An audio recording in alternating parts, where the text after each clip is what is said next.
And we are live. They've won Tonys and Oscars and Emmys and Grammys. There's no red carpet cause they're home in their jammies. From Melrose Place to Broadway to Janeway and her crew. Let Seth and James bring all the stars to you. Anywho. They're entertaining everyone, so who's gonna grouse? Just sit right back and you'll hear some tales on Stars in the House. So good.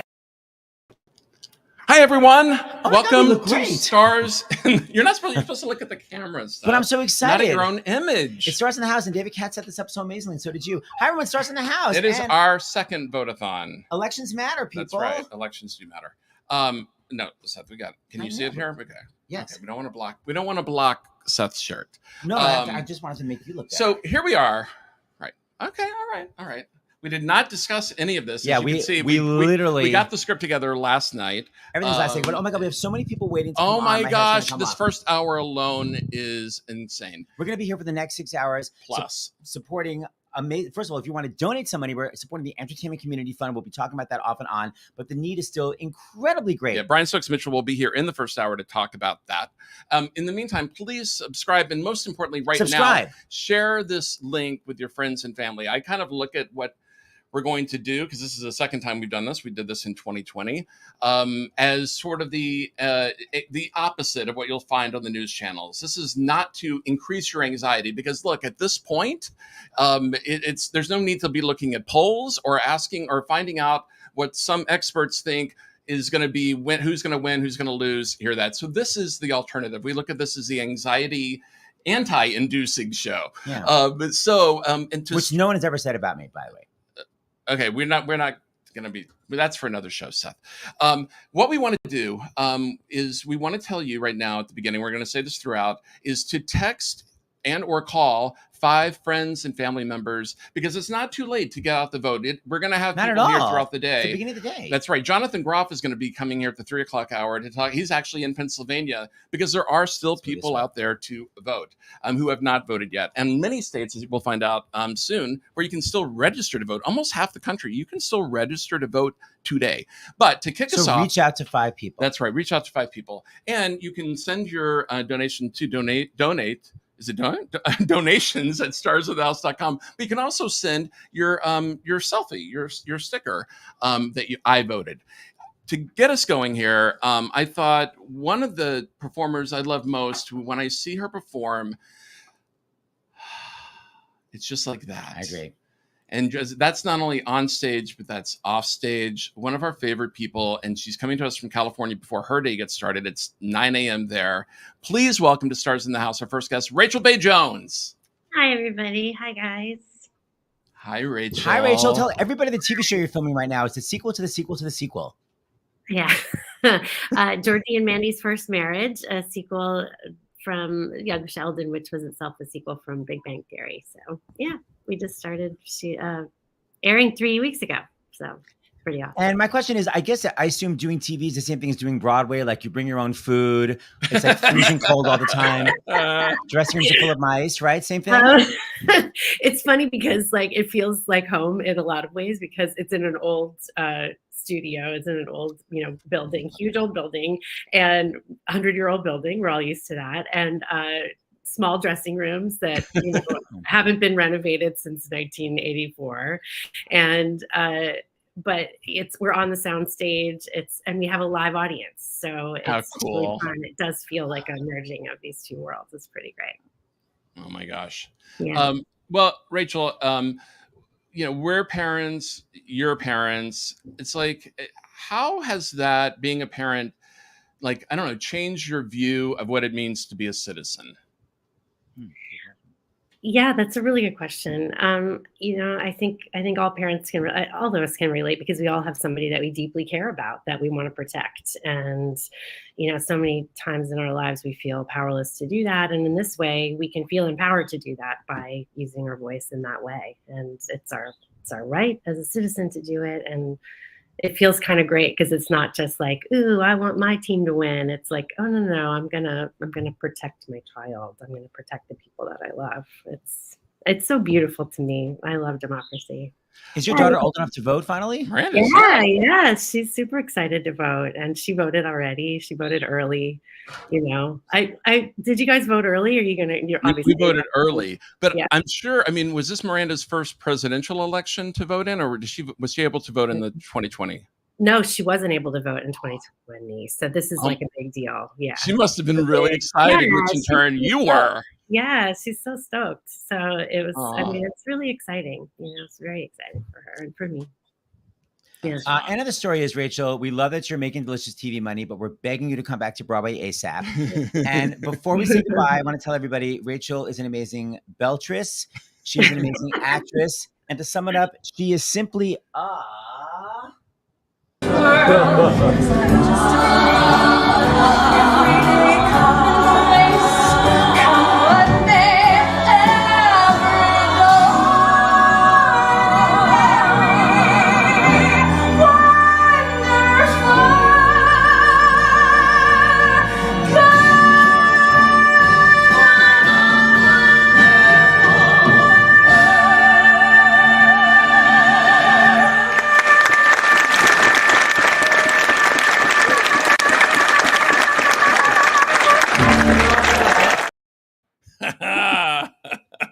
Thanks, honey. That was Rachel and Pippin, her pre-Tony Award winning role. Brava. Before we go, I want to show that picture, Jimmy. Oh, which? Well, now I don't know which picture. Okay, forget it. Okay. In conclusion, Rachel, we love you. We have a fabulous guest talking about this from her new show. Yeah, absolutely.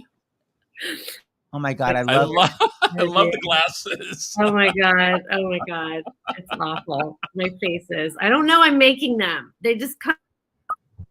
Anyway, I'm really excited for today, you guys. I'm excited for you. I'm excited for America. Yes. Great. It's going to be great. I think we're all going to. I'm right with you. I love you. Thanks for starting us Thank off. you, Bye, Rachel. Peace out.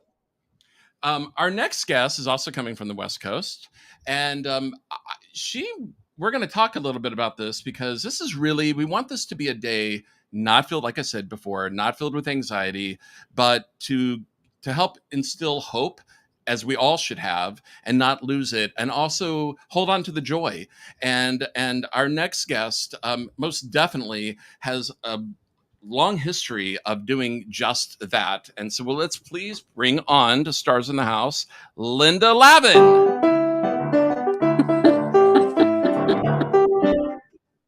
That's it. Thank you so much. You've got possibilities, Linda Lavin, to this day. Hi. Hi. Thank you, Seth. Thank you, James.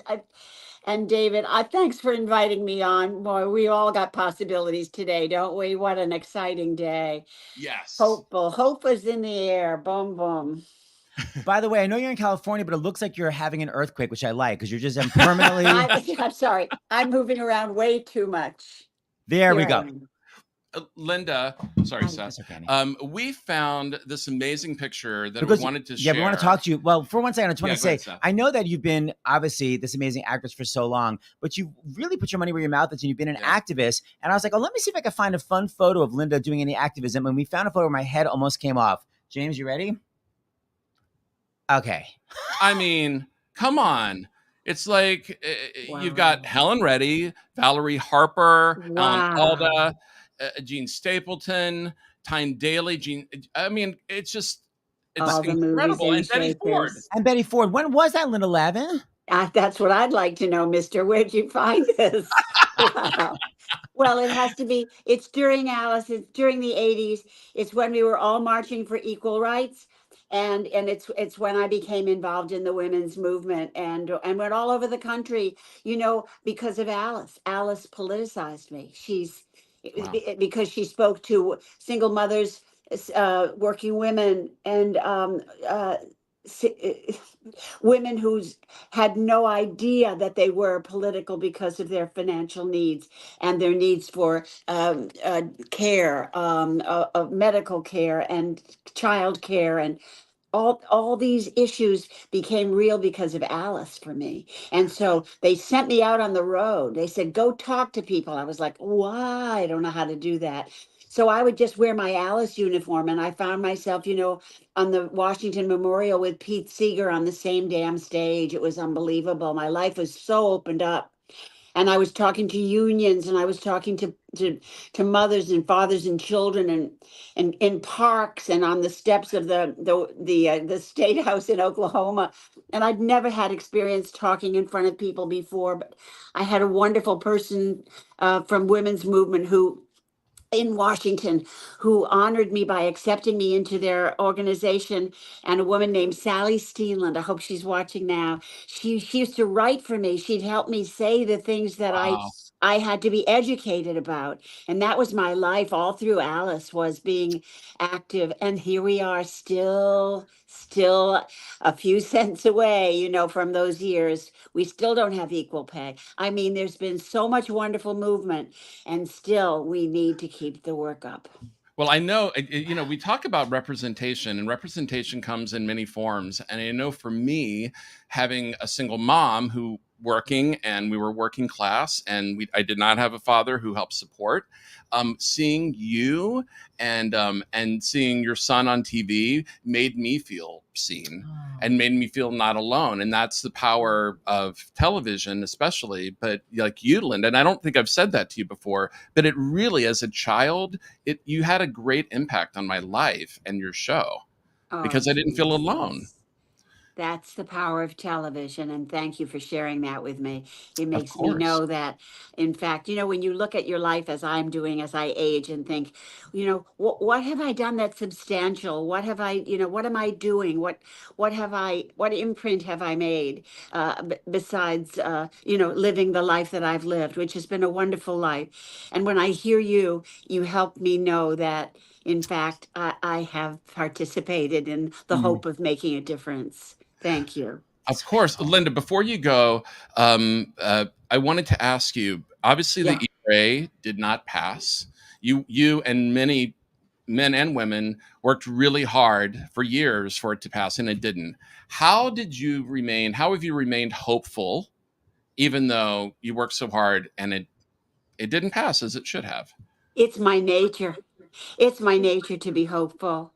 And because there are other things we can do as individuals in smaller groups and in the community and in the way we live and in the way we usher or connect with material that we do. Yeah. I'm on a new show, called Mid-Century Modern. We're going to tape our third show today, and it's about 3 gay men and the woman who loves them, and I live with them. I play Nathan Lane's mother. Matt Bomer and Nathan Lee Graham are the 3 men, and I'm Sybil, and we all live together, and that is how I stay hopeful. That's how I contribute. I don't march anymore, but I do show up, and I show up through my work and the choices I make in material and the choices I make with the people I hang with, and the hope that I have by the choice that I make by continuing to educate myself and learn. We're looking today at what our lives, how seriously our lives matter in terms of the outcome of this election. Yeah. And I have great hope that on a daily basis, because you guys have done extraordinary work. You have united us. You have called us to connect with you. From that day when we sang that beautiful song, you gents, you sweethearts, you have connected us with this work, and that's how I've stayed hopeful, is because you're in this world reaching out to us and inviting us to participate in this action. Thank you so much for it. And there's our soundbite that we've always needed. Thank you, Linda. We have love a you. Wonderful election day. See you on TV. Bye. So we're not only having remotes like that, we are having people show up. We have the more lesser stars come to our apartment. So if you would, please welcome an up and coming comic. And by the way, talk about passive aggressive. I don't know if you can pan down, David, but literally look right here. There's a stool and Seth has his computer on it. So our next guest literally does not have a place to sit. Seth, maybe you need to move over and have our guest sit here. Please welcome to the stage. I'm scared. Actually, let's thank both of them. We have 2 stars from a wonderful 80s sitcom called Second City Television. Please welcome the lovely Andrea Martin and Martin Short. Come on in. Oh, and we gotta get Seth's mom. Right here. Plant it. Wait, Hi, Marty. I'll tell you. Is Linda still on? No, she's. Oh, that would have been perfect. Where are you going to sit? gosh. Oh, there's another stool. Yeah. Yes, we're going to do this. Okay. Plant it, Oh girl. my God. Hello. Hi, Marty. How are you? Here, we'll serve. Isn't this? Okay. Isn't this something? Well, it's quaint. Andrea, how are you? You know, I'm wonderful because I'm with 3 extraordinary men. Oh, I didn't see you. Yeah. Seth. Let's make out. These 2 clowns. Now, by the way, of course, Andrea and Marty are not allowed to vote because they're both Canadians. However, That's absolutely not true. I know. Do you know I have 4 passports? Oh, I know I Canada. didn't know America. What 4. else? Yeah. Canada, Ireland, UK, and the United States of America. I didn't know UK. That's interesting. Brava. You're lucky. Yeah. I'm about to say you sound really suspicious. No, I never heard UK. Why? Because of the Irish passport? No, because my father was born in Northern Ireland. Okay, wow. And if you knew things, which you don't, No, not certainly about Northern history. Ireland is part of the United Kingdom. Oh, I didn't realize that. Thank you. Yeah. Okay, let's go back. Marty and Andrea have known each other since Godspell in the 70s. I want to That's know first. And we're related. Oh, right. And now Yes. brother and sister-in-law. But I want to know first impressions. Marty Short, what did you think of Andrea Martin when you first met her? Because I assume she was this effing hilarious even back then. I met Andrea on March 25th, 1972, Wow, you at the callbacks of Godspell. And Eugene Levy introduced me to her because they had made this beautiful film called Cannibal Girls. Eugene and I won the Best Actor and Actress Award at In the a very it was year. it was a huge Okay, festival, the Jesus. horror film festival in Spain called the Citizens Is that a Award. WHORE? What is it? Oh my God! I had to put my glasses on Yeah. so I don't have to look at you. Get back to what you thought of Ms. Martin. Okay. Oh, no. I thought she was immediately funny. And she was sitting beside me. And she got up, and her big number was from Celebration. I remember At 20, man, you've had it. I can't believe you remember And that. and Man, geez, that's high. Man, you've had it. If you know what, can you please transpose that? meanwhile, and Stephen Schwartz said, "You certainly have, Miss Martin," and they didn't call her back. And I saw her face fall. But then later on, she did join the cast, like about 3 weeks later, Not even a Was it 3 callback. weeks later? or 2 weeks later. And There was another actress, and then she was replaced, and Andrea filled it. But you knew that she had the spark when you saw her live. When you saw her audition. No, I don't think you really. I mean, Well, I don't know if that was the perfect song for you to do. no. You know, No, because after and I all, think we if we're were- not sure of that, we just heard a little bit. We were playing Disciples of Jesus, and one of the things that I do at 20, man, you've had it. If you and was that?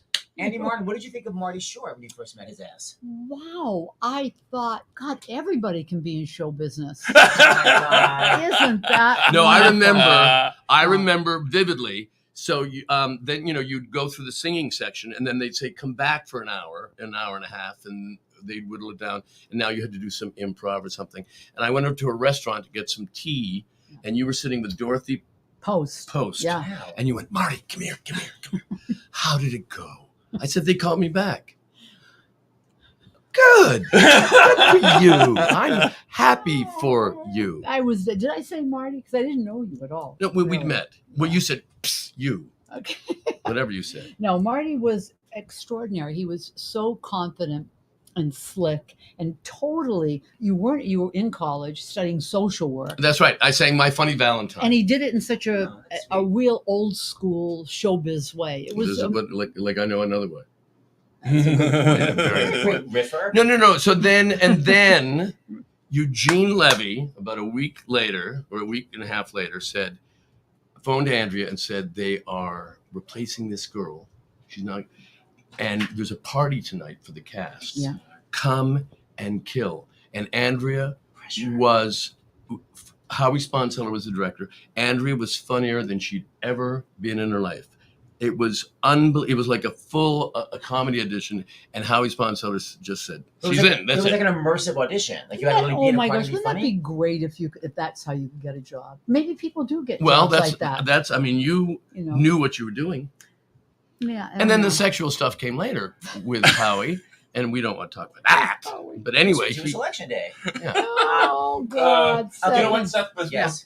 Because we are here and it's election day, both Andrea and Marty were here. My hair looks in like 2020. Trump's, by the way. It's a look. Yes, dear. And Marty was in 2020, we started at 9 a.m., went to 7 p.m., and we just looked at it last night. And Marty, you were our very last guest. Wow. Yes. Then. And you said some of the most calming, like patriotic, like citizen, like to be a good citizen. And I was really touched. And so we're going to play it right here. Wow. Wow.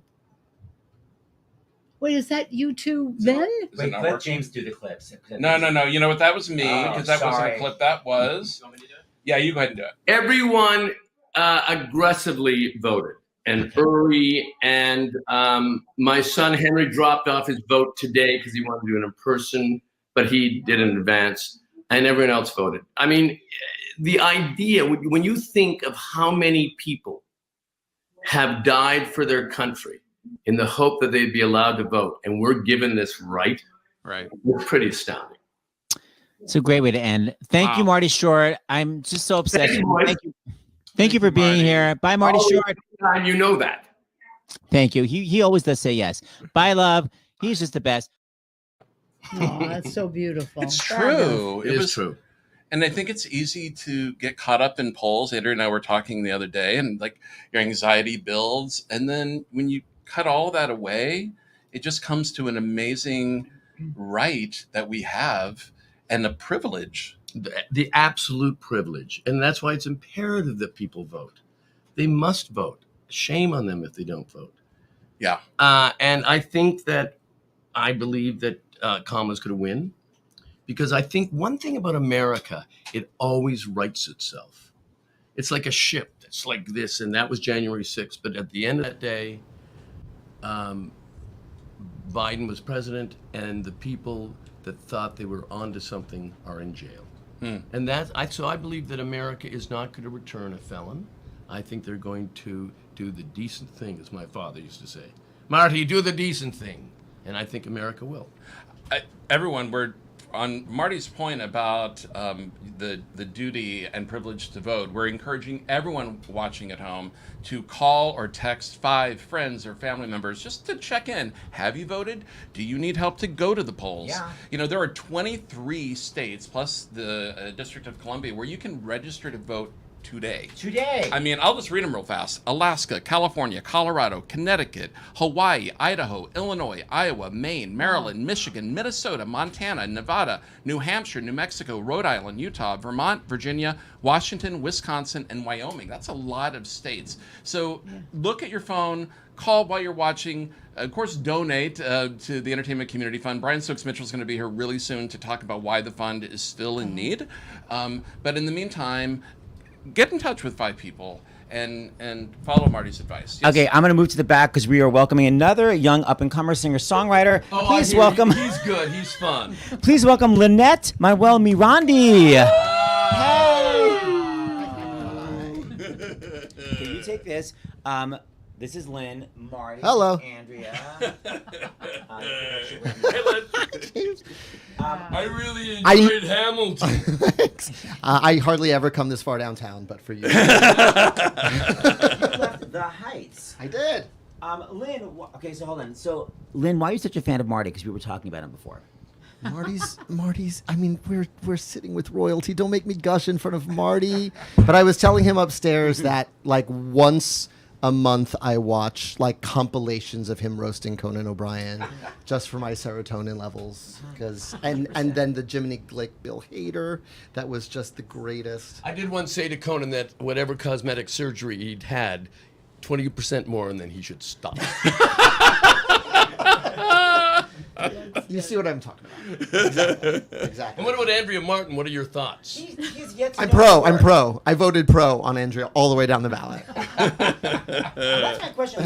Lynn, did you watch SCTV when you were a kid like I did? I did. And it was like, it was hard to find in this like 80s. It was like late night. It was 12:30 at night. 12:30 at night. 12:30 Yeah. to 1. No, Yes. no, 12 to 2. 32. Jeez. Wow. On NBC, right? Yeah. Wow. Yeah. What belief they had in us, huh? Boy. Can we talk for the next hour about the Canadian production of Godspell that apparently spawned Yes, we just started 700 talking careers? about Yeah. Interview, Lynn. It was amazing. Gilda Radner got up and sang Zippity Doo Dah wearing bib overalls with pigtails. Yeah. Zippity. And I thought, oh, that poor thing. That's the saddest thing. They said, you're hired. And then I thought, well, I have to rethink. What were you? Because I was a Judas in 9th grade, in 10th grade Godspell. What were your songs in that production? We beseech thee, hear us come sing about love. Love! And, yeah. Andrea was. Uh-oh. Turn the echo up. Day by day. Day by day.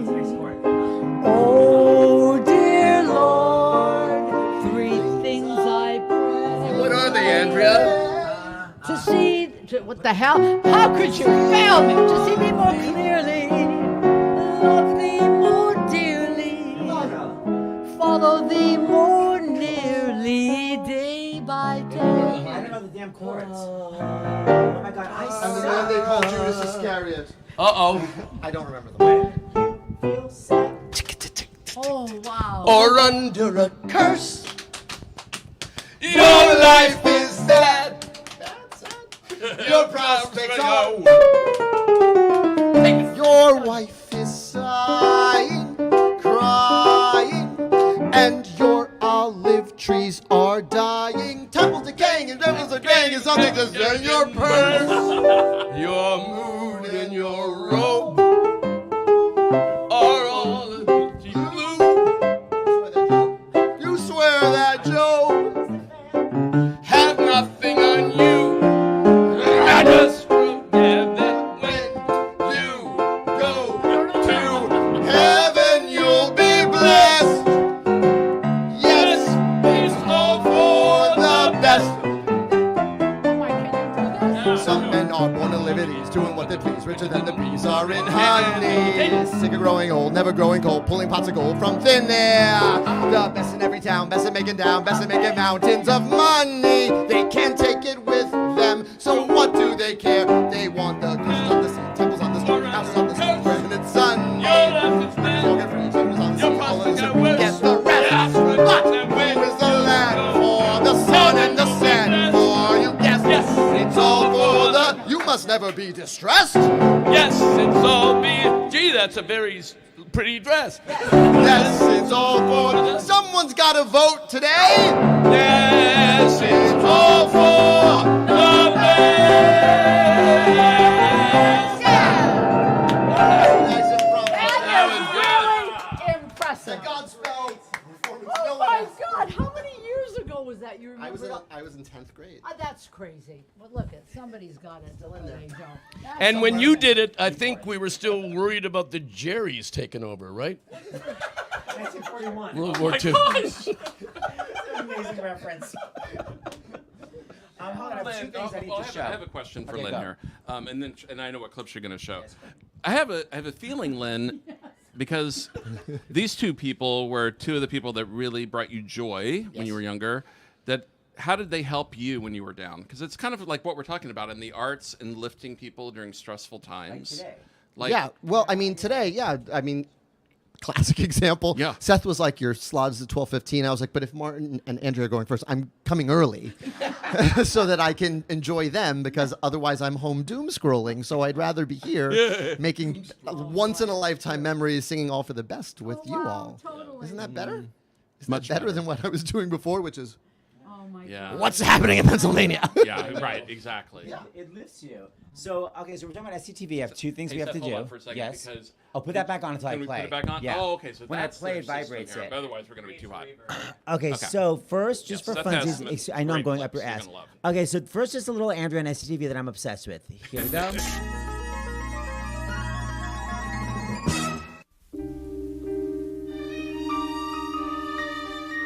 To me, being a woman is many things. It's laughing and exploring life, making mistakes instead of playing it safe. I want to do everything with a passion.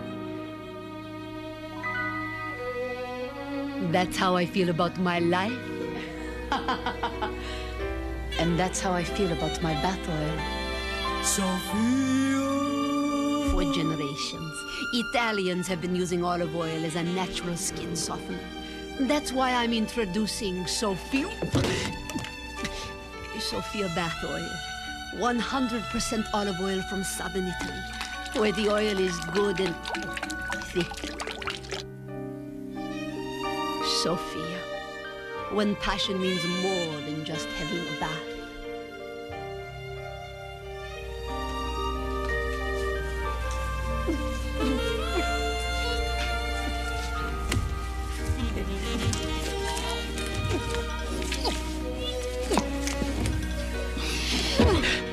Sophia, the man in your life will love you for it. Sophia! Sophia, bathe in it with passion. Sophia, it's good oil.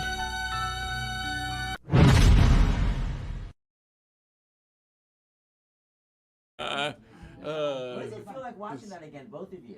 You know, I'm always happy Mike.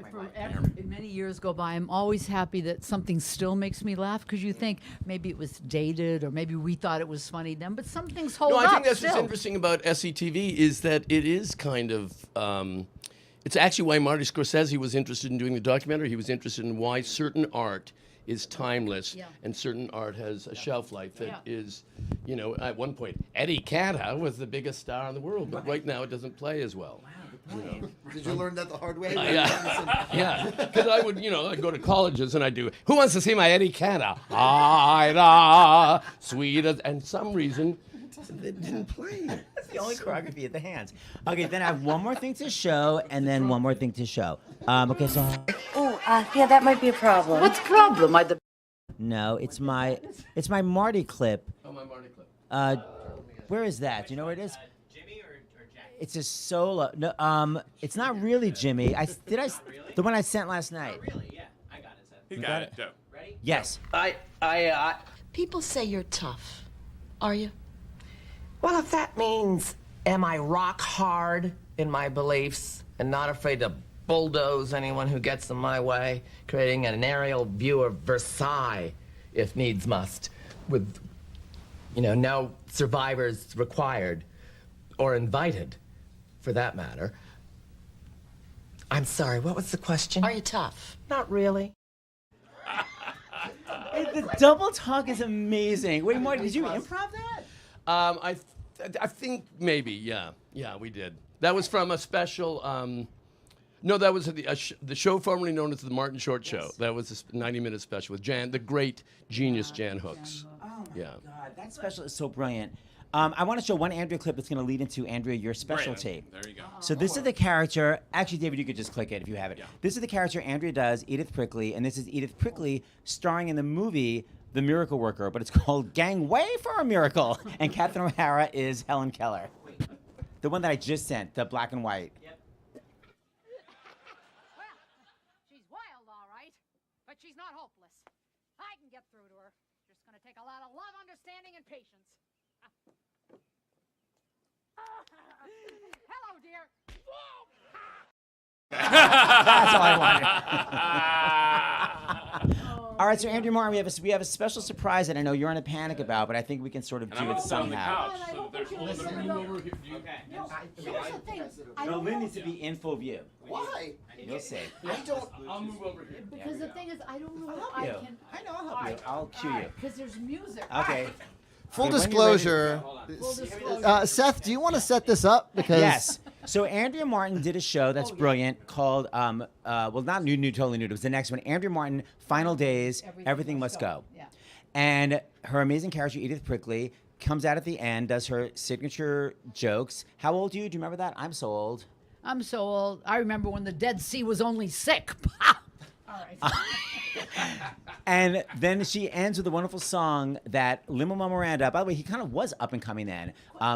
Didn't don't know you at all. No, that was crazy. Yeah. I didn't know you. I'm like, yeah, sure, if he can help out. I don't know who you are.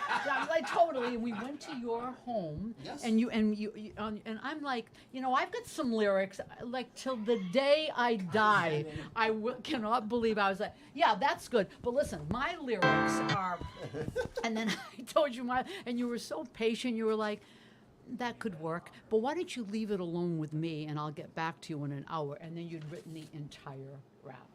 It is so brilliant and so smart. And I haven't heard this since I saw your show. So I'm really excited. Okay. Okay, so I may have to cue you. With the music? Yes, so we're going to see what happens. Ready? Okay, yes.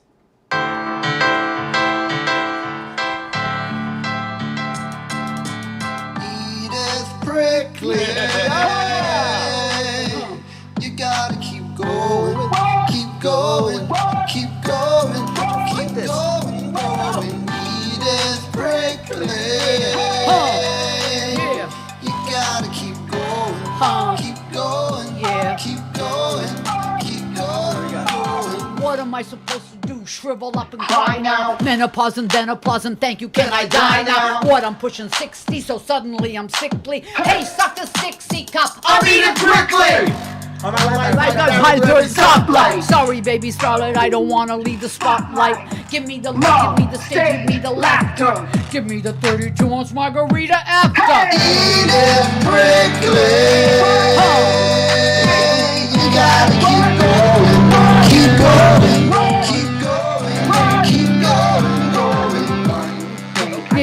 I can say, you can stay on Golden Pond. I'm skinny dipping in this lake.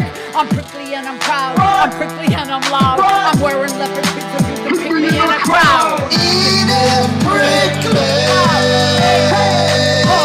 You gotta keep going, keep going, keep going, keep going. So should we thank the audience? Yeah. You gotta keep going, keep going, keep going, keep going. Well, we'll try it. Here we go. 2, 3. Let's try it. Energy to live and never settle. Put my pedal to the metal. From the ghetto instead of fuck your pedal. I'm pulling my own string because I got my own song to sing. I told you everything must go. Now, of course, here it is. Everything must what? Everything must go. What? Amazing.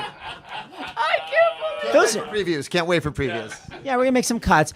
Okay, but every rhyme is amazing. I mean, no, I'm not exaggerating when I said we'd never met. Yeah. I know you knew that I was a certain age, so you could do all these jokes about men. I mean, I can't believe it. He went away for 1 hour. And then came up with this. Yeah, this clown. But this clown, I texted you during my radio show. I was like, I dare you to write Hamilton about Margaret Hamilton. And a minute later, because instead of the joke, Alexander Hamilton, we are waiting in the wings for you, he texted back, Margaret freaking Hamilton, we are monkeys wearing wings for you. Okay.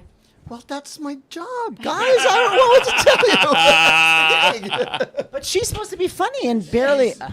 Brilliant. She's brilliant. And her notes made this infinitely better than my first draft. Marty, come up and say goodbye and take one final photo. Jimmy Wesley. What a great way to start it. Listen, guys, you know what? Here's what I think. We live in a country where we can have the freedom to joke, to say what we want to say, to create stuff. Nobody's down our back. You can't do this, you can't do that. Really, it's so moving that everybody's here. We're all here because we believe in art, we believe in democracy, we believe in freedom, and we all must believe in freedom. So get out and vote. Get out and vote. All right, Andrea, it's so moving. Yeah. All right, we love you. Lynn, stay because Javi Munoz is coming. Marty hasn't been in touch. Are you flying to your 8th season of Only Murders in the Building? No. I'm flying to Los Angeles. Yeah. But Only Murders in the Building will start our 5th season in March. Wow, that's a long time. Isn't it? Well, you know, you're a talented fella, and we're all rooting for you. Well, thank you, Andrea. When I hear that kind of sincerity, I am moved. Hold on, wait, before you go, we need a cup. Here, Lynn, take that cup, take that Dr. Pepper, and Andrea, Lynn's going to do his commercial audition. Please describe what it is, and then you both give me the analysis. Oh, okay. Here. Okay, wait, no, Mark, you mean like that's a good cup of coffee? Yeah, well, this is what you should know. So the idea is that you imagine this is a cup of coffee. Do I need to hold this, honey? We'll do it coffee. It should be coffee, yeah. It's got. So it's a commercial edition. Okay. Yeah. And the idea, the copy is, that's a good cup of coffee. Okay. But you want to make it natural. But it's a 30-second commercial, so, don't take a long. No, it doesn't. In fact, don't even listen to anything Andrea says. So I will do a demonstration. Yeah, please. Give me an action. All right, hold on, take a deep breath, and remember you're here for the product, not for your own career. Okay. And action. Wow, that's an... Okay, start again.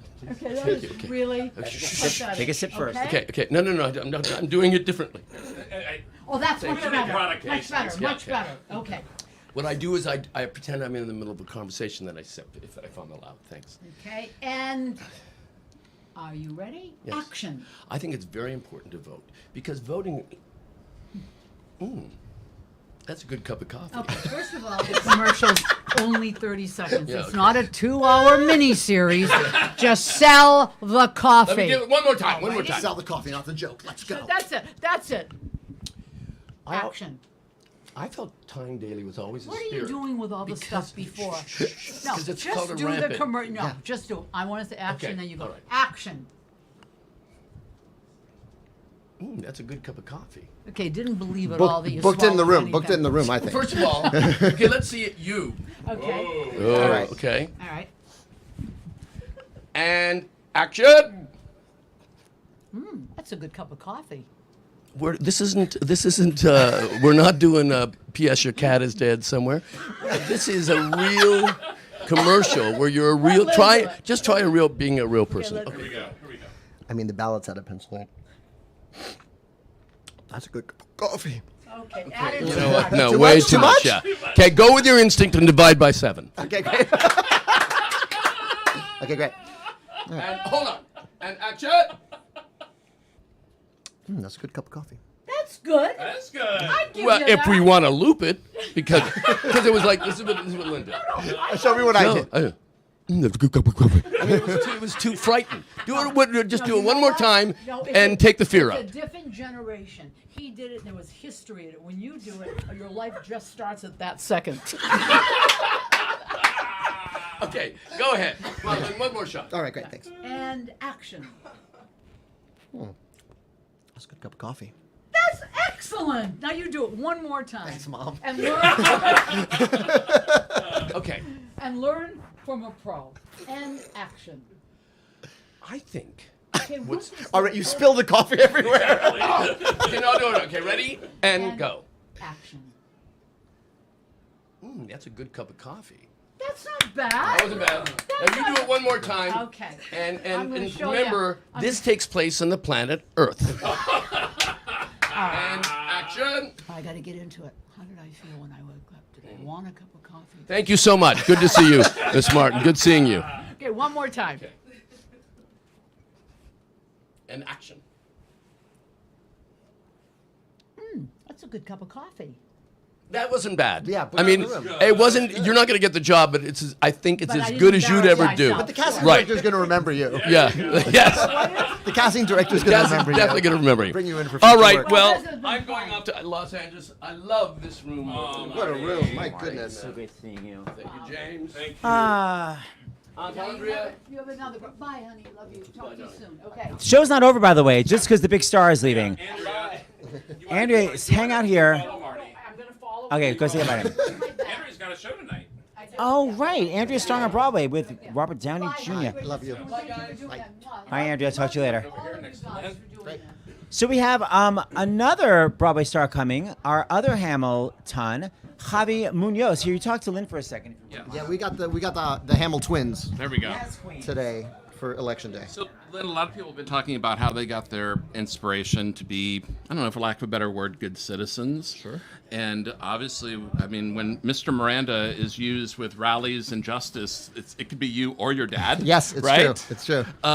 How did your parents influence you in writing Hamilton? Yeah. I don't know about Hamilton so much, but politics was like the paper route for me. Like, some people took out the garbage, some people washed the dishes. I had to go to buildings and register people to vote, and I had to hand out campaign literature, or whatever the legal amount is from the voting sites on election day. That was always my chores, sort of growing up, and I don't think I realized how much they influenced it until politicians really started gravitating towards Hamilton, and I realized there's a lot about power and who has it and who doesn't that I kind of got through osmosis just with what my dad did for a living. But that's also in the Heights, of justice and injustice. To me, I feel like that's a big theme in that too. Yeah. And looking out for community. Yeah, I always say, to folks who say, oh, I don't really, get involved in politics. I was like, well, politics is involved with you, whether you like it or not, on a local, state, and federal level. And so I just... as an artist, I just bring all of me to what I'm writing, and I live in the world. I live in the same world as everyone else. So, when Kiara and I are writing about In the Heights, gentrification is an enormous issue in Washington Heights. So that became kind of a force in the show. With Hamilton, the big theme that emerged was what's past is prologue. We're having different versions of the same fights because our country is an amazing idea built by flawed people, and we're always going to be dealing with those contradictions. So it's just sort of inherent to what we make because we bring ourselves to what we make. Yeah, and your parents were a big part of that. Yeah. So we have you starred in the Heights in Hamilton, but you also have our friend right here, speaking Hamilton. of activists, Javier Munoz. Hey! Speaking of both shows. Hi,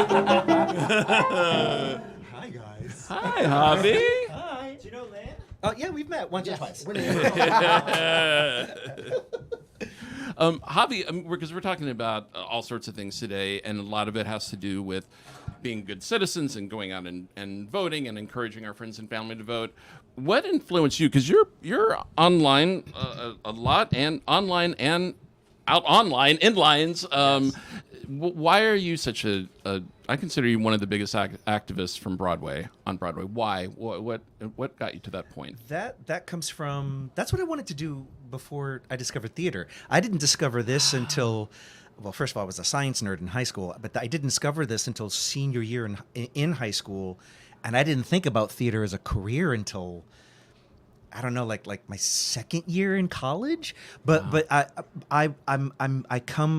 I come from the generation that was losing people to AIDS, and out of the 80s into the 90s, losing my own partner at the time, and watching city, state, federal reaction to the situation, let's say, and then also seeing the personal side of it with my own friends and my peers. And that activated something in me that was like, I need to do something about this.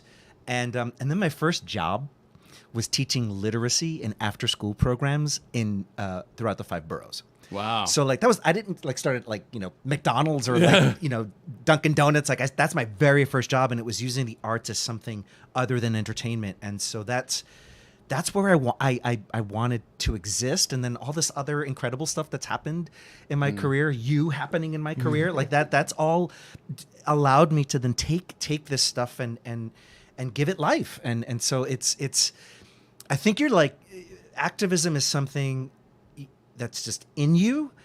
And like you were saying, how can you just live day by day and not see where your energies can go? And then it's just a question of what do you have the bandwidth for? Yeah. Right. And some people have the bandwidth to get in the street and some don't. And that's great because we need all of it. Right. And we're going to, Javi's going to be with us in the 2:00 hour with Robin DeJesus and our friend Kika Matos, who's the president of the National Immigration Law Center. And there's going to be, we're nonpartisan, but there's going to be a discussion of the power of Puerto Ricans and in this country and the power of voting. Yes. And we're going to be talking about that in the 2:00 hour. So make sure you stay tuned for that. So we're going to do a song. By the way, if Matthew's here, Matthew and Andrea should stay together. Or forget. I don't know. Someone can let us know. Maybe you can. I can go while you're doing this part. This performance comes as a result of my horrible disorganization. Seth texted me and said, do you have the PDF of my shot? And my files are a shambles. So I said, I have the one from 2011, which is not the Broadway version of my shot. It's the first version we ever performed in the first concert in... Do you have lyrics for me, by the way? For you, you know what? I'll come back and just sing with you. Okay. Originally, my shot, the first draft of my shot was just Hamilton and Hercules Mulligan. And so... Javi is very lucky because he basically gets to say the same words. He's going to be singing Hamilton for you. I will be singing a cut Hercules Mulligan verse that will sound very familiar because I used a lot of it in the Battle of Yorktown.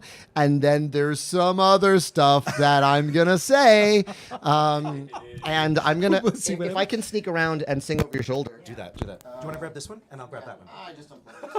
It's going great. This is going fantastic. Killed in the room. I'll switch. Yeah. Okay, great. What would the name of it be? My PDF. Yeah, hold on. Keep talking, Lynn. Wait, keep talking. Why did you cut it down? Tell everybody. I didn't cut it down. This was the first cut down version. So this was when it was still, I was still thinking of this as an album. I wouldn't make that dream come true until Warriors currently, of writing it as an album first. And so I just thought it was, I hadn't done all the research yet. I didn't know about Lafayette. I didn't know about Lawrence. And so this was just my first crack at my shot. And Hamilton's verses are pretty much unchanged. But Mulligan, I just was really in love with the name Hercules Mulligan. So you're going to see how many times I can rhyme Hercules Mulligan. And I may or may not drift in and out of a Busta Rhymes-ish voice while I do it. Come on, I live for that. Sorry for that. All righty. Okay. Here's your note. I am not. Killing, crushing it. So am I starting this? I think so. Okay. I am not throwing away my shot.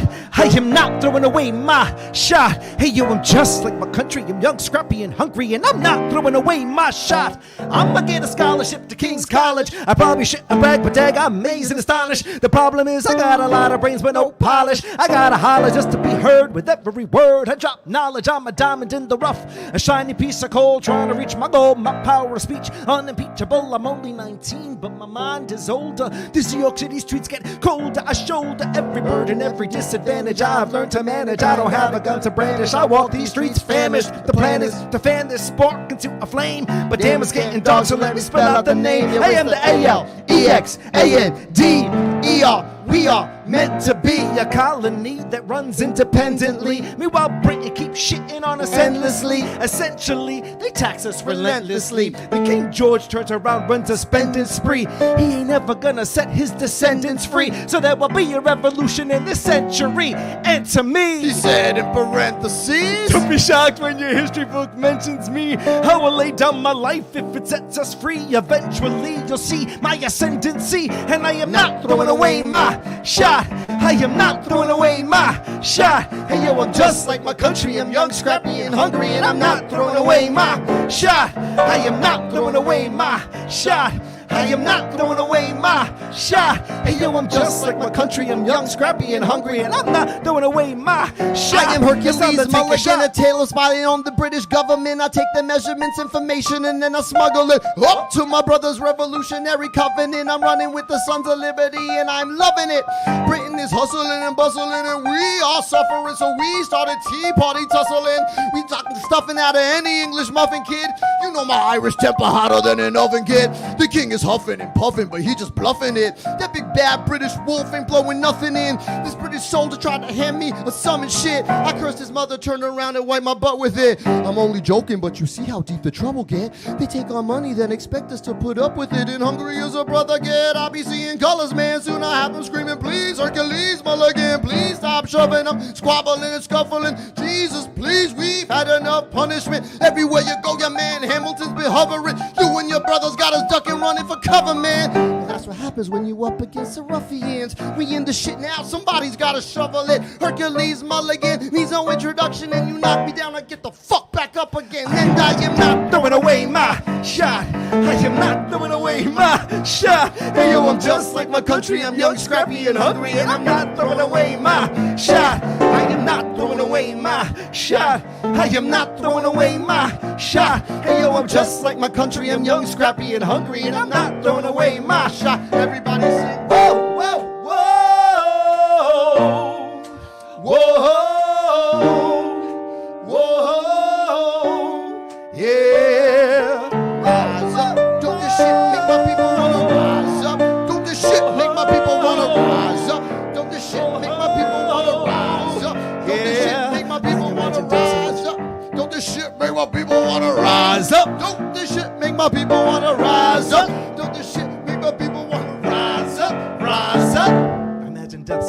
feels more like a memory.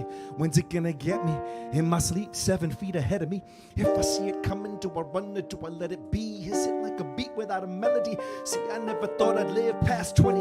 Where I come from, some get half as many. Ask anybody why we living fast and we laugh. Reach for a flask, we have to make this moment last. That's plenty, scratch that. This is not a moment, it's the movement. We're all the hungriest brothers with something to prove. When foes oppose us, we taking on a stand. We roll like Moses, claiming our promised land.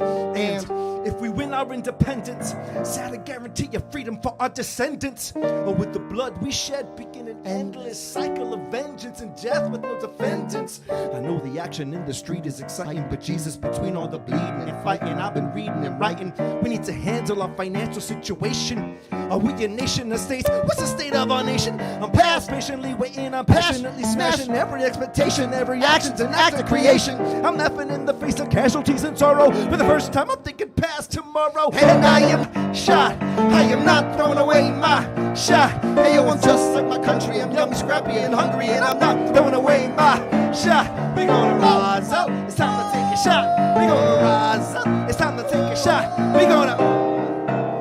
It's time to take a shot. Take a shot. Yeah. I don't know how we're gonna get it. Okay. Oh, brother. Yeah. A lot more mulligan rhymes than that one. I didn't even know when to come back in. You guys take it on the road. That was so great. So you're saying there's a chance. Exactly. Oh my God. Okay, well, our two next guests. Yes. They're just going to come on down. Okay. Yes. Should I skedaddle? Yeah, you want to? Javi, you're going to be back. Okay. Thanks, y'all. All right, so we have Allison Tucker here. Hello, Allison. And we have Brian Stokes Mitchell. All right. Diane, can you send me donations on here so I can show them to Stokes? Well, you know, when I looked at it, I thought it's an E flat, and I normally do an D. Did you hear me, Diane? Send me donations on here. I'm gonna have Stokes read some. Hi, Allison. Happy election day. I love it. Anybody who has a heart of minds aligned can reflect that. No, we're on. We're always on. Allison, come over here and talk to me a little bit. And Stokes, we're gonna have some donations. So Diane, you're gonna, because this is all for the Entertainment Community Fund. Stokes, while you're doing that, can you just talk real quick, because this is to bring joy to people, to tell people it's not too late to register to vote, to call your 5 friends or neighbors or family members to tell them if they have not voted, get them to the polls. Yes. But we got a letter, like many people do who support the fund, saying that the funding levels or the donations are down to 2019 levels. Yeah.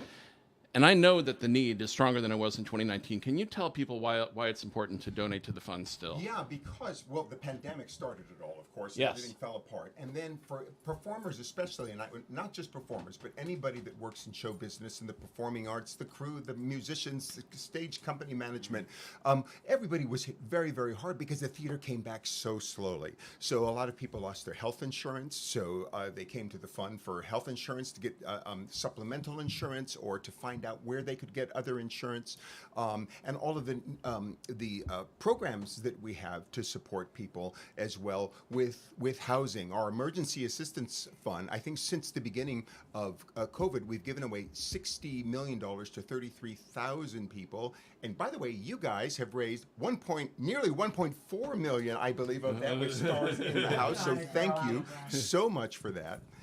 And a little closer. Am I not projecting enough? I need to be louder. Yes. I'll bring out the James Earl Jones in me. Yes. When you were at our $1 Million show in, I guess, June of 2021, I remember distinctly you saying it's going to take a minimum of 5 years for the industry to get back to where it was. Yes. And that does seem to be proving to be true. Yes, I think so. Just because.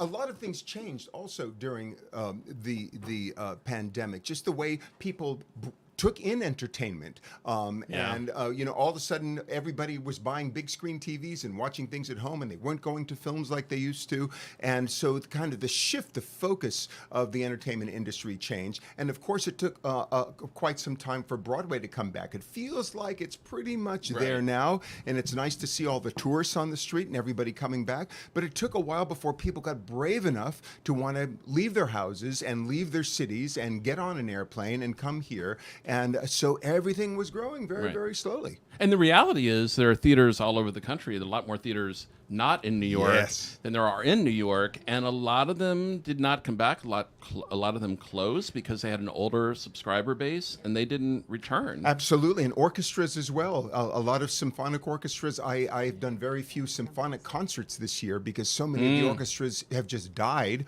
or they're still not able to bring in guest artists yet because they're still struggling to make their own money as well. So everyone, I can't think of more reasons to donate to the Entertainment Community Fund. So go to starsinthehouse.com.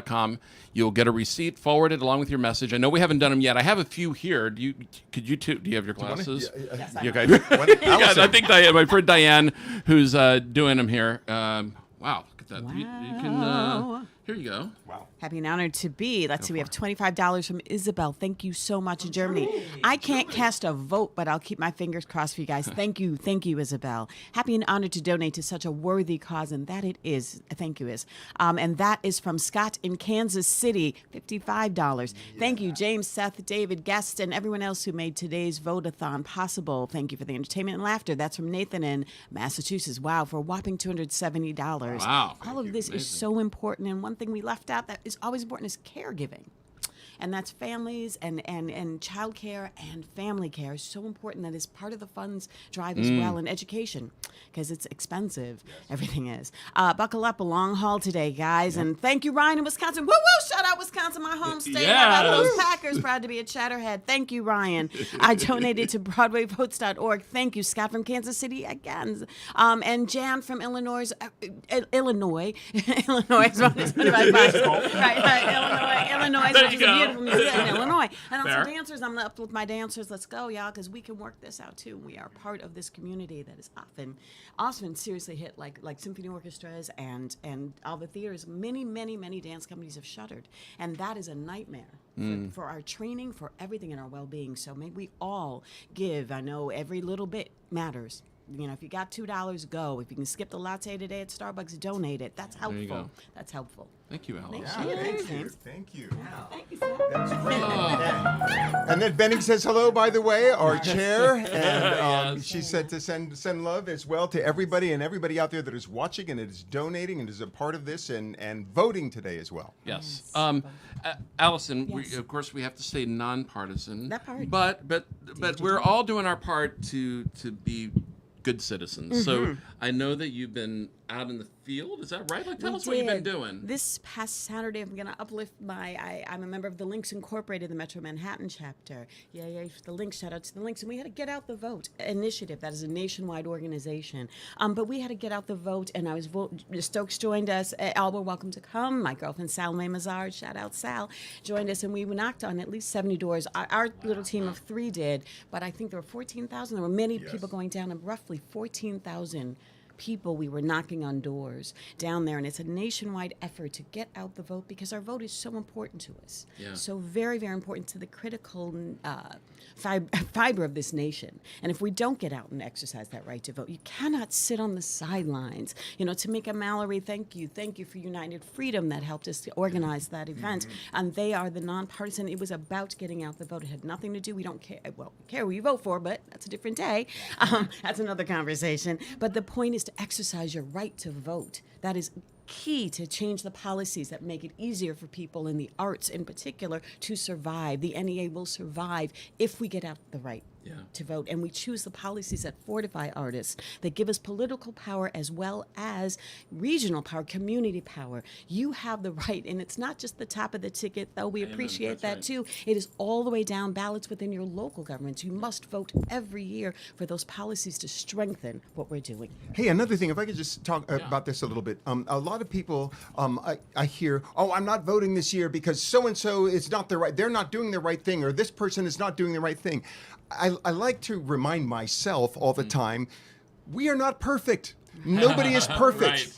Because humans are imperfect, governments are going to be imperfect, right. everything that we touch is going to be imperfect, and everybody is going to do the best that they can with whatever they have. And people will make promises, and promises will be broken. In my entire life, that's what happens, because politics is very complicated. Our country is huge, geographically, sociologically, in all of these different ways. So what we can do is just support the person who best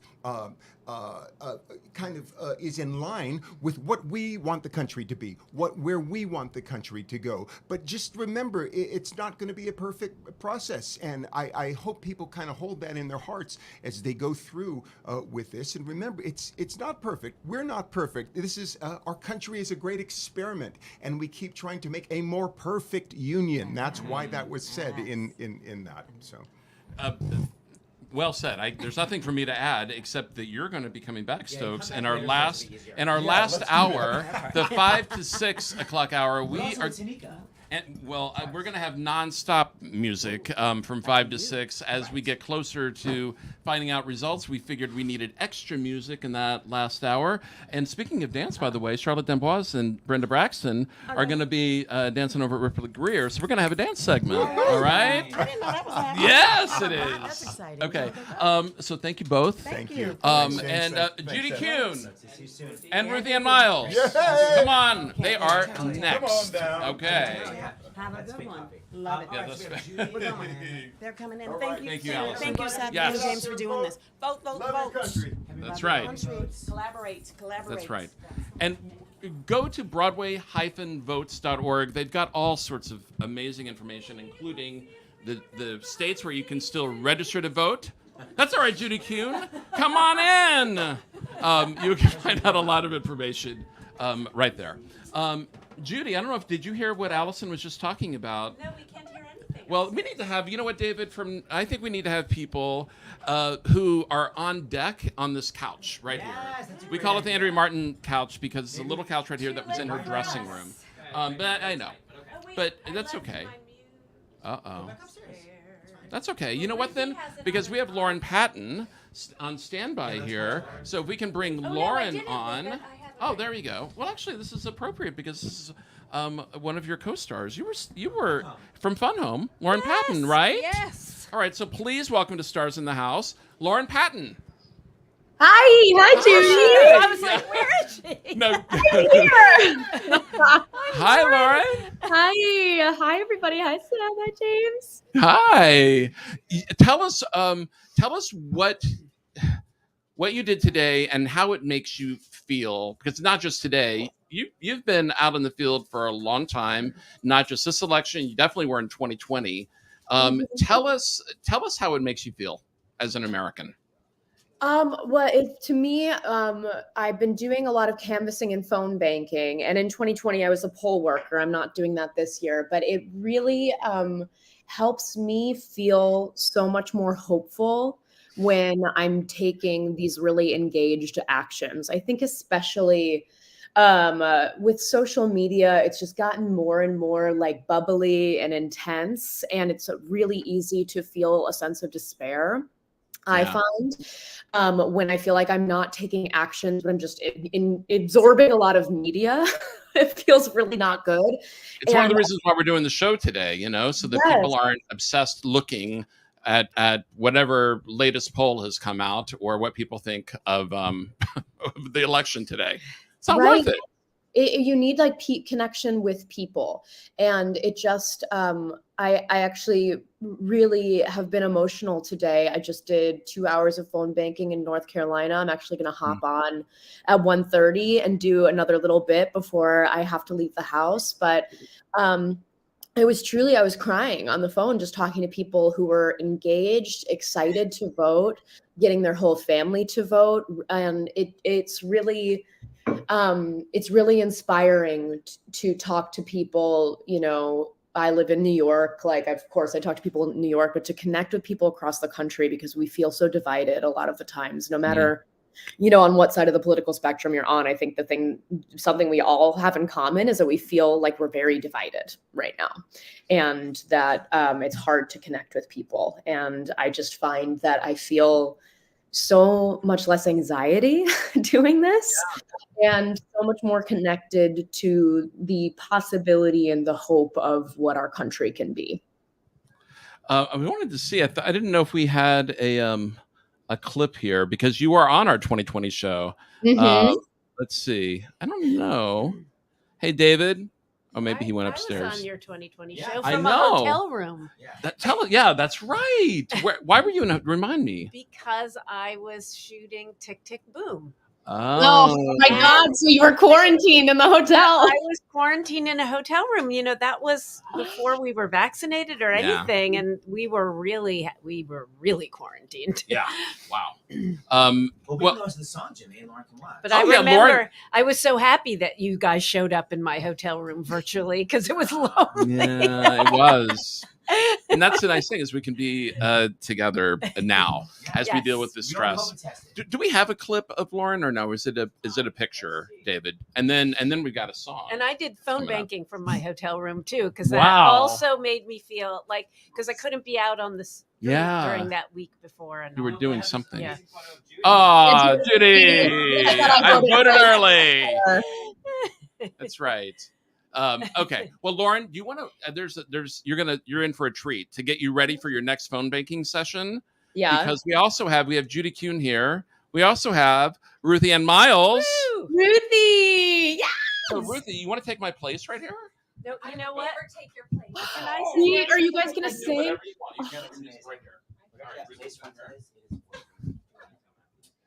Are we serious? Am I getting a Judy Kuhn, Ruthie Ann Miles duet right now? Yeah. Is that for real? What? And your head's going to come off when you hear what it is. I'm so excited. Oh, no, I hope your head doesn't come off. Can do. Well,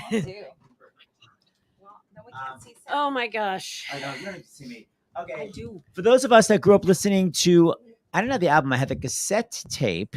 We're about to recreate a song from 1988's long-running Chess. I saw it. It was amazing. Ruthie Ann Miles, did you listen to this cassette, 8-track or whatever? Yes. Very much so. Very, very much. Did you ever think you would one day play the coveted role of Svetlana? Beautiful name. No, I did not. Did I ever think that 35 years later, I'd still be singing in the original key? So Lauren Patton's loving it. Getting the claps from Lauren. So this is sung by two different women who are in love with the same man. And both of them, perhaps English is their second language. I wouldn't say the lyrics make that much sense. Judy Kuhn insists they make sense. We'll talk about it privately. I've had 30 years to work on it, and I know it's about somebody. That's my basic analysis. Any comments?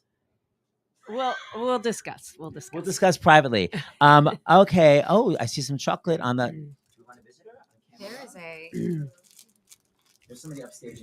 Okay, you ladies ready? Okay, Hope. As ready as we'll ever be. Okay, we've never sung this together, and we haven't rehearsed. Yes. I'm so glad that I get to be like the fan cam. So this is a debut in every way. And maybe close the doors for the volume reasons. Here we go. Here we go. Okay, now Ruthie, I know you're used to this. But instead, we're going to play something beautiful. And Judy, you're used to this. Okay, let's get the fan turned off so it doesn't ruin it. Where's that? Right here. Hand me that. The fan And makes this? the piano vibrate. Oh. Okay. Here we go. All right, here we go. Be forgiving. Hi, wait, look who our audience is. He's got a front row seat. Don't make eye contact with me while you're singing. I'll be very nervous. Okay.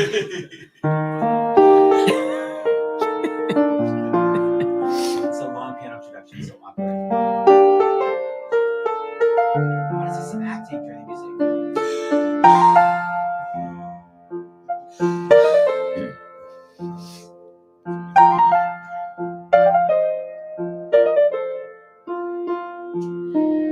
Nothing is so good it lasts eternally. Perfect situations must go wrong, but this has never yet prevented me wanting far too much for far too long. Looking back, I could have played it differently.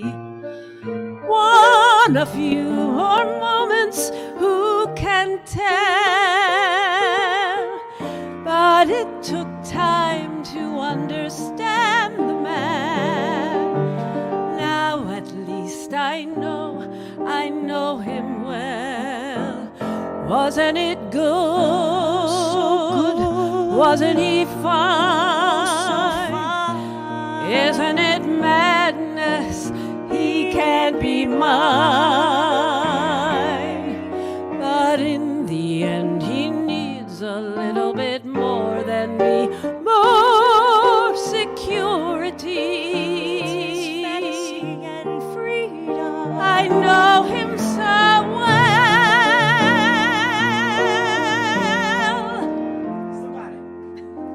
No one in your life is with you constantly. No one is completely on your side. And though I move my world to be with him, still the gap between us is too wide. Looking back, I could have played it differently. Learned about the man before I fell. Was just a little, but I was ever so much younger then. Now at least I know him well. Wasn't it good? Oh, so good. Wasn't he fine? Oh, so fine. Isn't it madness? He won't be mine. Didn't I know how it would go if I knew from the start? Why am I falling apart? Wasn't it good? Wasn't he fine? Isn't it madness? He won't be mine. But in the end, he needs a little bit more than me. More security. It's fantasy and freedom. I know him so well. It took time to understand him.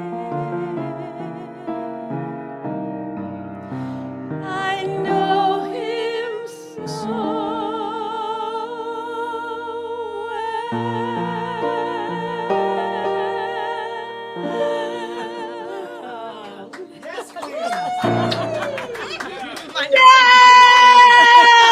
Oh my God, it's been a while. Ruthie, what was it like? We all want to sing with Judy Kuhn. What was it like? What was it like? A little bit of word salad, but that's okay. This one, I want to know what it was like. Oh, It was Can't perfect. believe this. It Upstairs, was I was perfect. like, we ran through it like, and like so Phil upstairs, and I was like, It's like singing my the heart album. is, yes, it is. My Judy, heart how is does that make you pounding. feel? I She's can't such a believe Broadway icon. Well, yeah, so you say. Well, I'll tell you. You saw my everybody takeaway get out. Here's my takeaway. My takeaway is no matter what happens today, and we all hope that justice and democracy win. But this is a testament to the power of the arts and how fortunate I am, and I know Seth feels this way, to have such talented people in our lives that give us hope and remind us of the tremendous amount of love that is in the world, in our community. Yes. No matter what happens today, we have to hold on to that. We're all hoping for one thing, Right. but we have to remember that and breathe and revel in that. So thank you two both so much Could for not being here agree today. with you more, James. Thank you so much. Thank you for having us. And now I got to lighten it up. Ruthie Ann, please tell everybody what your mother was aiming for your career well into your show business career. She wanted me to be a dentist. She told me that I could like do theater at night and like be a dentist in the day. And she like had all these programs mapped out for me, and I just had to pick which one I wanted to get into. And And the night that I won the Tony, she still said, "You could still be a dentist." That is so All good. I want is to hear her say she's proud of me and that she loves me and she sees me for who I am. She's like, yes, but it's not too late. But she sees you as a dentist. Yeah, right. Exactly. Oh, all right. That is so good. In conclusion, Judy, love you. Vicky, we love Yes. you. See you guys back on Broadway ASAP. I'm begging. All right, so we have another. I'm doing McNeil with Andrea. Oh, with Andrea. Bye, Ruthie Ann. Go see McNeil, but there's Bye, not that much Lauren. singing, right? No, I love you guys. Not that much singing. Bye, Lauren. Bye, I'm Ruthie gonna Ann. get back to phone banking, y'all. Thanks for doing Okay, go this. phone bank. Bye, Judy. So great seeing you. We love you. Thank you for having Okay, let's bring our palette. Yes. Okay, we're bringing in another award winner. He has a Mac Award and a Drama Desk. And You're describing us, Seth, not That our is next true. guest. You're right. Please welcome to the stage the lovely Matthew Broderick. Come on, Matty. Matthew. Hi, Matt. You look so cute in your little fall outfit in the middle. I'm going to move the microphone right here. Okay. Hi, Matt. Hi. When did you start voting? Did you vote as soon as you turned 18, or were you too busy starring in war games? I think when I was 18, I wasn't starring. I think I was just voting. I was just a regular person. It was my last year as being a normal person. Okay. Actually, by the way, speaking of being a normal person, one of my favorite stories before we get into more politics, can you please discuss your final Neil Simon callback where they were like, come back for one more thing? Do I know what you Wasn't mean? it? I think, wasn't it like you went in? What was the first show you did? Biloxi? No. Brighton Beach. Brighton Beach. And weren't they Yeah. like, hey, Gene Sachs is directing something else? Yes. So tell everybody that because I'm obsessed. Okay. I went in for my sixth callback for Brighton Beach Memoirs, and I was reading on a Broadway stage, and they said, can you read again? And then they said, wait, we also have you want to hear the whole story? Yes, of course. And This kind of stuff. and they say it was Herbert Ross was the director at the time. Sorry, I thought it was Gene Sachs. He took Herbert quit right after that. Anyway, You're horrible. because of me, yeah. Not because of me, but they said, well, there's a movie script. Will you look at this too? And whenever I tell the story, I'm afraid people will really hate me for it. But you're talented. yeah, I know that, of course. But so I sat in the audience with the director and read these little movie scenes. And then I went back and they said, now we want you to read with the guy who's going to play your brother in the play. I read with him. Neil Simon's out there. And then when I was leaving, if that's what you're talking about, the casting director said, well, you had a good day. And I said, what do you mean? And I said, am I going to be in that movie? She said, you got both. You got a Broadway show and a movie role at the same time. Yes. And I had never really gotten anything. Well, yeah, I had done Torch Song, but that was off Broadway. Right, and suddenly I was starring in I would hate me if I heard this, but I was suddenly starring in a Broadway show and a movie, Max Dugan Returns, which was really, it was great fun to make with Jason Robards, Donald Sutherland, Marsha Mason, and so that's what happened to me in one morning, kids. It can happen to you too. And did you think, I guess this is showbiz? Well, your dad was such a famous actor. You must have known that wasn't showbiz. I thought this is how it works. Just everything's great. And then that never happened again? That's not how it works. No, no, that never happened again. Speaking of which, now I'm going to tell the flip side story. Please talk about one of your favorite line readings, which you probably don't remember. But when you did the workshop of Parade, and then you got a wonderful letter after you did the workshop. Yeah. This is the flip side of Max Dugan. Yeah, this isn't that great. I did a reading of Parade, and it didn't go great, I guess. But he was Leo Frank. Yes, but some people think that original poster looks like they still thought maybe there's still a chance. It was too late to redraw it or something. I don't know. But you made the drawing. No, it can't be true. Yeah, why bother to redraw it? And yeah. And anyway, they didn't move on with me, as you know, but I got a letter from Harold Prince. Before you knew they weren't moving on without you. That's how I wasn't sure, but I could kind of tell there was a certain quietness. But I wasn't getting a lot of we begin rehearsals. Do you want to do a gym membership or what do you think you should be doing to get ready? There was very little noise from them. But then I did get a letter from Harold Prince that said, how great I was, how great everything is. And the only sentence that was a little confusing was that even if this particular project doesn't work out,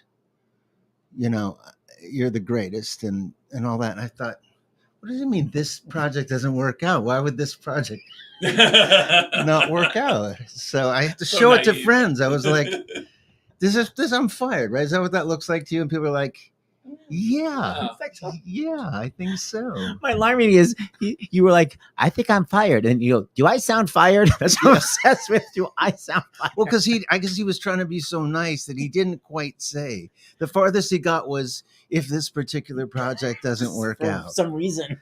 But I'm all is well. I ran into him years later and he said, I hope that note was okay. He actually was worried about it, apparently. Wow. Again, he never told me I'm worried about that note.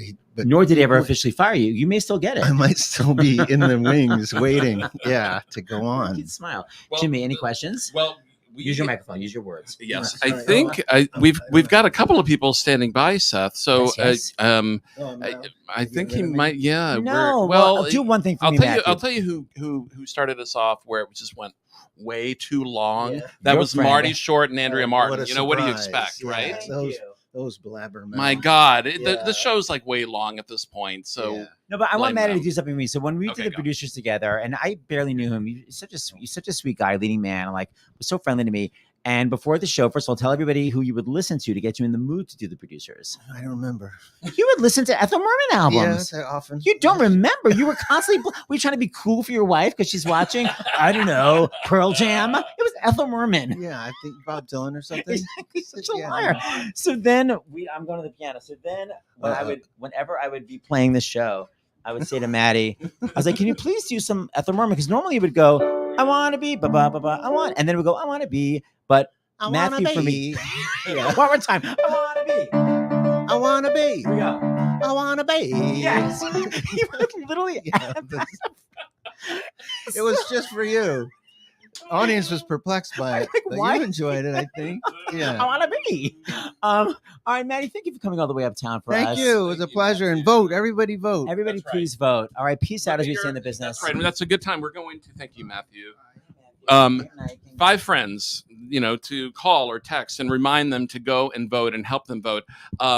Before we bring on our next guest, who's sitting right here ready to go, I want to bring on our good friend Bellamy Young. Because we're at the segment where we're going to have Celia and Jessie and Bellamy, but Bellamy is the one standing by. So I say, Bellamy, come on, because Bellamy's doing phone banking today too, I believe. So I will bring her on, David. It's fine. There we go. Hi, Bellamy. Woo! That was so much fun. I love you guys so much. Thank you for bringing joy to every day, but especially this day when we're all like having some feelings, having some big feelings, but I'm also having some big hope. So, yeah. So, Bellamy, you've been all over the country, doing your patriotic duty. What has gotten you? I know that you've seen the highs and you've seen the lows, but we're going to today talk about the highs. Yeah. So, what inspired you? Like, what have you seen over this year being out there that has given you hope about today? It's people's stories. It's what participating in our democracy can mean to your day-to-day life. I think people think about democracy as being something other than them, something that happens to other people and is decided by other people. But especially, of course, when you vote for the president, but when you remember to vote all the way down ballot, I mean, it determines things like how money gets spent in your community, whether or not your potholes get fixed, whether or not your reproductive rights are safe, whether or not your kid's school gets funded, whether or not, just absolutely everything. It is vital to our very existence. So hearing people's stories from, all over, from California, from Michigan, from North Carolina, just about how being involved in democracy changed their family's life, because that's what we're here for. We go into the voting booth. It's a private conversation between our hearts and the ballot. And that conversation shapes the future of America. And that's the magic that we live in. I was just phone banking in North Carolina, and I mean, your home state. My home state, and one of the big swingies this year, that in Pennsylvania, huge. And it's just incredible to see what is on the table, what Yeah. the choices are between, freedom and progress or real regression and repression. So I just want everybody to feel loved, and I want everybody to feel included. And the way to do that is to go get in the voting booth today and get us some people who love and include in our representative democracy. Couldn't have said it better. Hold on for 1 second. Jessie, can you hold on for like 2 minutes? I'm going to bring you up. You can just nod. Okay, great. Adriana, I just saw you take a picture. Can you come over here? I have a reason. I have a feeling I know why. I know, me too. Planted right here. So hold on. So Bellamy, this is Adriana Hicks. Broadway star, some I can. I know. How do you know her? Well, listen. Come on now. No, tell me why. Last night I actually went with my best friends. They can attest to this. I was watching Scandal last night, and I went back and I was like, I stopped at the episode where you're getting ready. Melly's getting ready to run for president and all these. And I was like, this is crazy timing because I just wanted to revisit the brilliance of that show. And now I'm like, are you kidding me? Oh my God, it's incredible. It's incredible. crazy. We're doing a fundraiser for North Carolina for disaster relief, and I've been rewatching some episodes, and it is a little crazy. I'll actually be with those guys today. We're gonna all go to Shonda's house, so I'll be with them.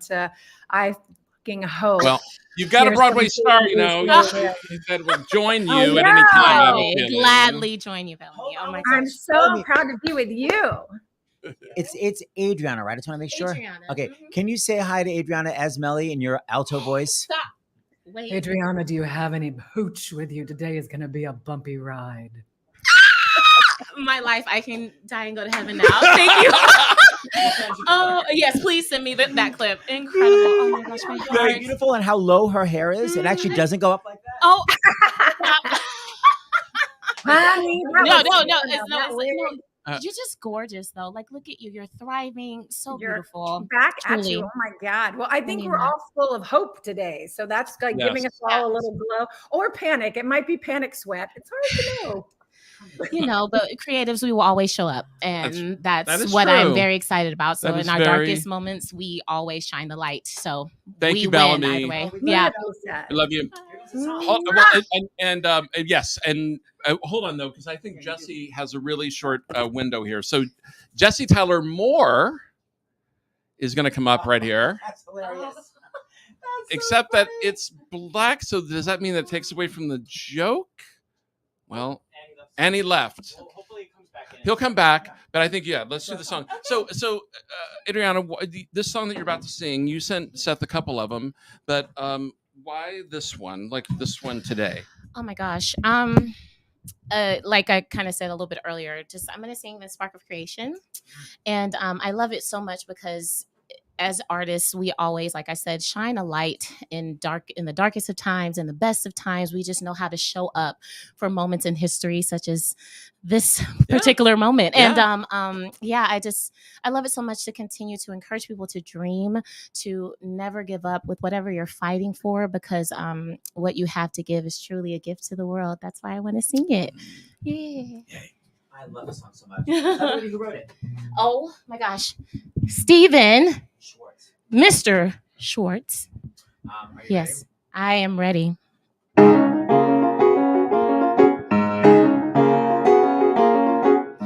I've got an itching on the tips of my fingers. I've got a boiling in the back of my brain. I've got a hunger burning inside me, cannot be denied. I've got a feeling that the Father who made us, when he was kindling the pulse in my veins, he left a tiny spark of the fire smoldering inside.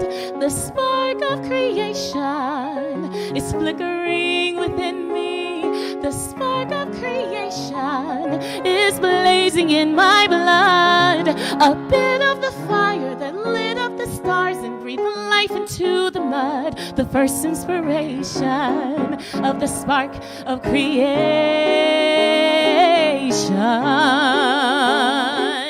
I see a mountain and I want to climb it. I see a river and I want to leave shore.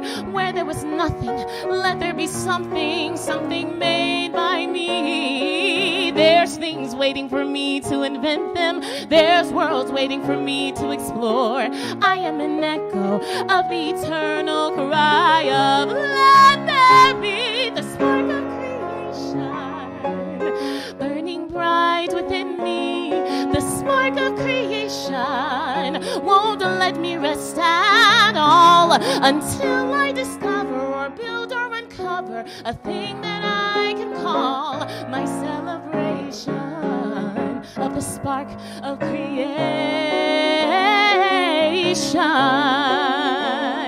The spark of creation, may it burn forever. The spark of creation, I'm a keeper of the flame. We think all we want is a lifetime of leisure, each perfect day the same, endless vacation. Well, that's alright if you're a kind of crustacean, but when you're born with an imagination, sooner or later you're feeling the fire get hotter and higher. The spark of creation.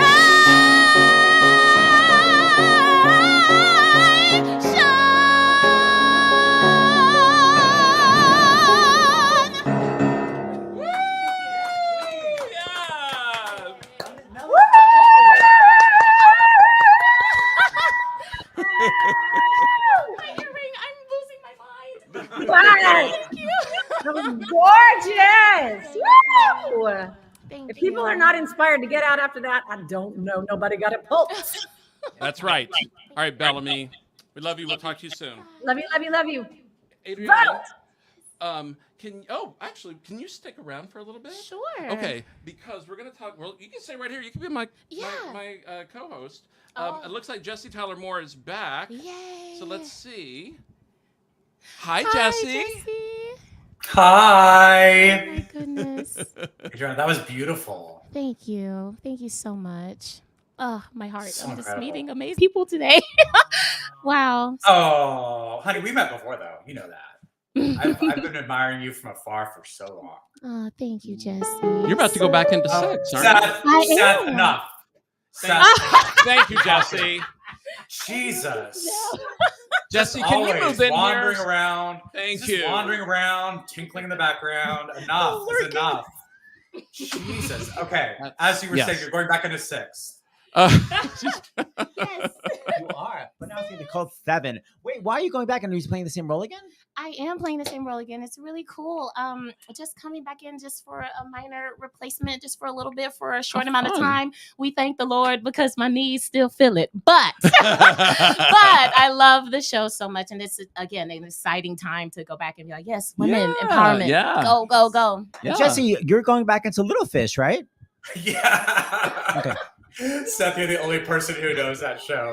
Hilarious. So inside. Okay, that's for you. It's so inside. Jessie, so we've been talking today because this is a day about joy, and Seth and I were talking about it earlier, either today or last night, that it seems like all of the days and weeks and months leading up to today have all been filled with anxiety, and that it's almost like we forgot that this can also be a joyous time, and that it's okay to be joyous and hopeful and feel inspired. I'm really curious. You've really been walking the walk and doing a lot and volunteering. What has inspired you being out in the country and meeting so many people? I think that's best told through song. Seth, let's play Little Fish. No, just kidding. No, sit down. I just see such a groundswell of support and excitement and just so much hopefulness. I have 2 kids now. Last time we had an election, I like this. I didn't have children, so to be able to talk about what democracy is, to my son, I was just at a rally for Proposition 3, which is this thing that's on our ballots here in California. It's basically to take out language, that still discriminates gay couples and biracial couples from being married. And I was sort of explaining to him what that was. And I was like, well, Beckett, you like ice cream, right? And he's like, yeah, I love ice cream. I was like, well, what if someone was like, we're going to take away ice cream? He's like, that would be terrible. I was like, well, don't worry about it. They're not going to take away ice cream. but what if they're going to take away broccoli? He's like, that's okay. You can take away broccoli. I was like, but I like broccoli. And Dada likes broccoli, and Gavin Newsom likes broccoli, and like, you know, but it wouldn't be fair to take away broccoli for all these other people who like broccoli, even though it's not something that you like. And he goes, yeah, you're right. I don't want you to not have broccoli. And I was like, well, that is democracy. Is that we making sure like we're not only looking out for ourselves, but for our loved ones as well. So, you know, it's sometimes broken down as simply as that, and he got it. And I just love that I can use what's happening in our world right now to sort of teach them about these bigger ideas in sort of simpler ways. And I'll be so happy when this is over, though. I just want to be able to exhale. Yeah. We all want to exhale. Yes. But I'm so proud of you I'm so nervous to do any kind of canvassing or talking to anybody. I feel like I'm getting rejected on a daily basis in show business. Like I couldn't, you know what I mean? I couldn't deal with being rejected. Like in another, how do you have that exterior where you could just deal with someone being like, no, shut up. Well, a lot of the when you are canvassing, and this is to anyone who wants to canvass in the future and is scared about it, they're not sending you to people who, you know, if you're going to canvass for a certain candidate, they're going to send you to people who are either undecided or have already voted that direction in the past. They're not sending you to, you know, homes where like people have already decided and have voted the other way. You know, it's about getting a hold of those people who are still truly on the fence and just maybe need that little bit of encouragement. You know, this is interesting. My dad just came to visit me. He's not watching this, so I don't care about putting him on blast. And I'm sorry, Seth. I know that offends you that my father's not watching. James, I'm sorry. But you want me to call Ferguson, tell him to tune in? Let me tell you how like little he knows about this stuff. I literally showed him my Tony Award recently, and because he'd never seen it in person, and he's like, "Now, what am I looking at?" That's how little he knows about like. So he's definitely not tuning into Stars in the House. Anyway, I was like, "Dad, it's my Tony Award, Dad. I thought you might want to see it. You know, the thing that I've always wanted my entire life. It's not a big deal. It's not a big deal. Anyway, I don't mean to be airing out my daddy issues here, but anyway, my dad was visiting this weekend, and he told me, he's like, Jessie, I didn't vote for either candidate, and I don't mean to say this to scare anyone, but I was like, he's like, I just couldn't bring myself to vote for either one of them. I was like, Dad, I just wish you had called me so we could have talked about this, because I really feel like I could have swayed him, even just by saying, you know, well, you do have 2 gay kids. Does that maybe send you one way or the other? Let's just maybe macro out a little bit here. So it's all about just having those really genuine conversations with people. And sometimes it's very, very easy. So it doesn't scare me to canvas.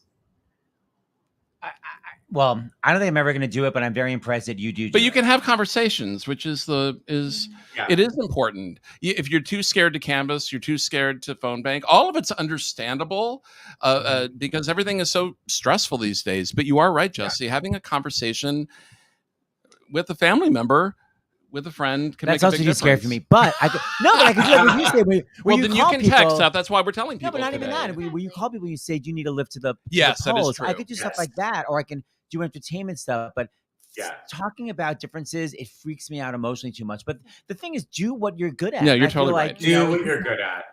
Yeah, and I'm really good at the piano, right, Jessie? I need some praise. Do you want to play something?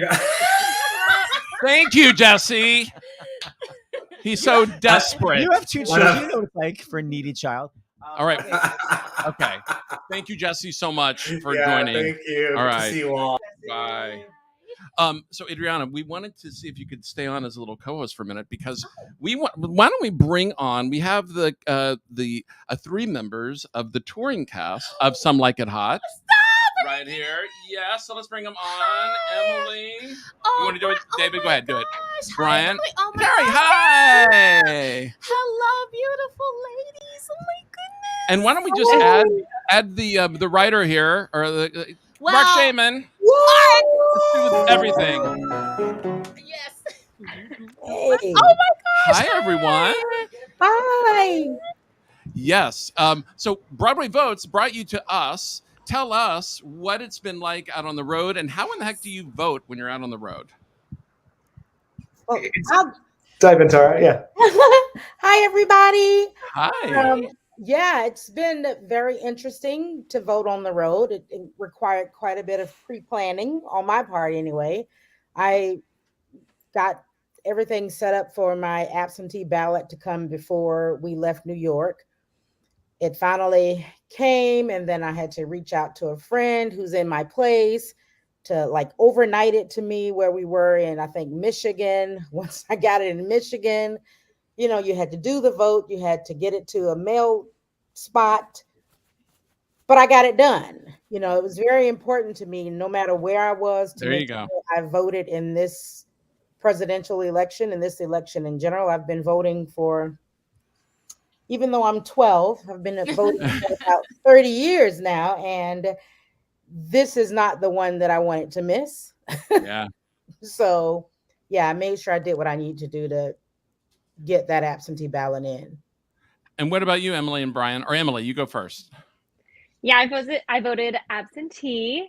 Had to do a little planning ahead of time, but I guess I was lucky. It wasn't too tricky. And I know we have other company members who have luckily been close to home and where we're at right now. We're in Cleveland right now. We were just in Chicago, and they've gone out of their way to make sure that they vote in person when they can. And we're doing a lot of checking in with each other over the last couple months to make sure we all have a plan, you know? By the way, who plays who in the show? So just so I can, because I don't see you in your costumes. So who's doing whom? I play Vivian. She's a gal in the ensemble, a member of the Syncopators. Do you get to dance also, or is it just amazing tight harmonies? Oh, I sing, I dance, I play a little clarinet. Mark Shaman, your taskmaster. Okay, who else plays whom? I'm Brian. I'm one of the swings, so I cover 8 different tracks. Okay, we used to call them roles in the old days, but congratulations. Along with JoJo Speed. Yes. Bye-bye. And I play Sweet Sue, and I'm the head tapper in the group. Lies. I'm not the tapper, but I do play Sweet Sue. And you sing the title song, Some Like It Hot.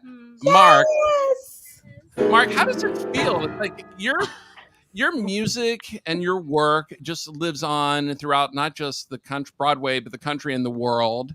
How cool is it to see these people that are doing your show? Oh, tremendous! Especially this seeing now Broadway and tour. I mean, the tour, it's amazing the cast that we got. You know, I went to Schenectady, where it's opened, and we just are so lucky. I mean, the cast is all Broadway caliber. The whole show, we were just so blown away by how lucky we were to get this cast. It's just amazing.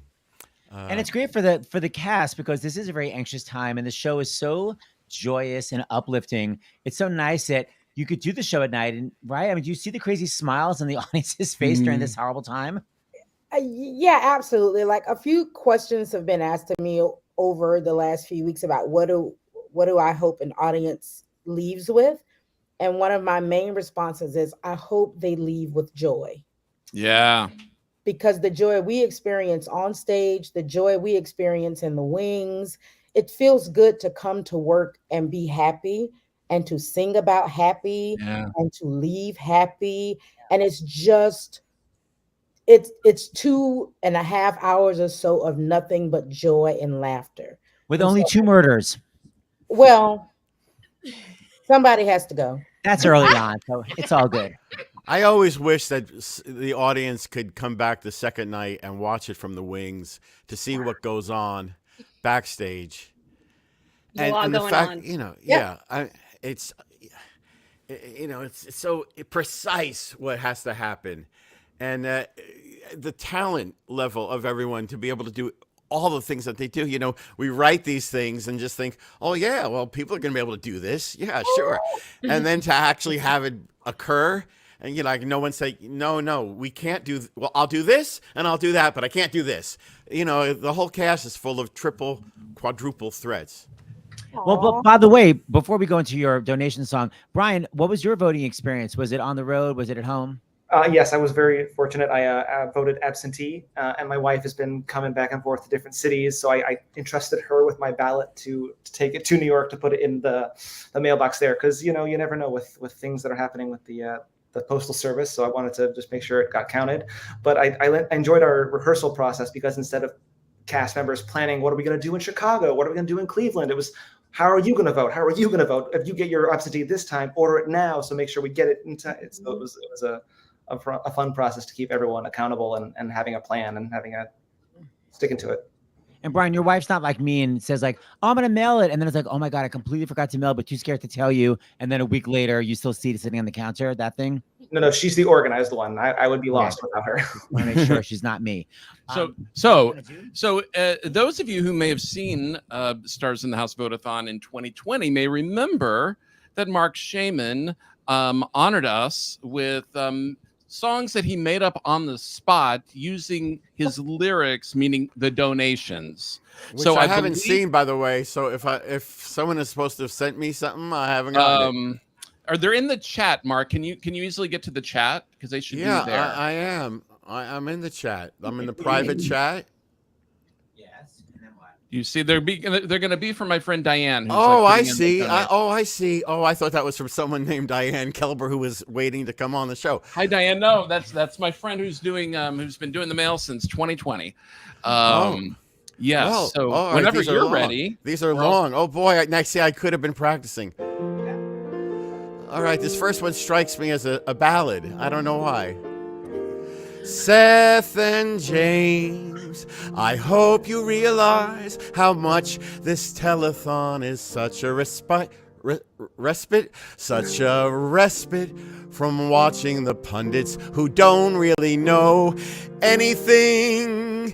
This is already so much fun. Thanks for doing this, and I hope you raise a lot of money. That's from Susan, AKA Seattle Susie Q. Oh my God. Mark Shaman, everybody. Can I go on show tonight? Can we put that in tonight? Yeah. Why is that better than every reading I've done in the last 20 years of like musicals that have been developed over and over again? Why are you so talented? And again, if people don't know, my sister Nancy always says, Seth, why can't you be Mark Shaman? Just say. Like, just be him. Okay, Mark, you got a couple more. Oh, jeez. Oh, yeah, that was just the overture. But that's just the opening number. Thank you for doing this Vote-A-Thon. I will be watching all day, really enjoying it so far. Samantha from New York. Oh, I see. Samantha from New York, $25. Thank you, Samantha. Right to the tonic. Okay, here goes another one. I'm just trying to do different tempos. All my love and support to this beautiful community. Oh, all the way from Mexico City, Mexico. Freedom will win. Thank you for making the change. Mariana, $25. Yes. All right, Mark, you're going to be on standby. Yeah, you're on for the next 5 hours. Brian, you just said something that made me. The fact that you are going to be performing the show tonight, and I can't imagine. Although, on the other hand, you're really lucky that you'll be able to have 2.5 hours to block it all out. I hope no one has their phones out and we're not just seeing an audience full of screens popping up. Oh God, yeah. And enjoys the show and finds joy tonight. That's what we are. I'm so jealous. And I get the stage manager's report every night. And it's so weird to know that you're out there doing it and I don't get to drop in. Adriana knows I would love to come drop in and just check on everyone. And you have someone put you on FaceTime in the wings so you can watch some of it tonight.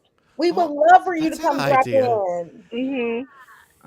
Well, we take really good care of each other. I will say and that. Congratulations, the 50th show already. I mean, can you believe it's already the 50th show? All right, Some Like It Hot Tour. Thank you so much for coming on. Mark, you're going to be on standby. I'll text you because there are going to be more donations. We got to have more. And thank you, Broadway Votes, for getting us. Yes. Some Like It Hot Tour. And thank you, Adriana. Thank you so much. All right, that's right. Okay, we have a dear friend standing by, but I want Emily Skinner, who's right here, to join us. Wait, we have a dear friend standing by, but I want. I want Emily up here. Okay, it's like, fun having a dear friend. I know I didn't yet. Both dear friends. One who's going to be here in person, Seth, and one who's standing by virtually is what I meant to say. I see. Yes. We're nonpartisan, but we're wearing this color because we want to. This is presidential. This is Red, white, and blue. Yes, That's right. That's exactly right. Have you ever worked with Celia Keenan-Bolger? No, I just sort of know her through her husband John and through the life and of course life and showbiz. And that's right. I love her. She's wonderful. John started in Full Monty with Emily Skinner, so you really know John well. Yes, that's right. yes. Well, here's his real life wife, Celia Keenan-Bolger, right here. Hi, Celia. Hi, Emily. Hi, James and Seth. Hi. Do you know, Emily, It's I so think we good to once see did you. a concert at Town Hall together. And I was Probably so. like starstruck. How do you say starstruck? Yeah. Yeah. Aw. You guys, Celia. this is so amazing. This is like a real balm. Thank you. It really is. And I think like anxiety, I feel like there are two ways to curb anxiety. And one is connection and the other is doing something. And you're checking both boxes. So good on you. Thanks, Celia. That means a lot to us because we know, again, we have people up here. It's just like our friends are not only talented, super talented, but also, like I keep saying, everyone walks the walk. Tell us about, I asked Jessie, Tyler Ferguson, who was just on here, about him and going out in the country and what has inspired him this year. What has inspired you? Because we're about to hear an inspiring song from Emily Skinner, who's in Suffs right now. Of course. Starring in Suffs. But what has inspired you? I have put almost all of my energy this election cycle into the least sexy of all races, the state legislature. Yes. But here's the Judy thing. Kuhn.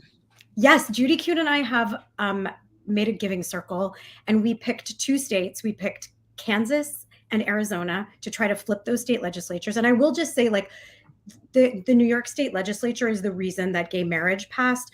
Dobbs was brought down because of a state legislature in Mississippi. So, like, there are these little laboratories of democracy, and they write the laws. And so when they write the laws and they get sent up the pole to the Supreme Court, we know that the health of our entire country is dependent on these tiny states.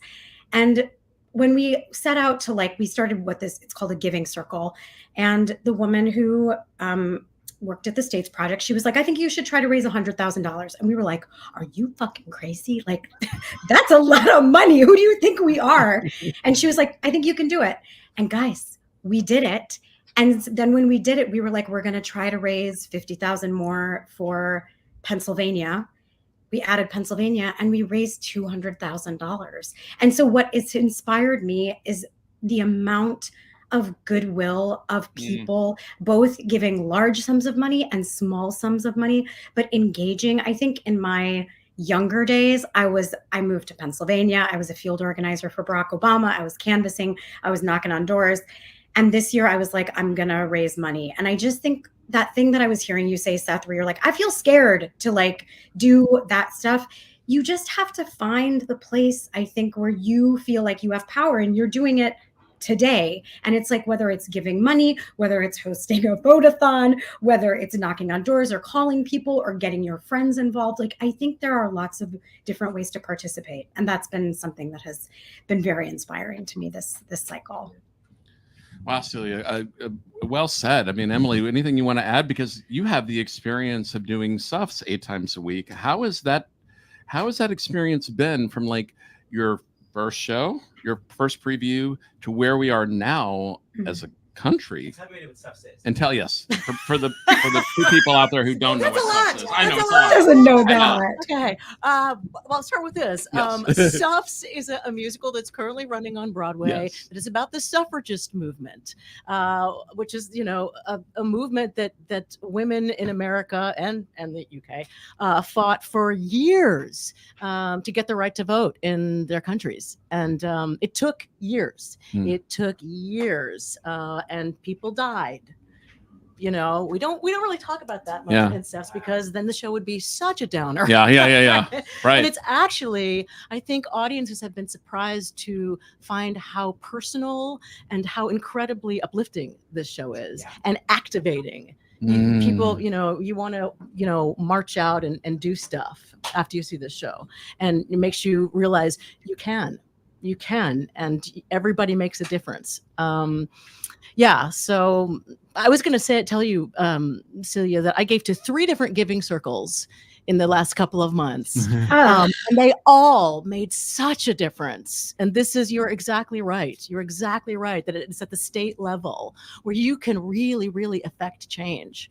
So I'll be very interested to see what happens tonight all across the board. This song is about affecting change. Why don't you describe it? We can do it right now. Yes, this song is from Suffs, and everything that Shana Taub, who wrote Suffs and stars in Suffs and won a Tony for Best Book and Best Score for this show. Everything in this show really happened. She made up nothing, and this song is a moment where the state legislation of Tennessee is voting on the 19th Amendment, which gave women the right to vote.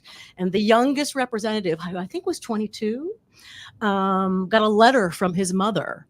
And he had this letter in his pocket when he gave the determining vote that passed the legislation to give women the right to vote.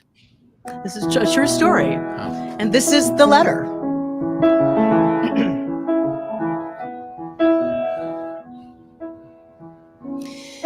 Dear Harry, I've never sent a telegram before. I drove all the way to town in a downpour, so I sure hope this reaches you in time for your vote today. I'm real proud you hold that office, and son, there's something I must say. Your father gave his life in the Great War 3 years ago. And though I'll be kicked out of Muckman County for saying so, I hate this president for making him go. And I wish I'd had the right to vote him out. Now I know I'm just an old farmer's widow milking cows in Tennessee, but I read the paper and I've seen the women marching to be free. They made me think that maybe I could hop a train to Washington, D.C. and march too. Only I was home raising you, so I did my best to teach you what I knew. Now your own little girl is nearly 3. What do you want her future to be? Vote aye for her, my son. Let your mama know she raised a good one.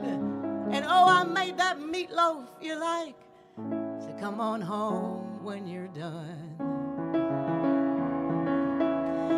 With lots of love, Mama.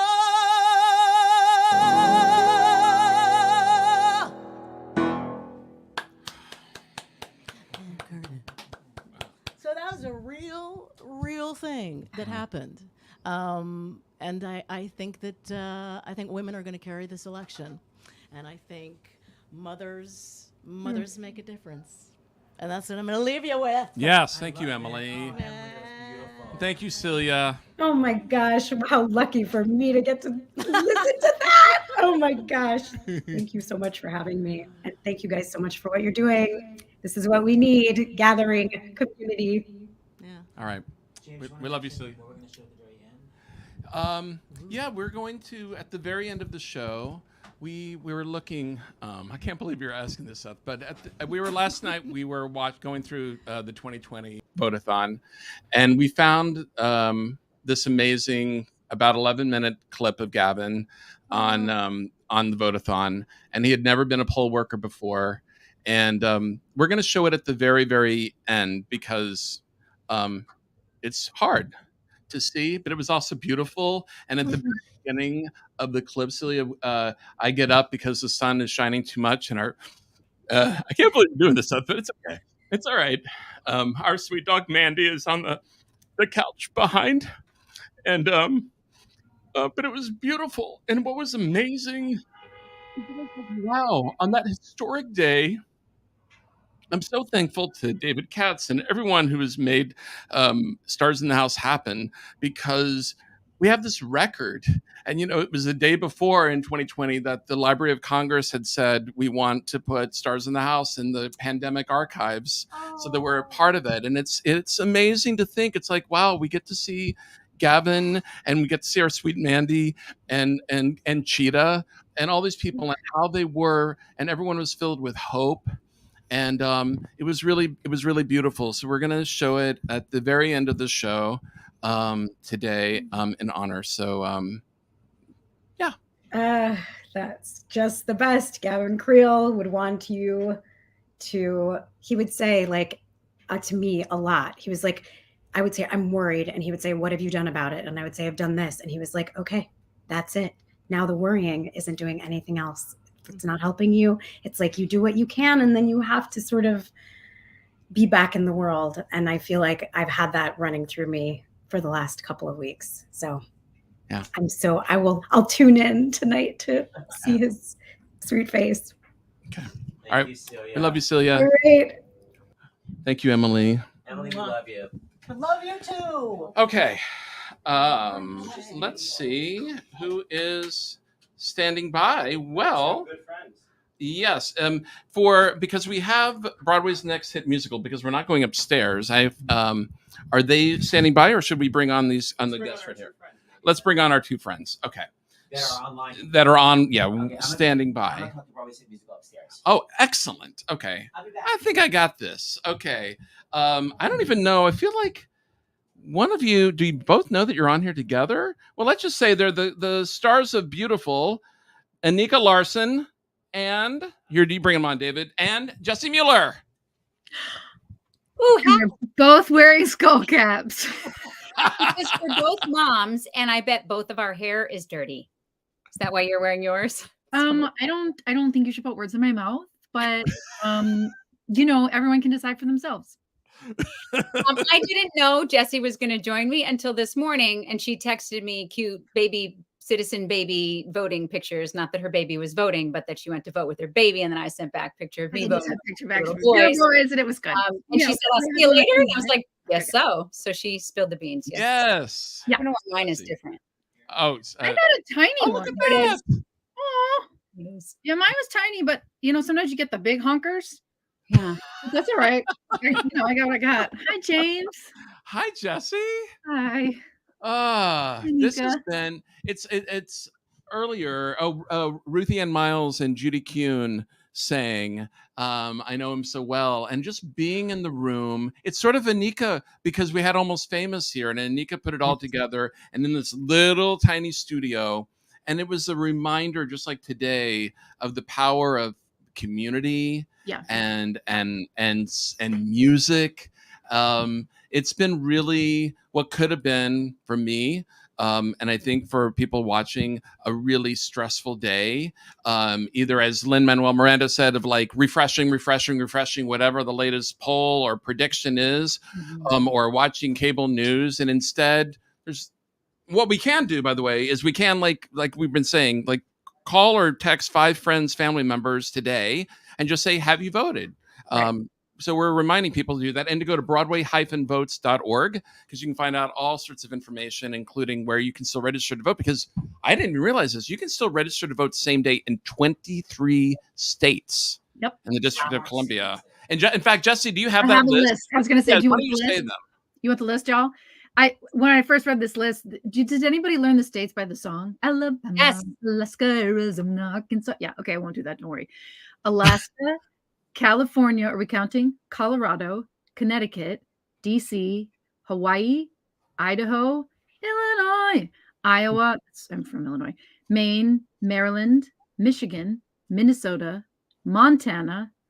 The M's have won so far. Nevada, New Hampshire, New Mexico, the N's are a close second. Rhode Island, Utah, Vermont, Virginia, Washington, Wisconsin, and Wyoming. Today you can register. Literally today. It's a lot. Isn't it incredible? And I didn't know that either until you sent me that list, and I was like, "Oh." You know anybody? Well, first of all, everyone should post that on their social media. Atlanta. And if you know anybody in those states, reach out. By the way, hi Anika and Jess. You guys look so cute. Hi. You guys look cute too. Before they go, I just want to Yes, show you honey. because we're about to go to America's Next Hit Musical. But Yeah. our friend Justin Squiggs Robertson is here, and I want to show the cards. Hey, Squiggs, will you show what you have? You could just do it on the camera. Hold on, where is it? Can you see your faces? I do. That's And I see Squig's face. Squiggs makes these amazing cards that are called, I want to say the show tunes, Lights of Broadway cards. good. And he has both of you, and he's going to be doing our improv musical coming up very soon. So Oh, Squiggs plants it on the couch. Oh, good. Jessie and Anika, I assume you guys are coming back to Broadway in anything? 20. Well, it's funny because Anika and I are working on this new musical called Wisconsin is where it's at. By the way, guess who's not doing an improv musical? Both of you, because you're terrible. Both of you said musical things. What's the it is- first rule? Yes, and? Ooh. Yeah, exactly. Mine is like, please don't. That's hilarious. P.S. Sideshow? Don't they look exactly alike? Oh, in those caps. Well, put us in the same wig. I mean, if you put us in the same hat. God, you're cute. Well, real quick before they go, I want to, because we've been talking a lot about canvassing and phone banking and conversations and how you get involved in community, but it isn't just about getting, which is very important, down ballot and all that, but there's also, Anika, with you, with the community as far as like Broadway Green Alliance and what's the hashtag? Hashtag Vote Earth. Tell us about that.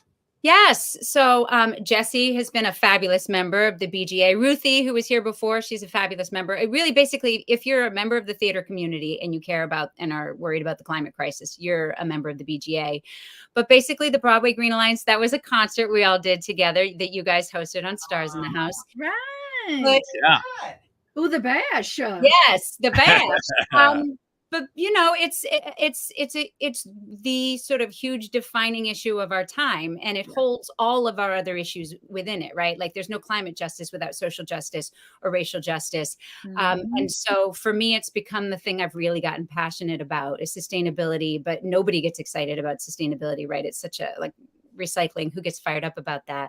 But the idea of sustainability as an act of love, my favorite definition of it is shared prosperity on a healthy planet. The idea that it's not just about planet, but it's also about people and have everybody having access to prosperity. So that's the sort of way that I get fired up about the green movement. And that's really what we feel at the BGA. And so we are busting our behinds to help make the theater industry on Broadway, off Broadway, on national tours. Lots of theater departments in universities all over the country have green captains. And we're all doing what we can to help make sure that we are as sustainable as possible as an industry. And it's easy. I mean, you go to their website and it's literally things like wash your costumes in cold water. You make these tiny little changes, but it becomes de rigueur, it becomes normal after a while. Absolutely. Yes. It's the way you're thinking about it. I mean, we might have a picture, but like the little shoe racks that we have backstage where everybody keeps their reusable water bottles, because we just really don't want to be using, people hydrate so much backstage. Right. Recycling instrument strings. The pit often now they use, instead of paper, they use their iPads for their scores and stuff. But there's also bigger stuff. One of the first like huge accomplishment of the Broadway Green Alliance was to get all of the Broadway marquees changed to LED bulbs. And that saves I don't know, somebody knows the number, but so many tons of emissions every year. Wow. And now it's not just the Broadway marquees, but it's all the Broadway, all backstage, like the iconic lights around our dressing room tables. But, if you talk to Natasha Katz about it, she lit like 60 shows. She waxes ecstatic about what LED bulbs do for the lighting of shows now. And that's all they use anymore. Not only because it's less electricity, so it's cheaper for everybody, but they work better now. And they're also much cooler. Do you remember how hot it used to get on stages because of the lights? Yeah. And then the amount of air conditioning you needed to run to be able to counter that so everybody was comfortable. Like it's huge, the stuff that we're able to do. Just when we think about it, so much low-hanging fruit too. So I love it. Yeah. And Jessie, you're so green. I see, Jessie, you only use candlelight. That's really bright. And on that note, And I have a green plant. There you go. It's fake, but it's green. Before I go, can I say something that's actually exciting? So you guys have hosted the Earth Day concert. We do an Earth Day concert in Times Square every year, and you guys have hosted a few times. And you guys live stream it on Stars in the House every year, and that's wonderful. And so this year we wanted sort of anyone in the world who wanted to be a part of planning it is invited to come to our first planning meeting. I literally mean that. You can go to the website. Awesome. But It's next Thursday at noon. It's via Zoom, and it's open to literally anybody who has thought. So people can come and tell us whether they think Seth and James should host it again next year. What's the website? It's the BroadwayGreen.com. Thursday at noon. It's the Broadway Green Alliance. Just Google Broadway Green Alliance if you need to. But anybody is welcome to come and help plan. And you guys are welcome to come and help plan. Jessie, you want to be there? Seth and James, you want to be there? Of course, now I know. Yes, come and help be a part of it. All right, ladies, peace out. Amazing seeing you, Jessie on the and next. Mika. I'm going to take a little take a little break. pee break. And Okay, we have America's Next Hit Musical coming downstairs. So come on, my cast. We have my friend Rob. Hi. So you're going to be performing. You come right here. Hi, Rob. Hi. So Rob's here. Yes. And oh my God, we have our own. I'm being evicted from the piano, and we have our audience. So to come up with the suggestions, we have Justin Squiggs Robertson from Lights of Broadway Show Cards. I know it's such a long name. I keep forgetting the name of it. Lights of Broadway Show Cards, and we have Javi Munoz from the ensemble of In the Heights. Hold on. We're going to try to. Can we pan? Can't pan. Hey, Queens. We sort of saw Squiggs for a second. All right, kids. So ask them for their suggestions, and then America's Next Hit Musical. Broadway's. Why do we say America's Next Top Model? Because today we are America. Today is all about America. Today we are America's Next Hit Musical. Rob and I went to Oberlin together. So they're going to come up with this amazing hit song, completely improv. And please introduce everybody by name and take it away. You got it. I'm Rob Schiffman, and this is Pat Swearingen. And right back there is Gary Adler. That was good. He improvised that. So yes, so we are from Broadway's Next Hit Musical.com, and we're going to improvise a song for you. So guys, we need a suggestion of a title. Are we looking in the comments? Yeah. All about winning. All about winning. Ah, yes, all about winning. Well, that we're turning up the remote. We're turning up the fan. Yeah, I'll ask James. Okay, you guys keep asking. All about winning. Well, I mean, all about winning comes to us from the musical Whatever It Takes. It's very American. Very American. All about winning is all about. It's very American. Yeah. And Whatever It Takes tells the story of a young intern on a presidential campaign who wants their candidate to win so badly that he is willing to do whatever it takes to make this happen. Yeah, it's a pretty awful musical, actually. It is. It ran for one night, and then everyone involved in the entire company was arrested. It was sued and arrested. There was libel, in that order. Slander. Yeah, slander was horrible. Capital S. But there was, but it did have a message, that sometimes people go too far. And there was, Pat played that intern. Yeah. And the scene where it happened, yeah. In this scene, I'm being asked to do another despicable, horrible thing by the male candidate. That's right. I play the male candidate. Of this particular fictional world that we're in. The song speaks for itself. It sure does. So all this about is winning. All About Winning from the musical Whatever It Takes. Look, I want you to get out there, and I want you to steal those votes. If you have to reach in and grab them, grab the paper votes, because they're all, at some point they're on paper. This guy, he wants me to do everything. Everything. This guy, he wants me to eat slop. Do it all for me. This guy, he's awful, and he reminds me of my awful pop.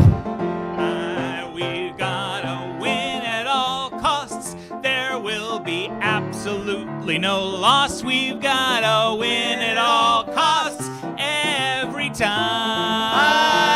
We've gotta win at all costs. Woo! I'm telling, I am your boss. We gotta win at all costs, even if we gotta commit a crime. Yeah. I don't want to go out there. I really don't want to go out there. No, win at all costs. Hey! So get down there, my old friend. Can't do and it. Do it now. I'm not gonna do what you want this time. You go and commit a felony. Won't do it. Do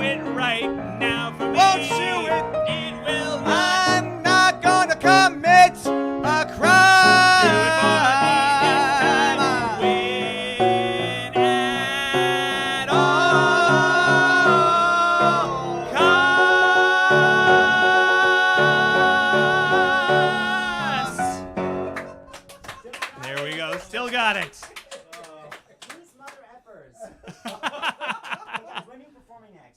Yes, we are next. Well, we're on the road. If you happen to be in Hardwick, Massachusetts, this Friday the 9th. Is it Friday or Saturday? Saturday the 9th. We'll be there, and then we're going to be in the Oregon area and the Montana area. Go to Broadway'sNextMusical.com. If you're in New York, the next time you can see us is January 12th at 9:30 at 54 Below. So come on out. And Gary Adler, tell everybody the little musical you wrote. Oh, I wrote a little musical called Altar Boys many years ago. So I've got a lot of old Christian boy band trunk songs if anyone needs them.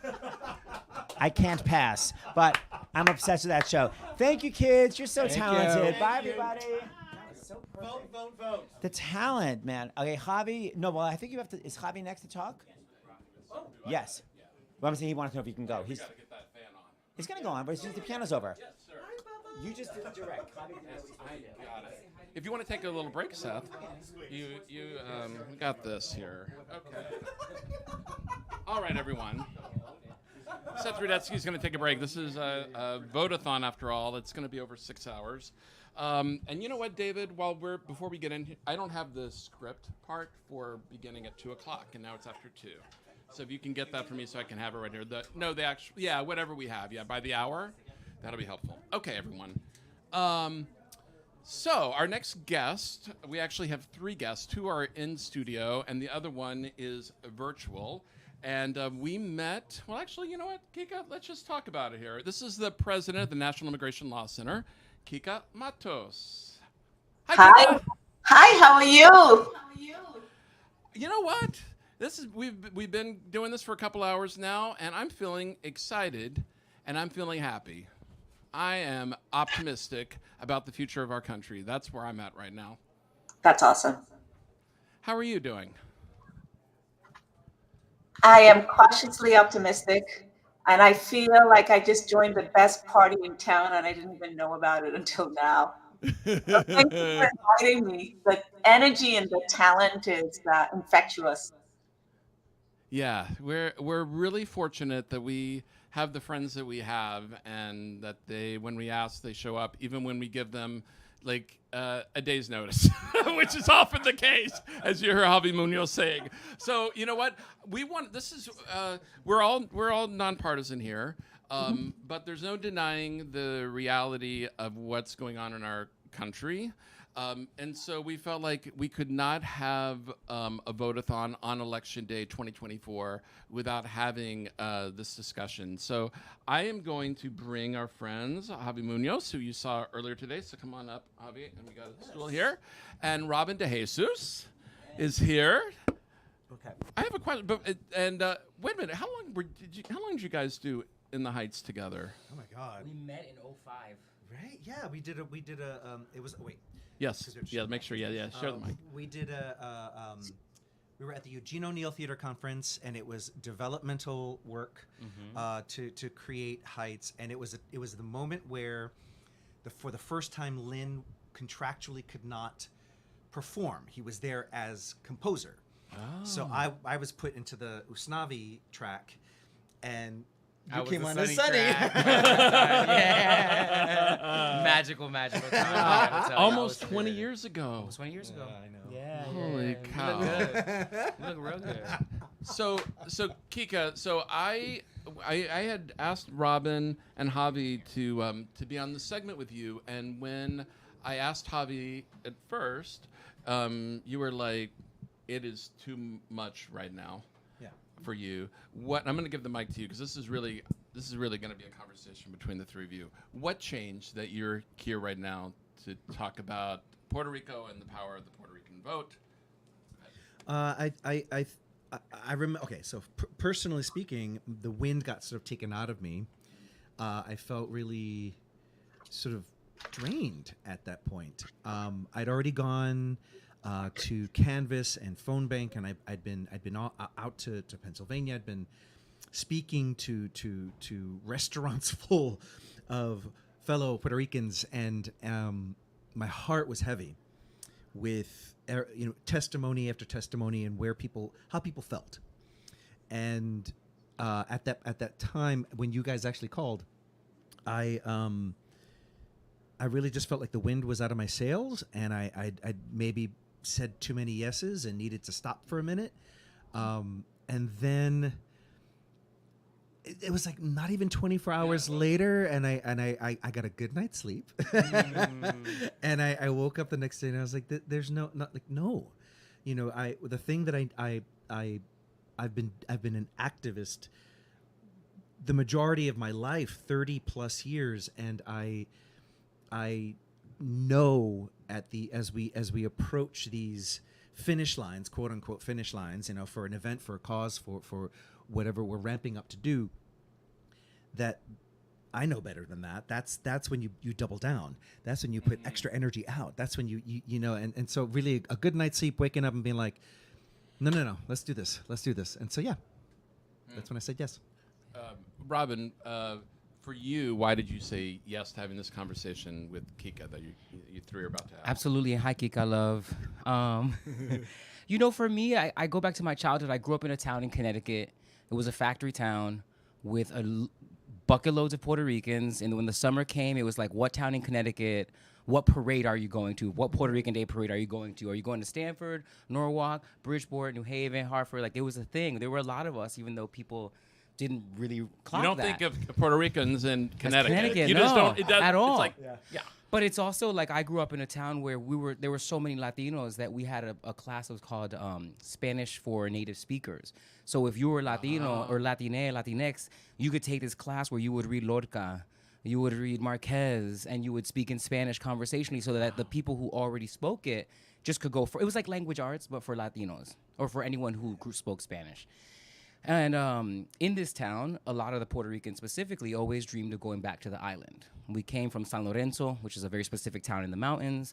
We went out to Connecticut, save our money, work in the factories, build a house, come back. So I grew up always going to PR, spending the summers there. And I remember always hearing my grandmother, my aunts and uncles always going, oh, another toll. The toll was privatized. The toll's prices went up again. I remember going to fish in the river in my grandmother's backyard, and we would fish with a can of soda with a string around it. I'd go dig up the worms, and we'd go catch fish, and we just threw the fishing wire ourselves. By the time I was 10, the river dried up, the hurricanes. By the time I was also that age and talking to my grandmother about the food and what she was growing in her yard, she would say, el aguacate está más caro que el bistec, which is avocados more expensive than steak. Because, you know, Kika, the avocados were drying up. You go to PR now, an avocado grows in PR, but you still got to pay $5-6 for one. You know that if you want plantains, if the hurricane hasn't ruined your harvest, or if it has ruined your harvest, then you go to the store and you're paying like over $1 for a plantain in the land, you know, where it grows. So those are the things that really get me activated. And, you know, I realized 2 years ago that I have so much respect for the land itself. I know how charged I feel when I'm there. I know how healed I feel myself becoming when I'm there. And when I'm there, or the last few trips that I've been there, I've realized, oh, I need to own something here.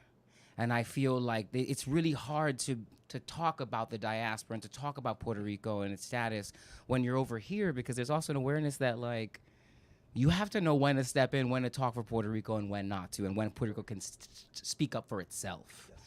And all of that just moved me to go, the diaspora needs to return. It is what Charles Blow talks about with Black folks in Atlanta.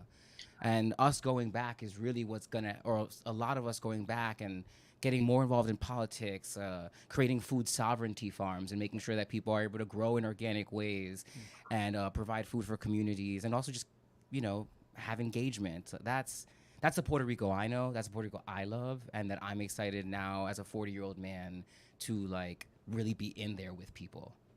Kika, what's the Puerto Rico that you know? Well, first of all, yes, let me say what a honor and pleasure it is to be with such talented, ferocious fellow Puerto Ricans, Boricuas.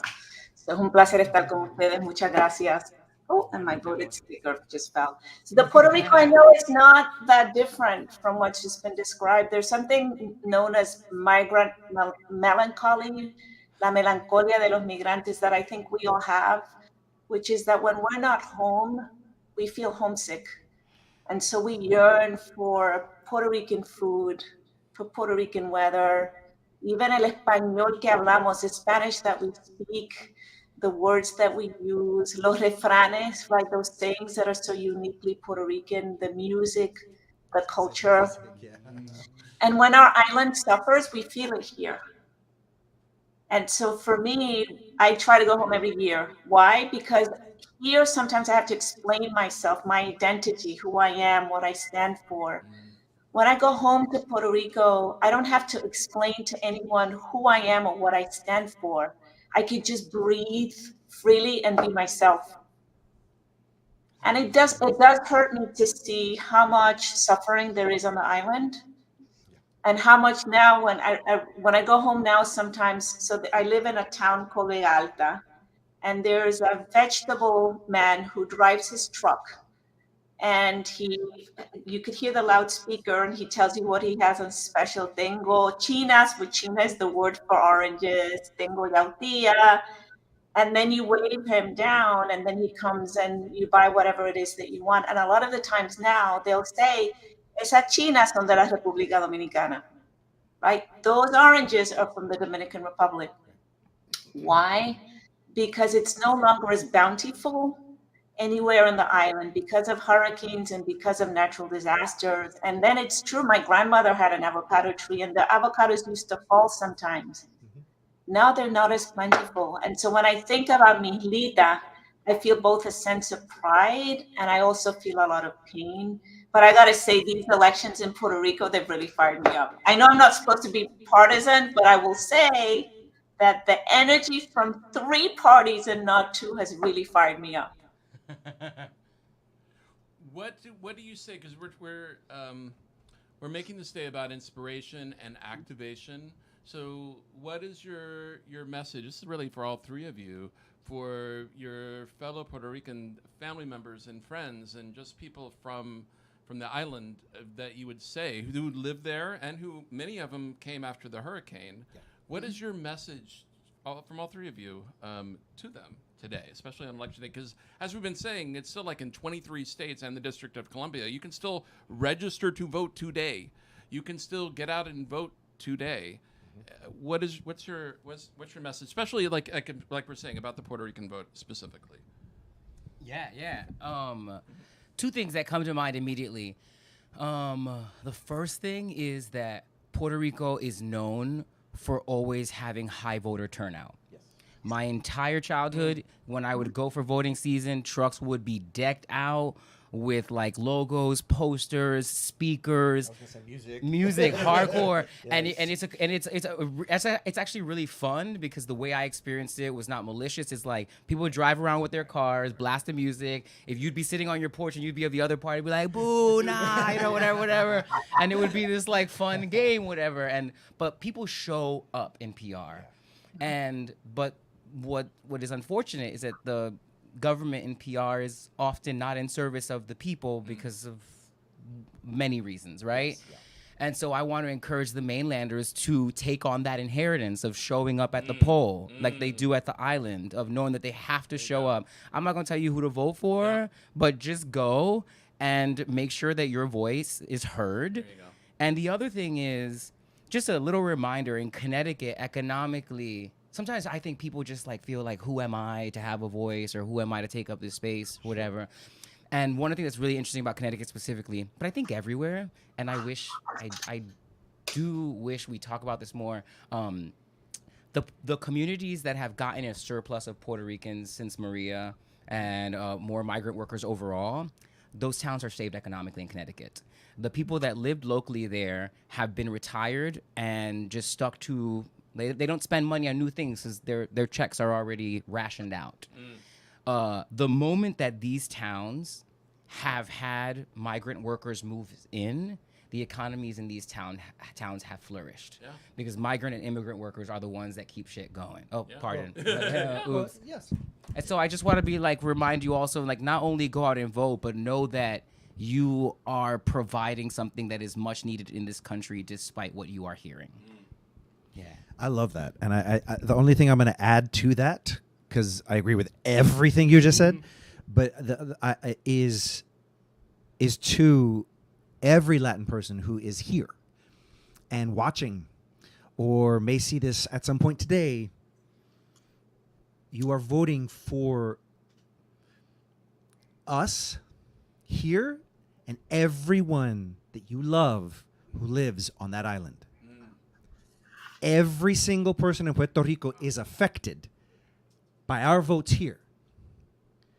So honor them with this power, this privilege that we have, and vote today. Amen. Kika? Well, I know our people are special, but here's what I will say about this election. In this election, our people are super special. Why? Because Puerto Ricans literally have the power to determine the outcome of these elections. Why? Because there's so many Puerto Ricans in swing states. And let me just quickly run through some statistics. There are 900,000 Puerto Ricans scattered across the battleground states, right? We have almost 500,000 in Philadelphia, in Pennsylvania, 130. Give a statistic. You gotta come back. She's coming back. I feel it. All right, here we go. There we go. Buffer. You did it, though. You did it. El punto grande, the point I was making is that we have the power to really influence the outcome of the elections one way or the other because of the sheer number of Puerto Ricans in battleground states. There are almost 2/3 of the entire Puerto Rican population now living in the United States. So that's almost 6 million Puerto Ricans as compared to 3.2 million Puerto Ricans voting on the island. So if every single Puerto Rican votes today, their vote has the power to determine who's going to win the elections tomorrow. And like I said, my people are special. Yo soy una boricua. Yo me siento bien orgullosa de quien yo soy. I'm very proud of who I am. But uniquely Puerto Ricans today, if every single Puerto Rican who's eligible to vote votes, we will carry a lot of power. And we should remember to be proud of who we are. I'll leave it at that. Kika, thank you so much for joining us today. This is a great and important conversation. So thank you. Thank you, all of you. Oh, thank you. This is beautiful. All right, Kika, we're going to say goodbye. I'll be talking to you real soon before the end of the show. Why don't we switch places? Though? Okay. And yes. There's Mr. Rudetsky right on cue. Hold on, before Robin goes anywhere. Well, no, they're gonna sit there. Yeah. Robin, before you go, when you had a little skin condition, what did your friend say to you when he looked at you? Girl, you got syphilis. Okay, thank you. Just wanted. It's just not based on any fact. Okay, so you plan. So Seth, you want to introduce our next guest? Yes, I would. I'm going to join the guys. Oh yeah, go plant it, and we'll turn off the fan when the song begins. Just only when the song. So Jay will be in charge. Hi everybody! Thank you, Broadway Votes, for bringing our people from the road. But right here in New York City, we have some visitors. We have someone who not only is tipping the height scale, but tipping the talent scale. Please welcome Tony Award winner J. Harrison G. Hey. I like you have an audience. Hey, you can use your mic. Oh, mic check 1 2 1 2. Exactly. How do you do? Jaw vibrato check 1 2 1 2. Ah! Okay, still got it. So obsessed. So Jay, I announced before, is coming back to Broadway Midnight in the Garden of Good and Evil, and then the theater we're performing in on Saturday. Bell Theater was like, he hasn't been announced yet. So can I say you're sort of coming back in Midnight in the Garden of Good and Evil on Broadway? I mean, people can assume things. Mm-hmm. Yeah, I know he's brilliant. David Katz saying he's brilliant. J. Harrison G has basically production number after every. His I Want number is basically a showstopper. It's every single number is a showstopper on that show. We had a good summer in Chicago. Okay, can you please sing my favorite phrase at the beginning of Act 2 where you go up that scale? Oh God. Everybody loves you. What is it? Tell him. Yes, wait, I can remember it. It's so great. It's like, tell him. Call Mr. President, call Mr. President, call Mr. President. Tell him that there's been a truth. I'm obsessed with that. And it's so in the pocket of the pitch. Tell him that there's been a truth. My God, it's so good. And my final question before you do this number, why are the Batmonts literally 180? I mean, listen, I fell into a split accidentally in high school and tore my like hamstring. So the flexibility is just there now. Like the leg just gets up. Oh my God, so it was a happy accident? It was a happy accident. Oh, wait, how do you fall into a split by accident? I was joking around in the dance room with some dancers, and they were like, "Oh, I can do a cartwheel into a split." I was like, "Yeah, me too." And I had planned on doing a jazz split, and I did a real split. Yeah. And how much did it hurt? Oh, it like you heard it like tear. And our like physical therapist, our science teacher, Miss Sapp, had to come like pick me up and carry me to her room. Yeah, it was a whole thing. I couldn't march in the field show that week. They could drag you in a split, Jane Krakowski style. But She Loves Me. I was playing the trombone, so I'd be like playing the trombone just. That's awkward. Okay, and before we go into the song, why did you vote? Why is voting important to you? Ooh, there once was a time where I didn't vote and I got out of politics because I grew up in North Carolina and I did the Youth Legislative Assembly where we played the Senate. Like we went in, we wrote bills, we like teenagers. And that made you not want to vote? I thought that would make you Yes, want because watching these people be prepped and primed to do this and how they operated as teenagers, it just like turned me off in a way that like, I said, great, I'll disassociate and go live my life, put my head in the sand and just do my own thing. And it wasn't until years later that I understood as a black queer human in this world, my life is innately political. Yeah. If I leave home without opening my mouth, my presence is political. So I have to engage. And it is something that has charged me to be like, okay, great. Even if I don't say anything, every time I leave my house, I dress with intention. So what about someone that's watching right now that's saying, but I'm not black and queer. Why should I vote? Because they're coming after all of us in every way. If you are other in any way, you are you are being targeted. I mean, like women, literally trying to take away your rights as autonomy over your body and choices for your health and your well-being and your livelihood. And we all have a say in how we are represented in the world and how we are keeping each other and looking out for each other and the humanity and the empathy and the consideration of others. Like, if you're not bothering me and I'm not bothering you, do you. Let there be peace on earth and let it begin with me. I love it. And speaking of votes, you did win one vote, the Tony Award vote. Where do you keep that, Tony? My mother hates it, but it's like above my kitchen on a like shelf. It's backlit though. Wait, why does she? First of all, yes, but why would she hate it? What does that mean? Yeah, she's just like, take that down from there, put it on like a special shelf somewhere. Oh, she wants it more displayed. Yeah, I guess. Okay, as but it is displayed because it's always like in the background of my FaceTimes and videos, and so she just sees it every time we talk. Well, and I asked Javi and Robin to come back. They were about to go back upstairs where it's much cooler, but I said you have to come down because this song that Jay is about to sing ties right into the discussion that y'all just had with Kika and exactly with what Jay just talked about, and I'll leave it at that. That was an amazing intro. If I only had my iPad, I could play it. Okay, so hold on. 7, 8, and 1. Got to promote. We have a show this Saturday at the Bell Theater in Homedale, New Jersey. Yeah. It's our first concert together ever. Come see us. Oh, yeah. It'll What are you going to be fun. singing, Jay? All the things you don't expect. Sit down, you're rocking the boat. Yeah, probably impromptu with this one back here. Anything's possible. And you know what, Jay? Jay's going to be doing our 10th annual foster care benefit.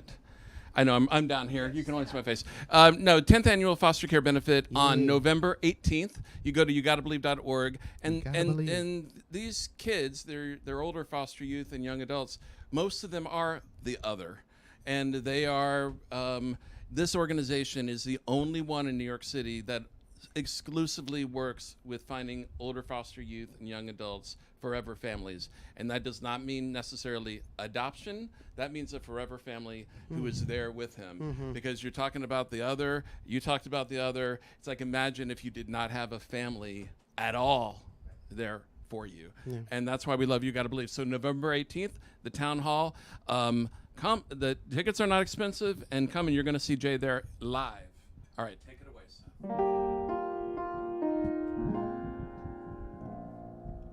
Go out and tell our story.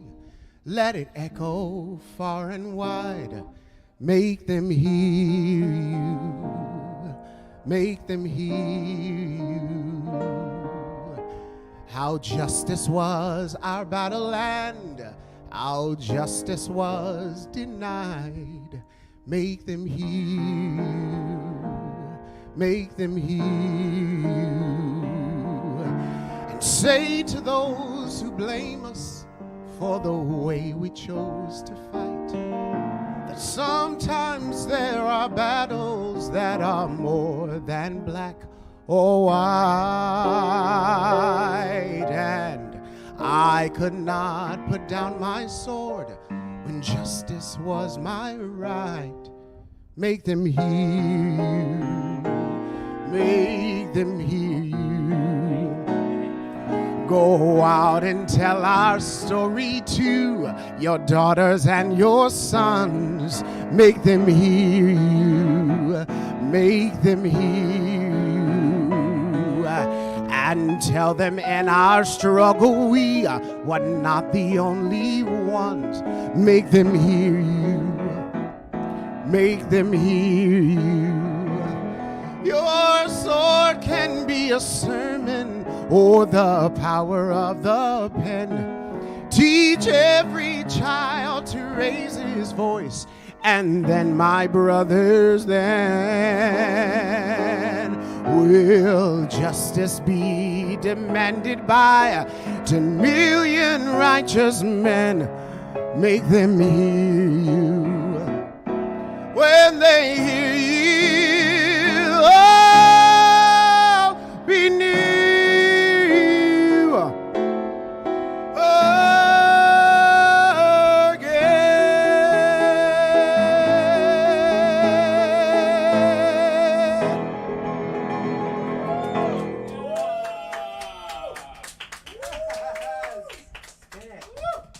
Harrison G. Hey, all right, let's get a selfie right here. All right. Even though we're live, Snap, snap. It doesn't matter. Okay. We're going to do it.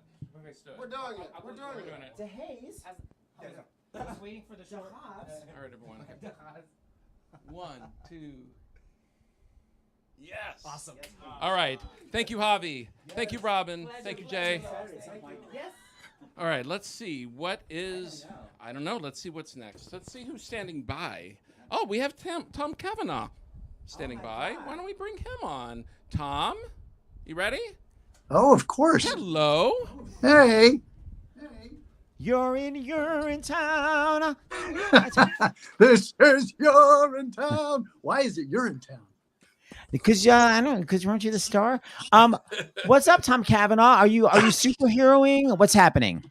Yeah, no, I'm completely super. I'm Seth. Look, you, I think, and I and James are quite clear. I'm always superheroing, whether it gets noticed or publicly lauded. Those are two different things. But I'm always doing my best to be superheroing. What is it? Everything behind you, because it looks amazing. Oh yeah, thanks. I appreciate that kindness. I don't know. It's just there's a You're in Town thing here. I think is that You're in Town. Yes, really that's a guy directing. That's just a wall of stuff to keep my my hopes buoyed. Are you? You're such a TV person now, but do you want to come back to the Broadway? Oh my God, absolutely! Are you kidding me? Yes, 100%. I think you and James were aware. Like we've been workshopping this musical, based on Movie Pass. I don't know if you guys remember that. I remember you sending us. Yes. Yeah, I was helping you cast it. Movie Pass it's a sort of a musical comedy, and we had some spectacular Broadway types help us out with the run, and so we're still hopeful. And there's another one based on America basically becoming a country, another musical that we're hoping to get to Broadway at some point with Jesus's help. Thank you. A, I'm Jewish. B, is it called Hamilton? Again, C, why aren't you putting yourself, speaking of Hamilton, why aren't you putting yourself in it? Why are you doing the whole behind the scenes? Why don't you write yourself a role like I'm always doing for myself? Seth, you've heard me sing. Okay, next question. I went to your one-person show and I was like blown away by all the musical abilities and stuff. No, I did put myself in it as the bad guy in both musicals. He's villainous and awful, and has a few comedic numbers that don't quite require the scales that you can pull off, or at least the range that you can pull off. You're always playing a villain. Broadway, Seth, despite my singing. That's He what can Lane act. Church said. He It worked can for act her. it. Continue. Tom, we've got Rachel Bloom standing by, so I want to ask you one question Get before out. you go. You want me to get out, James? So you can Yeah, get in a minute. And not completely quite yet. understand that. Not quite yet. When was did you vote as soon as you turned 18, or were you one of those young people that were like, it wasn't until like age 30? Like, what's your voting history? You don't need to tell me who you voted for, but you know what I mean? As far as like your enthusiasm and realizing the importance of voting. James, I'm Canadian. And I heard you say get out. That's Yeah. why I was like, I was Canadian. But you vote in Canada. Get out, Seth. I've lived in New York City for 516 years. Still got the accent, girl. That's right, girl. Get out. So anyway, I'm Canadian, and I gained dual citizenship in 2016 for the sole purpose of voting. Wow. So that sort of tells you my story. That does. An individual voice that I felt needed to be heard because I'd lived in the States and been privy to all the wonderful things that United States can offer a young actor. Lived in New York for 25 plus years, and in 2016 it felt like a dire need for voices to be heard, and so that was the impetus for me becoming a voter. So I guess that's a long-winded answer to, like, I take it extremely seriously because I think we have to. We had at the beginning of the show, we showed Marty Short was here, and we showed a clip from the very end of our Vote-A-Thon in 2020 that you were part of, and he talked about that, right, Seth? I mean, about how people have died for the right to vote. Yeah. Whether it's in the United States, Canada, many democratic countries, or every democratic in the country world. you've had to in the world, people have died for us to have the privilege to vote. And thank you, Tom, for coming on to say hi. It's always great to see you. Always a pleasure. Always a joy to see your faces. Thank you, Tommy. Bye, See you on Tom. Broadway. Look forward to that. Yes, thumbs up, girl. Yes. And I as will I move. said, Seth, you can introduce our next Yes. guest here, since you know who it is. She's the talent level is crazy. It's just the comedy, the acting, the singing, the writing. She does it all. I think her Twitter is literally called Rachel Does Stuff, and boy, does she do it well. Please welcome the wonderful Rachel Bloom. Hi, Rachel. Hi, I'm so excited to be here. Thanks for I having love you, me. Rachel. Of course. It might just be me holding down the fort. I was trying to rally the other crazy ex-girlfriend cast members, but I think I did it a little too close to the wire because they're all busy. But isn't that a cover because you guys are all in a feud? That's what you texted. Well, we'll talk privately. We'll talk privately. The crazy white eyes. Always, and it's freeze frame. It is. The white eyes are amazing. Rachel I Bloom, will before say we talk- Bella Lavelle and her husband dressed as Kamala and Doug Emhoff for Halloween, and it was Chef's Kiss. What did you dress as? We haven't asked people Halloween. What did you dress as? Because you've got a kid now. What did you dress as for Halloween? I dressed as Fruma Sarah. I saw that, but it was wait, but it said something that made me think it's wait. Wasn't there a sign that went with it? What did it say? Yeah, because it's Tevya. That's why. Hold on one second. Uh-oh. What was the introduction? It's Here, hold on. Hit it. What is this? Oh, I don't know the lyrics. I mean, What? let me see. Wait. Here, I'll look at it. Yeah, you gotta go. Fruma Sarah, Tevya's Dream. Let's see. Yeah. I know it's basically. Hold on. You literally only know the screaming line? No, I know. Hold on. I love it. I love this. Yes. Hold on. Okay. I'm on genius.com. I'll do the intro. there A you blessing go. on Okay, your head. okay, I got it. Okay. Okay. So she goes, What is this about your daughter marrying my husband? yes, her husband, Why'd you do this to your friend and neighbor Fruma Sarah? Miss Sarah. Have you no consideration for a woman's feelings? Woman's feelings. handing over my belongings to a total stranger. Total stranger. How can you allow it? How? How can you let your daughter take my place, live in my house, carry my keys, and wear my clothes, pearls? Now this says how. But the And they go, actual how can you lyric allow is your daughter to take a place? Pearls. The point pearls. is, That was really great. hey, that's really good. And it's a role you can play for years. I'm Tech Avail. I'm just looking at these lyrics. Yeah. The lyrics that genius.com has is how can you allow your daughter to take my place, live in my house, carry my keys? Yeah. And that's wear it. and wear my clothes, pearls. How? I thought it was just and wear my pearls. No, and wear my clothes, pearls. How? That's exactly Carry my right. keys is interesting. Yeah, I know. I love carrying my keys. I'm like, they had keys on a Tefka? What were they made out of? Like a bear's rib? Right. You know what I mean? It's 1890. Anywho, let's talk about voting. Voting. Rachel, when did what got Not you? a fan. Not a fan. Understandable. Stupid. And then blank faced.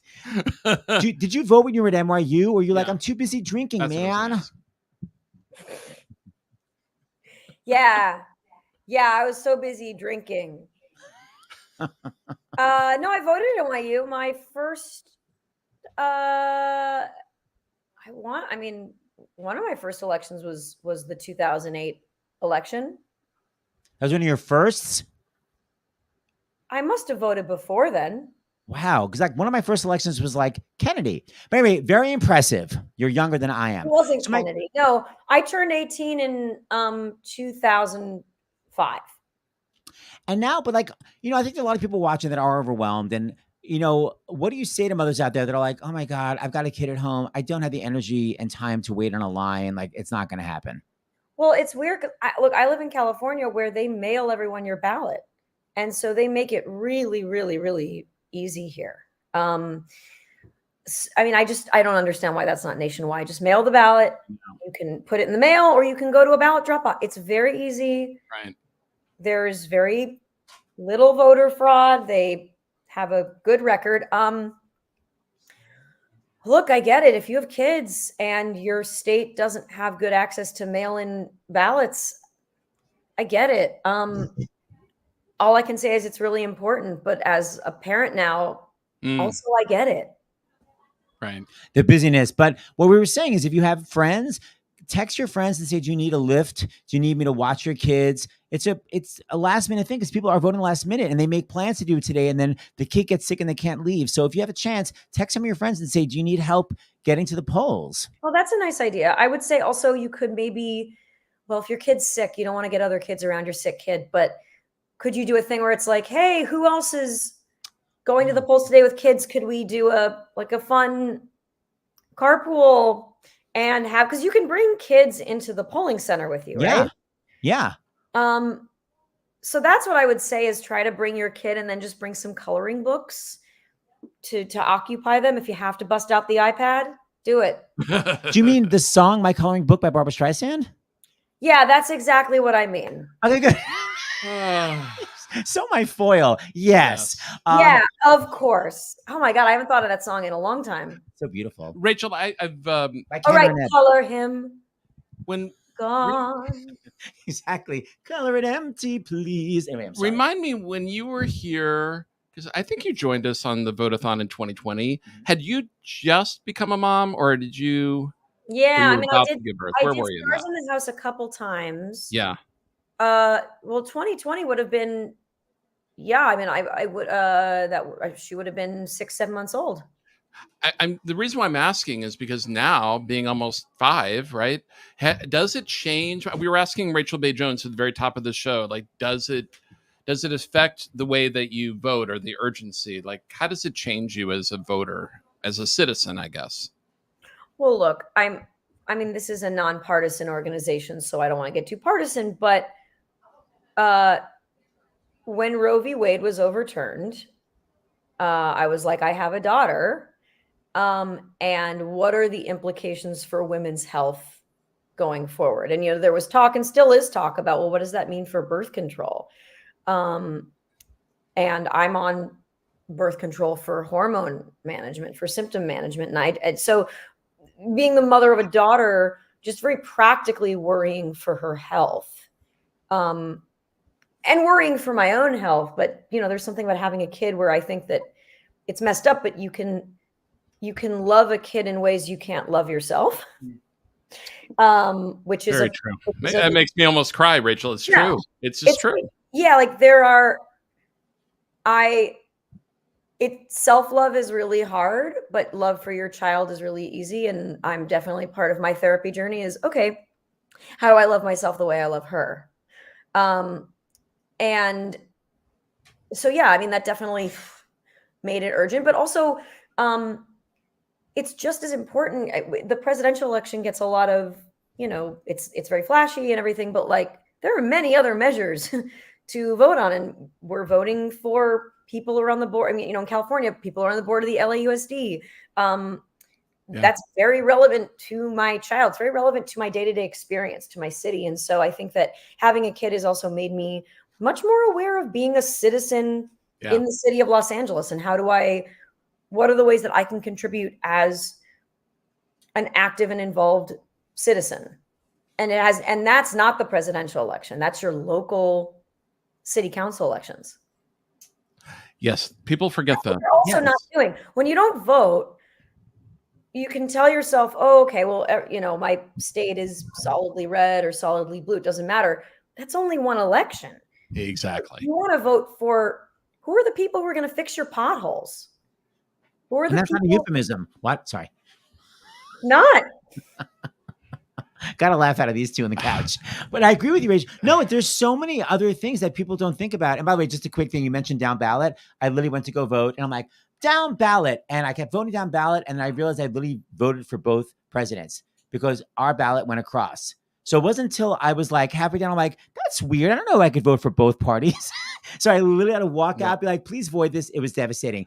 In conclusion. Well, you know what's something that's actually a good, we haven't brought it up, but I'm going to just read this. Know your rights as a voter. If the polls close while you're still in line, stay in line. You have the right to vote.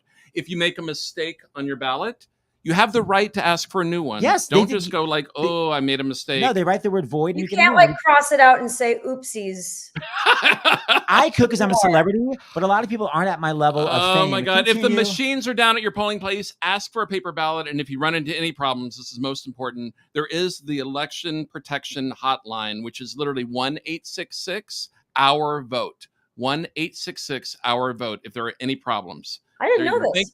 Thank you, Rachel Bloom. Before you go, Rachel Bloom, because, there's so many shows that I love like yours that are no longer on the air and, it'd be a dream to talk to all these stars. So for the people that are out there watching that love you so much, what do you think your character would be doing today on Election Day in West Covina? She'd be voting. She would have, I think, been driving. I feel like she would have been driving people to the polls. I think that's what she would have been. She would have been one of those people where it's like, if you can't drive, let me drive you to the polls. I like to think she'd be doing that. She sounds very adjusted from what the episodes I've seen. I guess therapy paid off. Okay, and where would you've only watched the pilot, Seth? No, I watched half the pilot. Rachel, the fact that he watched much more than the pilot says how much he loves you, because I cannot tell you, and I'm not joking, I would say 1 out of 25 shows that we begin to watch, horrible. He will say, nope, it's not realistic. That's it. I'm not. James, you can watch it on your own. 24 out of 25 shows. That is Seth Rudetsky. So you like verisimilitude. No, not that kind of realistic. No. If it's a drama when it's not realistic, I'm like, how would they not have known that? I'm out. And if it's a comedy where the joke is unfunny or the camera work, I'm like, why would they have cut so soon? I'm out. He's out. I'm like you, Rachel. We talk about comedy, how you say in a comedy song, why would they do the same joke at the end of every verse? And I remember talking to you about that. I love that.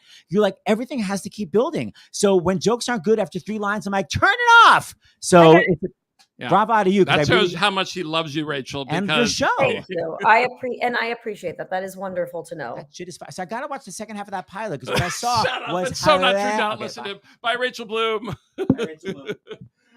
Okay. Why don't you introduce the new, and I'm going to go and have a little bit more of my lunch. So. Okay. I'm going to introduce 2 amazing people, Debbie Shapiro Jr. and Ali Daye are both coming to the stage. So we have Ali Ewalt, who was Christine Daye. Ali, why don't you come to the stage, please? And we have Debbie Shapiro Jr., who's also called Sam Gravitt. Come to the stage, milady. One day I'll be my own person to you. You will never, ever. Okay, so Sam Gravitt.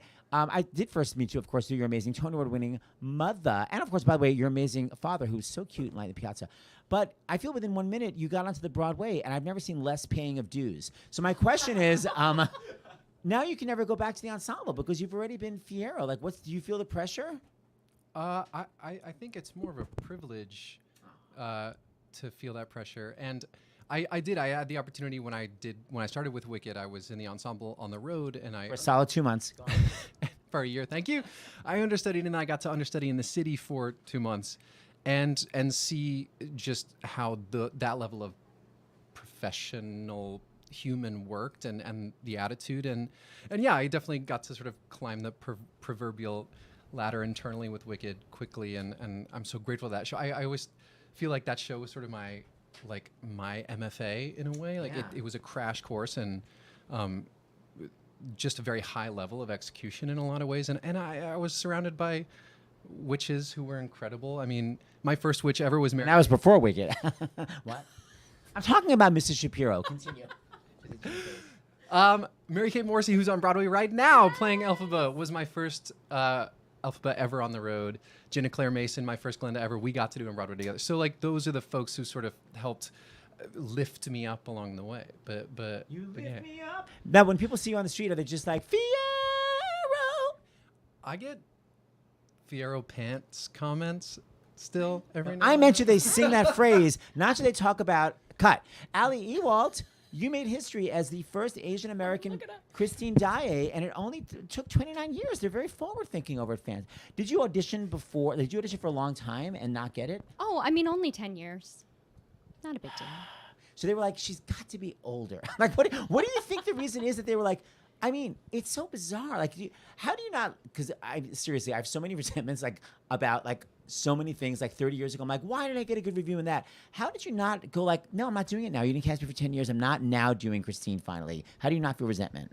I had great representation. I mean, the last time they called me in, my agents called and I was like, I don't think they're interested. And they're like, just try it. You never know. But also, someone has to be the first. Hint, hint, wink, wink. Great election coming up. Someone has to be the first. We're nonpartisan, but yes, I agree. But yes, just saying. And so, so I think there's an honor and a responsibility that comes with fortitude and sticking with it. And but how do you one not be never cranky knows. about it?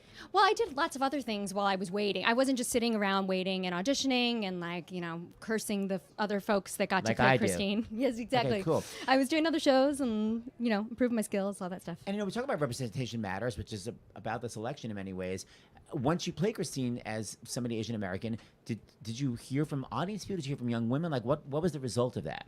Oh, it was incredible. The people that, they came to the stage door, that wrote me letters, did fan art, all sorts of posts on social media saying, I never believed I could do this before, and now I do. And having you up there is such an inspiration, and people from all walks of life. And I had that same experience when I was a kid growing up, and I saw Lea Salonga. I'm Filipino-American, and so seeing her play Eponine in Les Mis was the same, was like, oh, this is actually possible for someone like me. And so I think that's why I can belt. Representation matters. Representation does matter. Wink again. And Sam, are people like, I can actually now go to an Ivy League school and be on a sports team and do Broadway? Or you really broke ground? Okay, anyway, on that note. Wait, where'd you go? I went to Princeton. Oh, I went Why, to where Yale. Did you? Okay, Yale, Princeton, and I would discuss my SATs. I went to Oberlin. You have to be smart to go to Oberlin, but I wasn't in the college. Debbie Gravitt still won't tell me what she got on the SATs. Wait a minute. By the way, I asked Audra during our live concert, and let me just say. You heard it backstage. The expression, no, on stage. There's an expression, another 100 people. The word 100, it wasn't much above that, SAT score-wise. Another maybe. She's doing okay. No, it all worked out in the long run. Okay, so we've never done this before, but I thought we'd do a really fun duet from Phantom of the Opera. Ali and Sam, by the way, have you ever met before? Upstairs? I love it. So we're doing this for the Vote-A-Thon. So I'm going to give you a microphone. Greedy hands. Great. Wait, while Seth sets up, quick fun fact. So yesterday, I was in Pennsylvania all day canvassing with Jonathan Groff, was at the same stop. Oh. And Mary-Kate Morrissey is from right where we were. We were in Coatesville, and I think she's from Downeyville. And a woman in the hallway was talking to me about her. I'm just like, MK is like the pride of Downeyville. So shout out. Awesome folks. Downeyville. Okay, hold on. I almost found it. Wait. We've never sung this together. It's going to be brilliant. Okay. Do you know where the harmony is or whatever? Oh, yeah. Sure. Okay. Are we doing it? Huh? You want to do it? Let's do it. Yeah. Oh, I need the fan off. Sorry. Oh, yep. It makes the piano sound like it's vibrating.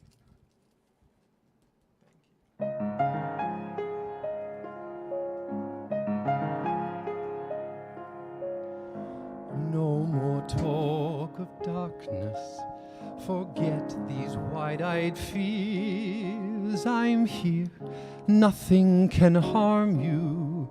My words will warm and calm you. Let me be your freedom. Let daylight dry your tears. I am here with you, beside you, to guard you and to guide you. Say you love me every waking moment. Turn my head with talk of summertime.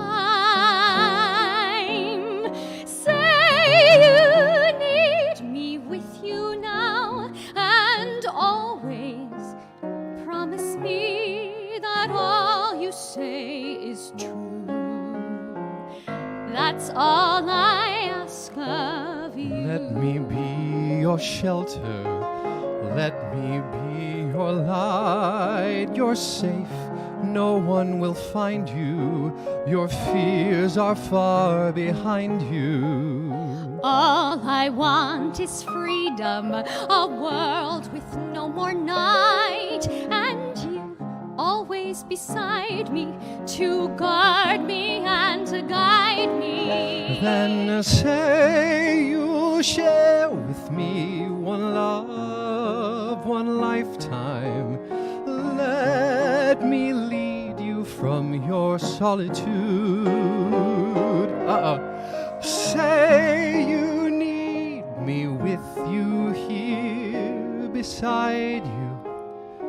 Anywhere you go, let me go too. Christine, that's all I ask of Say you. you'll share with me one love, one lifetime.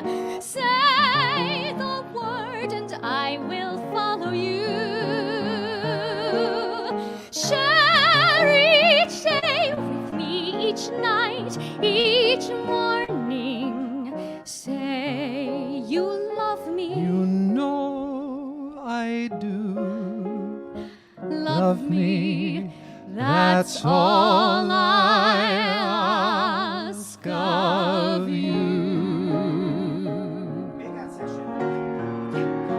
What is it? One more time. Okay, one more time. More kissing. Just imagine. Seth Rudetsky, everyone.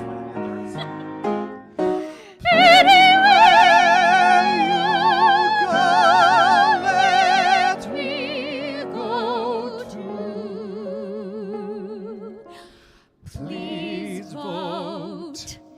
That's all I ask of you.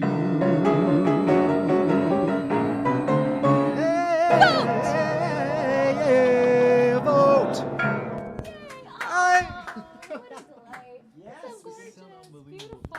Yes.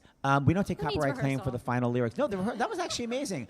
All right, Sam Shapiro, that was amazing. Ali Daye, brava. Peace out, and see you next time. Say hi to Debbie. I love her. Bye, Sam. Bye, Ali. Thank you. Adorable. Jimmy. I'm gonna text. So while we've got two people standing by, Seth. So while Shoshana Bean and company come down, we are going to have on the show someone who I have a feeling. I think there's a selfie. Is there a selfie sticker here of one of our next guests? I bet this is the first time that she's had a sticker like this. Show the picture. Oh my God! Right in the middle, in the back. And there they are! It's us. Down in the middle. Hey, guys. Hi, Sally. Is today your day off from school? It's a holiday. It's a voting day. So it's election day, if you hadn't heard. Yes, we have heard this. Did you wait a minute, Will? Did I mishear or did I hear right? Did Zoe and Sally go to vote today? Or did Zoe went to vote today? Yes. Audra and I went to vote. Shoshana Bean. I came with both of them. That's right. Sally went with both parties. We went. Audra and I went on Sunday at Seth's not request, but a suggestion. It's like vote early. Oh, for early voting, right? And then Zoe went today. And Sally, you went both times. Why did you go with Zoe today? Was it fun the first time? Yes, and I guess I just wanted to spend a bit of time with her before she left earlier because she said that she would be home tonight, but she's gonna be home tomorrow night. Yes. Sally loves to hang out with her sister. Well, Sally, your dad told me that there's a song that you have been working on together, and we would love for you to do it. Would you do it for us? Yes. We would love to. Okay, we're gonna get people settled here. 1 second. Yeah. Okay, hold on. Okay. Whenever you're ready, Sally. Good. Will. Are we ready? All right. Oh yeah. Hold on, Will. The mic's a little bit hot, so maybe. Okay. All right. I think we're good now. All right. Does that sound all right? Yes. All right. Here we go. 1, 2, 3, 4.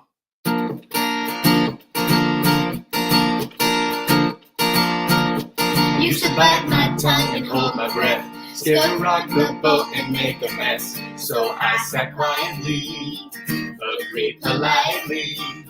Guess that I forgot I had a choice. That you pushed me past the breaking point. I stood for nothing, so I fell for everything. You held me down, but I got up. Hey! Already brushing off the dust. You hear my voice, you hear that sound.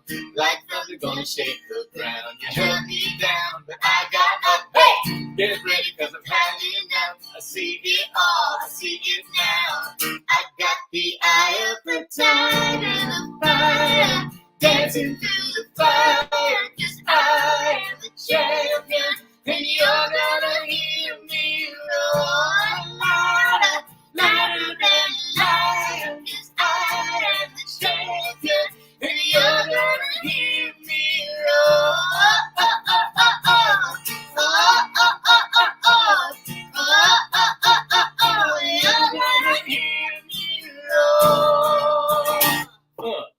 Now I'm floating like a butterfly, stinging like a bee out of my stripes. I went from zero to my own hero.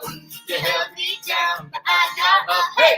Already brushing off the dust. You hear my voice, you hear that sound. Like thunder gonna shake the ground. You held me down, but I got up. Hey! Get ready, cause I've had enough. I see it all, I see it now. I got the eye of the tiger, the fire. Dancing through the fire, 'cause I am the champion, and you're gonna hear me roar. I am louder than a lion, 'cause I am the champion, and you're gonna hear me roar. Oh, oh, oh, oh. Oh, oh, oh, oh, oh. Oh, oh, oh, oh, oh. You're gonna hear me roar. Oh, oh, oh, oh. You're gonna hear me roar. Yeah!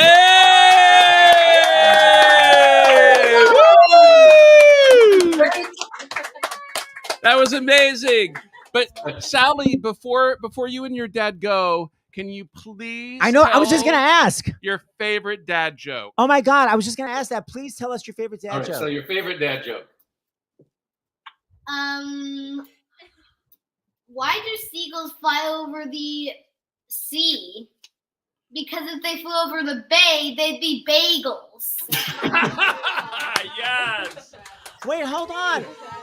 I love the reference to bagel. I have one more request. Can you tell us your pirate joke? Oh, yes. What did the pirate say on his 80th birthday? What? I'm 80. No, everyone's obsessed. Look at this. I've never had a bigger audience at this show. We feel very supported. You put butts in the seat, as they say. Bravo, Sally and Will, you guys are both amazing. Thank you. We love you both. so much. Thanks for having us. Everybody in the fam. And I think I know who's going to win. Okay. You're nonpartisan. Nonpartisan, but we can have our own thoughts. Yeah, send me a text. Bye, guys. Bye. Oh my God, that was so all right, fun. so that was so fun. So you want to introduce? Okay, so I brought. Wait, where's my friend Paul? All right, Paul, come in. I'm gonna move out of the way. So we. Oh yeah. So we have an actual up and. I know, Shel. I know. Yeah, so we have Paul and David and Squig. So I brought Cliff's here too. I brought all these backup singers to learn backup for a certain song from Godspell that my friend performed 24 years ago that I completely became obsessed with, and I'm making her sing today against her vocal therapist advice. So please welcome Hell's Kitchen star and just one of the most greatest humanitarians and Broadway stars, the amazing Shoshana Bean. Bravo, Shoshana! How do you follow Sally? It's so passive aggressive. So we have one microphone for all the backup. David, you set it up the best way you can. I think the lady should share it. And Should we have a stand over there or no? We'll Just hold it. We'll just sound. Yeah, we'll just come in. Where's Cliff? Cliff, Right you have here. to come in and sing. Where? Just this room. Stand by me. Kneel down. Riff is crowded. Okay, so Shoshana, you want to give me a backup story about this version of the song? When we did the revival of Godspell, we had the great good fortune of having a music director who just sort of flipped the music or reimagined it, I guess, in a way that really highlighted what our superpowers were. So, Okay, so here we go. Okay, Cliffy, you better sing out from there. I will. Okay, and Shoshana, you warmed up? yeah, but I will tell you this. There is a cool little tidbit. Michael Lavin used to be like the vocal coach to Broadway, where you'd go and you'd. Oh, I don't know. I don't know anything anymore. I don't leave the house. And you go and you'd bring your music and he'd work with you on your audition. And I had brought this audition material to him, bless the Lord. And when I popped up to whatever's written on the page on Bless the Lord, my soul, right? He was like, can you go like an octave up from that? And I was like, I don't know, I guess. So I went an octave up and then he was like, can you go another octave up? And I was like, I'll try it. And he was like, do that. So Michael Lavin, that high A flat. A natural. A natural. But today, probably A flat. Probably. Okay, and on that note, about it. Keeps me honest. Oh, bless the Lord, my soul. His grace to thee proclaim, and all that is within me joins to bless his holy name. Oh, yeah. Oh, bless the Lord, my soul. His mercies bear in mind. Forget not all his benefits. The Lord to thee is kind. Oh, he will not always chide. He will with patience wait. His wrath is ever slow to rise. And ready to obey. And ready to obey. And ready to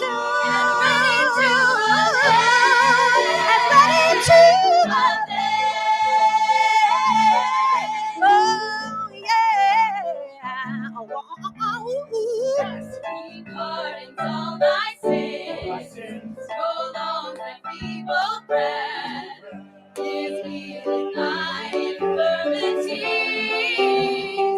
ransoms thee from death. Oh, yeah. My soul. He clothes thee with his love. With his love. Clothes thee with his truth. And it's true. And like the eagle he renews the vigor of thy youth.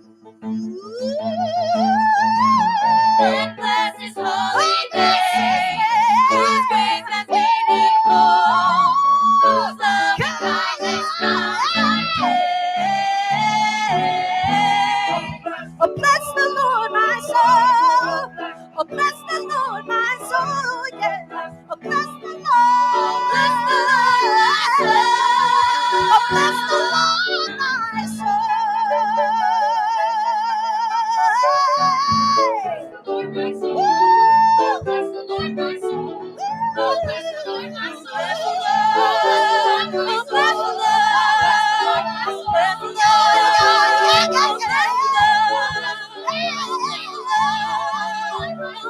bless the Lord, bless the Lord, bless the Lord, bless the Lord, bless the Lord, bless the Lord, my soul.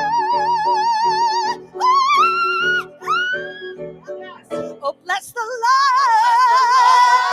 my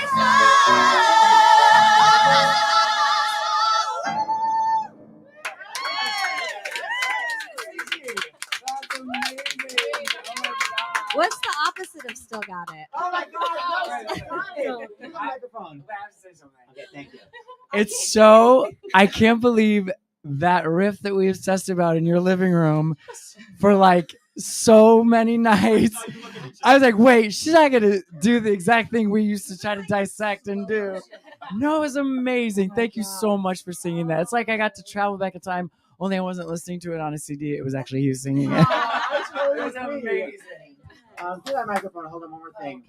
Only thing is, at tonight's performance of Hell's Kitchen, we don't have there will. Oh, good. Then vocal rest. All right. Thank you, Shoshana Bean. We love you. Thank you, backup people. That was so fun. Activism Love is coming up. Polly, hang on so I can chat with you. I don't know who the hell is next. I know. Oh my God! Thank you, my backup ladies. And hi, Morgan. It's so great to see you. Okay, who the hell's next, Paul? David, do you know? Oh, James will handle this. Oh, good. I'll introduce. Oh, Paul, stay. Oh, perfect. Our Paul, old Broadway you castmate here. is here. Here, Jimmy, you take this one, Paul. Here, Paul, stay on the stool. I know. Somebody that you're friends with. Hold I on. know. Paul's sitting down. I'm saying stay on the stool. Yeah. So we have our old disaster castmate from the Broadway. David Katz, please bring in our pal from the California. Hello. Hi. Hi, Paul. Hi, James. Hi. Hi, hold on. No, you can keep that. Hold Okay, on. yeah, I wanna the wires. No, we got it. We have All right. Kevin Chamberlain. Oh my God, and Michael's here. Hi, guys. Hello. Yay. Have you been able to watch any of the show? Oh, we've been watching all morning. All It's morning. been amazing. I'm kind of moved by the community that we are all a part of, and it's just I'm filled with so much hope. It was kind of a sleepless night until I took an Ambien. And by that he means 2 Ambien. We're not partisan, but we're pro Ambien. Okay, But continue. Kevin, I didn't know what the answer was, but I had a feeling, knowing you, that you had been watching, and I thought that would be your answer because you're feeling the same way that I'm feeling, Yeah. which is it's like it's much better to be spending the day, no matter what happens, which we won't probably find out anything today, but maybe we will. But it's a reminder of the hope and the amazing talents of our friends and the generosity. But really, it's about hope and love. And that no matter what happens is what always gets us through. You know what's And, amazing too? Here in LA, we live 2 blocks from the Amundsen, from the Music Center. And, oh, are we getting an echo? No, it sounds amazing. I never heard you Okay. So we got to vote in the lobby of the Amundsen Theater. It was great. That's cool. Yeah, So very, cool. very cool. It was Yeah. a beautiful day. It was a couple days ago. And it was beautiful. all the election, the poll voters were young Jessie fans. So I ended up having to Yeah, he was taking pictures before he went into the booth. The TV show, Jessie. By the Yeah. way, it's one of their first times voting, probably, these young Jessie fans, right? Yeah, very exciting. I was going to say, I mentioned the Amundsen. Kevin and Paul, have you ever performed? Did you ever perform at the Amundsen? I did. That's where 9 to 5 did It's Out of Town. Oh, right. Oh, We saw it. We saw you. We saw you in in the that. production. Yeah. I've only done the Jimmy Awards there. Wow, that's the big high school theater awards. Yeah. Me, Paul, and Kevin all did Disaster on Broadway, and of course, James, one of the producers. Kevin, would you do what you would do for me in the wings before the show? Kevin would play an old Shakespearean actor. We were always on the same side of the stage. Me, Roger Bart, Carrie, and Kevin. And what would you be talking about your old career? What would you say, Kevin? Well, this Mirth-Tone Peace Mike the Third is his name, and I remember I played the soothsayer, Act the Third, Scene the First, in the play Julius Caesar. I remember Ethna Abraham played the title role in that sort of iambic pentamination, and I started on the C, I moved up to the E, then down to the lower C. Where the Ides of March. Still gives me chills. That his writing partner wrote that. But he does it even better. They both do it brilliantly. But yeah. When the pedestrians come off the avenue, they come to see my voice. But back in the day, we performed without the help of ampliphonic brilliant. Yes, It's always too obvious. None of this. None of this. But also, whenever it was places, we'd be like, places for disaster, and then Kevin would scream. Oh, I'm sorry. What places? They say places for disaster, and you would always scream. Places? But I just heard half hour. Dresser! I just heard half hour dresser. Okay, before we go, I'm showing you one more thing. Kevin and I began the same career. Where is my double picture? I have it. Hold on. Oh, here we go. This is Kevin and I both have the first. We both share the same role as children, and I put a side-by-side photo. Here we are as the share the same name. Cowardly Lion. God. That's Kevin as a Cowardly Lion, and that is me as a Cowardly Lion. My first role and his first role. Thanks to 70s shag carpeting. Yeah, exactly. It was all flammable. All right. In conclusion, thank you guys. We're so happy that you feel so positive. Much. And if I may plug, I'm doing a club act at Green Room 42. Yes, I'm coming.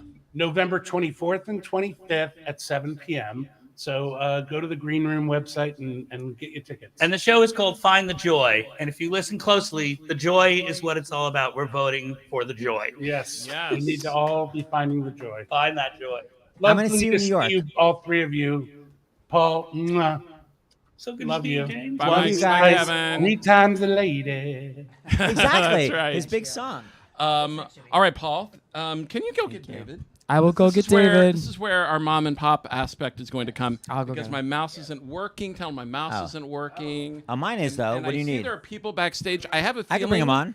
Well, maybe are these our cast members from Les Mis, from Broadway Votes? Because I don't have my script, so we're just going to wing it, and we're going to bring them on. So please welcome. Hi, Nick. Hi. Hi, Emily. Hello. You're from the touring cast of Les Miserables. Yes, correct? we are. Yes. Oh my God, I have a million questions. Okay, so before we talk about voting, tell me everybody's quote unquote roles. Nick, who are you? I play Inspector Javert.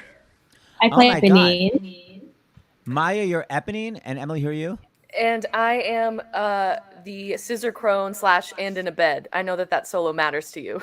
It matters a lot to me. So you're Sierra Boggess's track. Wait, you're and in a bed, but wait, it's called Locket Crone. What did you call it? Well, there's scissor crone, the hair hag, and then locket crone. So I maybe the tracking has changed. Who is Who is Scissor Crone? The one that chops off Fontine's hair, of course. Oh my God! When I did the show on Broadway for so long, I never knew there was a Scissor Crone. Okay, I have 3 Les Mis stories, and we got to talk about voting. But Nick, I want to talk about your second act song. Talk about spoiler alert. Yeah. How about calling it? Why is it called literally Javert's suicide? It can't be called Javert's soliloquy. Javert's solo. Why do I need to know what happens? Go. I totally agree, and I've seen it displayed as soliloquy before, and I petitioned for that. And the tradition is too strong, I think. Why not just call it Javert's bridge jump? Okay, so that's annoying. Exactly. Maya, I have a story for you. So my friend, 2 stories for you. My friend Jenna Russell did the role in London. Good and story. she was like, I'm going to do a different ending. So tell Cosette I love her and I'll see her when I wake. And when she died with her eyes open, forgetting that there was a 7-minute Valjean at last. And she literally had to keep that. So I dare you tonight to do your death and try to see how long you keep your eyes open for that entire scene. Oh my god!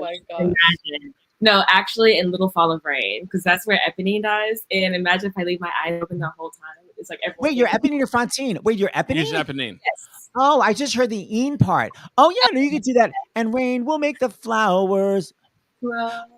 Okay, I actually have a story about that before we can talk about voting. I was on the radio and I was playing the song "Rain Will Make the Flowers," and then she's silent. So I came back on the radio on Sirius XM and I was like, "And she dies." Someone emailed me, "Thanks for ruining it."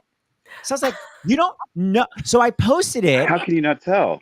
And I was like, everyone knows on the album, France Raffel stopped singing "She Dies," and then France Raffel tweeted back, "Maybe I forgot the lyrics." So anyway, so that's another way to play it if you want to stay alive. All right, Jimmy.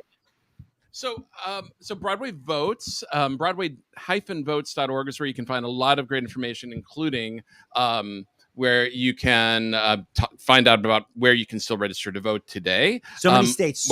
Yeah, what your voting rights are. A lot of stuff, which, by the way, we didn't talk about this, but it's like there are some states where every state is different as far as what you can wear, electioneering they call it. So it's better just to like not go with wearing whoever your favorite candidate is and what they're wearing. But you also can't look too crazy. So the Lockett Crone outfit, you can't wear any. Work. Yeah, you might get in trouble for that. Too far. But are you not? You're off this week, is that right? Are you back in New York?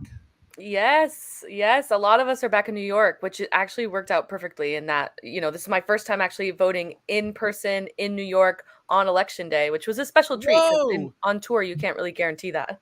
Okay, so I want to hear, did all of you vote today? Yes. Yeah. I'm in Texas, so I voted here. I came back home. I want to hear. I'm from Texas originally. Oh, great. What part? So I'm born in Dallas and went to school in the Woodlands near Houston. Oh, I'm in Houston right now. So yeah. I love it. Well, I want to, because we've been doing this show now for several hours. What was it like, your experience? I want to hear from each one of you of voting today on election day. Emily, you go first. I guess I will. Honestly, it was really, really special. I got a little choked up going to the polls because to see my neighborhood, at my polling place, everyone was so positive, so welcoming. Someone brought in their kids and we're sort of teaching them. So this is where we get our affidavit, and then we go over here and blah, blah, blah. So honestly, it really was moving to be able to be just one vote in a sea of people being involved.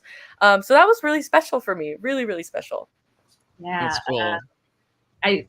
In my experience, I'm a Howard alum. I graduated back in 2023, and that's where one of our candidates went to. And for me to go into the polls and to see that name, I had to double check. It took 3 times to make sure I pressed the right thing. But I had a moment because it's a great move for representation right now in this world. So it's beautiful to see. Oh, and Nick, what about you?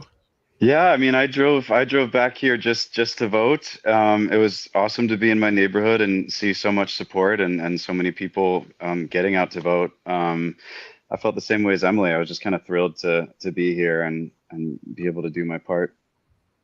Well, thank you, all 3 of you, for coming on today. It's been great having you. Thank you. And Broadway Votes, Broadway-votes.org. Go there for all sorts of great information. Thank you. Yes, thank you. So Seth, you want to introduce our next guest? She, I believe, is she in LA? Is she in London? Yeah, I thought I have no idea who you are. Oh, you didn't see David's text. Well, we have a certain Harvest Home friend waiting backstage, so come over here and sing. Oh, I'm so excited. We have Brad Oscar standing by for singing. Yeah. We're having a song coming up, but we have her. She's a jet setter. She's a TV star, a mega Broadway star, and we did a wonderful benefit for Harvest Home together. Please welcome the incredibly talented Merle Dandridge. Hi, my babies. Hi. And how are you? When I first met Merle in person, I was like, the hair is stunning. I love the lace front wig. And she said, girl, bye. But But the hair is always amazing. Thank you. I just got off the plane though, and so it's a little greasy. Are you in London? I'm in lost London. track. You're back in London now. So did you vote for the king or the prime minister? Like, I can't keep track of what do you do? Girl, bye. Yeah. Thank you. I got my vote in before I left. Thank goodness. I was very proud to do that. Went home, got some doctor's appointments, but that was the major order of the day to make sure that I got that in and do whatever I could do. I'm so happy to see you guys. And thank you for doing this because we need some joy today, huh? Absolutely. And it's been really infectious. You know, we started the day with Rachel Bay Jones and Linda Lavin and Marty Short and Andrea Martin and Lin-Manuel Miranda. And it's just like everyone, it's just been one joyous moment after another. And like we've been saying, it's been a reminder. There's so much negative. There is a lot of negativity and there's a lot of hatred out there, but and hopelessness. But unfortunately, I don't know if it's just human nature, if it's us as Americans, I don't know what it is, but it's easy to kind of latch on to that negativity and forget about that there's so much more that's positive out there than there is negative. And that's what we're, I think, reminded of today. And we were talking about parents and children. I know that you're Black and you're Korean, right? That's right. Yeah. And is your mom Korean? My mom is Korean and my siblings are all half siblings and they were born and raised until they were teenagers and came over. And then we were dropped in homogenous middle America, Nebraska. So the order of the day for this immigrant family, you know, in the late 70s and 80s was assimilate, right? And then the light bulb came on, I think, for all of us. You know, like these laws, these systems are not set up for us. We need to have agency, you know, so I don't know. I've been thinking a lot about, you know, the plight of people who have grown up in this country marginalized. And I think that's one of the reasons why this moment feels so life or death. And I'm just so grateful to be a part of a community like the one that you guys are highlighting today, where, you know, the Broadway community really taught me what it meant to mobilize and mobilize with joy in our hearts and our talents kind of on display, and just with celebration in everything that we are. And so that's why it's a real honor and privilege to be here with all of you and with all the people that I have loved for so long. It's been really, I mean, I've been like a little kid watching the stream all day. Thank you for doing it. Moral. God, you're so talented. So we're talking about doing charity. And by the way, and also about Broadway activism. We're going to have a salute to Gavin Creel at the end of this, by the way. But in terms of your activism, you got me connected with Harvest Home. Can you just talk about what that is? Because we're setting up the next benefit for soon. Yes.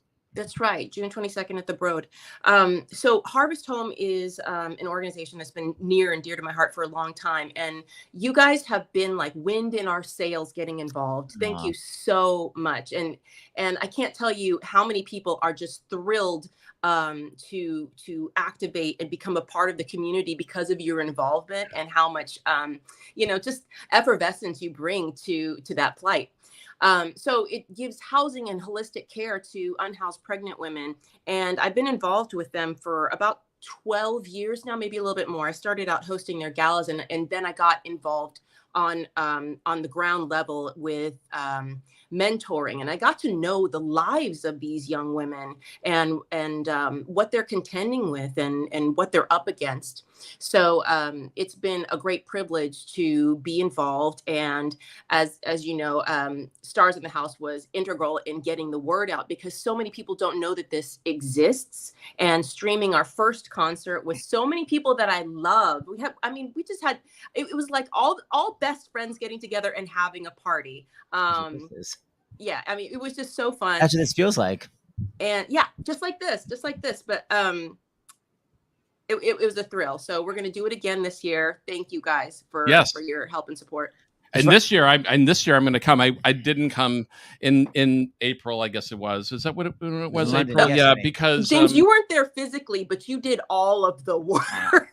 He did all the hard work. You made that happen. Our sweet Mandy, we had just found out that she had cancer, and so I stayed back because I don't play like this guy, or I should say play at all.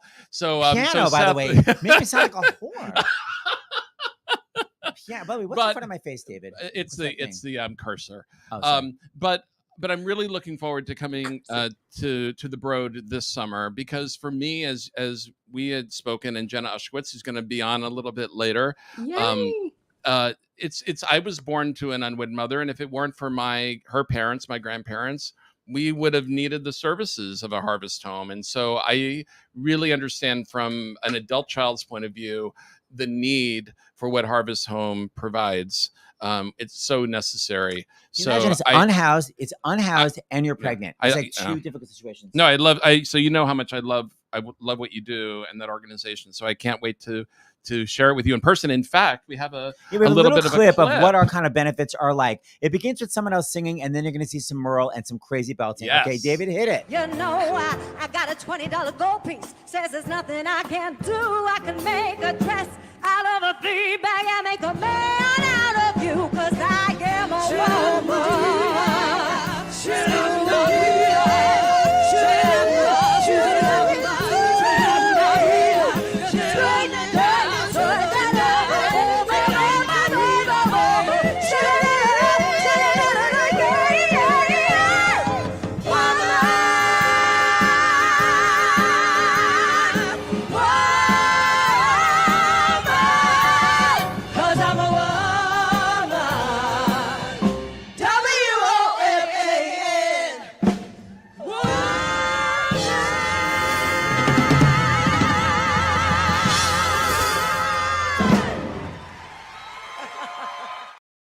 Yeah. That was amazing. Holy moly. Like I'm trying to get my larynx to drop after listening to that. Yeah, but we had Eric Idle singing Bright Side, Cheyenne Jackson, Jessie Tyler, obviously Jenna. It was so wonderful. And as we think about everything that is at stake in today's election, some of these things just feel so timely to talk about. So thank you for highlighting that. Absolutely. And we love you. Again, I gotta say, you guys have had a year. James, you touched on it. That's why I'm going to bring it up. You guys have had a year, and the fact that you continue to fight for what is right and create so much heart. Thank you for it. Oh, thank you. Oh, Merle, you're our new best pal. All right, we're going to see you soon. All right, love you guys. Just brush and dry and put it on the wig rack when you're done with it. Oh my gosh. Teach me how to do it, honey. Teach me. There you go. How dare you? That's right. Bye. Son of a bee. What is next, Brad? Yeah. Okay. Bye, Merle. Bye. I'm bringing up my good pal, Bradley Oscar. Come on up. Plant it. Bradley Oscar. No one calls me Bradley. Bradley Oscar Hershkowitz. Your full name. My mother calls me Bradley. I have to lean in Hi. here because I can't move the camera. Oh. Brad, you're right now starring in what up and coming little tiny off Broadway show? Yes. A little show that's becoming more and more well known. It's called Wicked. Hey, good for you. Unbelievable. Were you invited to the movie yet? Yeah, there was a premiere last week. Oh my God. Yes. Did you? You weren't singing along and knowing like I would do, were you? Sadly, Seth, we were together that night and I didn't see the movie. It was the night of the only make-believe benefit. Can you believe it? Yeah. So I went to the party after, which was Well, wild. that was so much more important. Hey, It Jackie was. Hoffman, come on Oh in. my God. Jackie Hoffman's I here. can't sing in front of Jackie Hoffman. You're very intimidating, dear. I'm gonna. I was gonna say this is perfect. It's a perfect song. It's a perfect song. So Brad and I got to do the producers together on Broadway. I knew you before then, but I feel we really got to hang out. Oh yeah, I then. knew you before then, but yeah. And are you still registered to vote in Washington D.C. or now? No, I'm registered here in New York. Do you remember your first election? It was 84. And was it a big deal to you? Because back then I just feel like I voted and I was like, eh. Like, Well, it wasn't that because exciting. it wasn't, seemingly nearly as divisive. And yes. We all seemed to be more on the same page back then. But anyway, but no, I remember being thrilled to be able to vote. Of course, I've always thought, it's a privilege, and more, as we know, so important. And did you ever vote when you were on the road traveling with the show? I don't remember. I mean, I know I voted in every presidential election. Thank you. I'll tell you that much. Okay, so we're gonna recreate a song from the producers. Okay, all right. As you know, Brad played only in the show a Nazi. In real life, he's undecided about that. And we're, oh, geez, really? Today of all days? I know. Sorry, we should just joke kidding. about Nazis. Just Oy, kidding. oy. I have not played this for you Oh, in so really? long. Are you gonna help me out at the end? Or are you gonna do the I will final- the change button that line. Well, I mean, Shouldn't I change? Okay, fine. I'll do no, it. I mean, in the course of the song, it makes sense. Okay, so can you describe what happens? I mean, like why set why it you up? doing this? Yeah. Set up that Franz Liebkin is a crazy Nazi playwright who has written a just even talking about it. So it's so inappropriate. Has for written today. a wonderful musical about Adolf Hitler, and they're having auditions for the role of Hitler, and Franz is behind the table with the other creatives, and he's not seeing anyone that he likes at all, and he eventually stops one of the auditioners and says, no, that is not how you sing. Haben Sie gehört das deutsche Band? Are we going to go right into it? Sure. Well, then I shall say, this is how you sing. Haben Sie das deutsche Band? B flat, 2/2 time, modulate at the bridge. Haben Sie gehört das deutsche Band? Mit der Bang, mit der Boom, mit der Bing, Bang, Bing, Bang, Boom. Haben Sie gehört das deutsche Band? Mit der Bang, mit der Boom, mit der Bing, Bang, Bing, Bang, Boom. Russian folk songs und French ooh-la-la. Can't compare with the German Papa. Wir sagen, haben Sie gehört das deutsche Band? Mit der Set, mit der Zap, mit der Sing. Polish polkas, they're stupid und sehr raten. It don't mean a thing if it ain't got that Schweigen, Reigen, Schoner, Schutzen, Schmutzen, Sauerbraten. Key change of this haben Sie gehört das deutsche Band? Mit der Set, mit der Zap, mit der Sing. It's the only kind of music that the Huns and the Honeys love to sing. That's our Hitler. Happy Election Day! Happy Election Day! Exactly. Thank you, Bradley. We love oh my you. God, I So love good you. to So have glad to you. be here. Thank you for you and all you do. Oh, thank and now, See that? yeah. Jimmy, are we going to Jackie or is there somebody else? Okay, we need to turn the to fan Jackie. off. We're when I going play to that. Jackie. Maybe I should have the remote there. Jackie Hoffman, come to the stage, please. Jimmy, talk to Jackie for a second because I got to look for the music.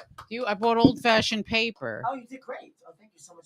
Oh my God. And do we? Wow, it's taped together. Great. Okay, so I can introduce this a little bit. So this is the amazing Jackie Hoffman. Jackie, of course, nominated for a Tony Award, Emmy Award, became famous for losing the Emmy Award. Can you talk about that for just 1 second, dear? Oh, for God's sake.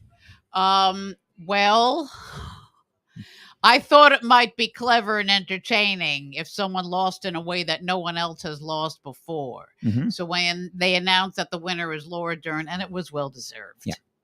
But still, you were great And the as camera was Mamacita. still on me for a precious split second. I said, "Damn it! It was rigged."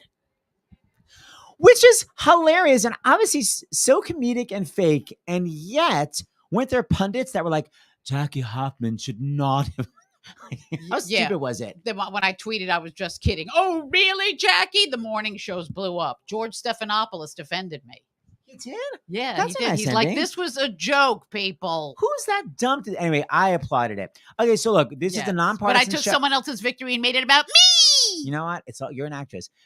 This is a nonpartisan show, so we can't talk about anybody specifically. So Jackie has a song about not focusing on anybody in particular.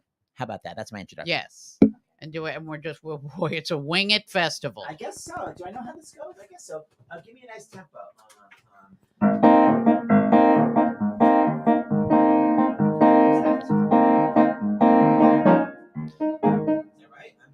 Yeah, it's a little bright, but that's okay.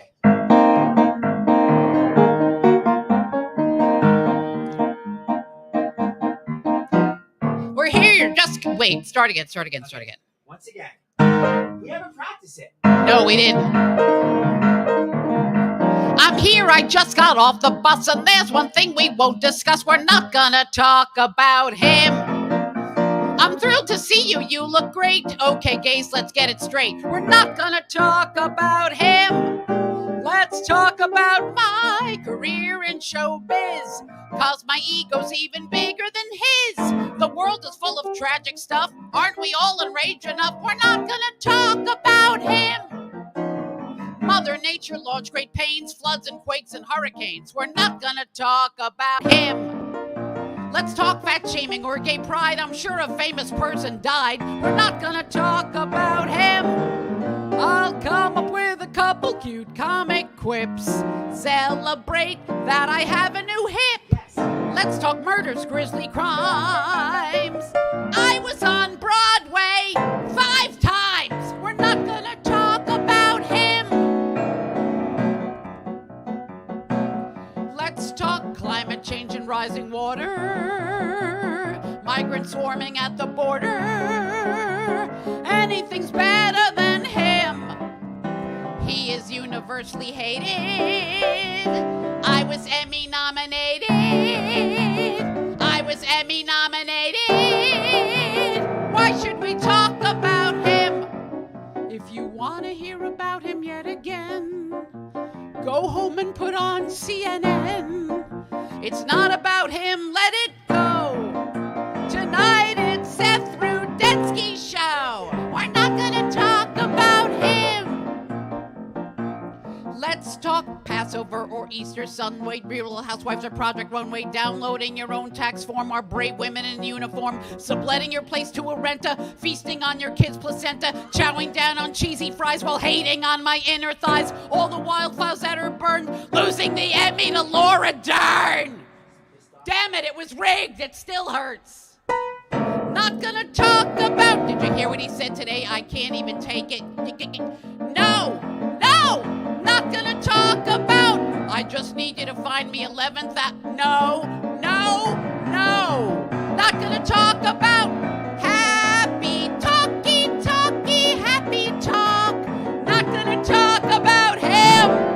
That was a brava. That was so fast.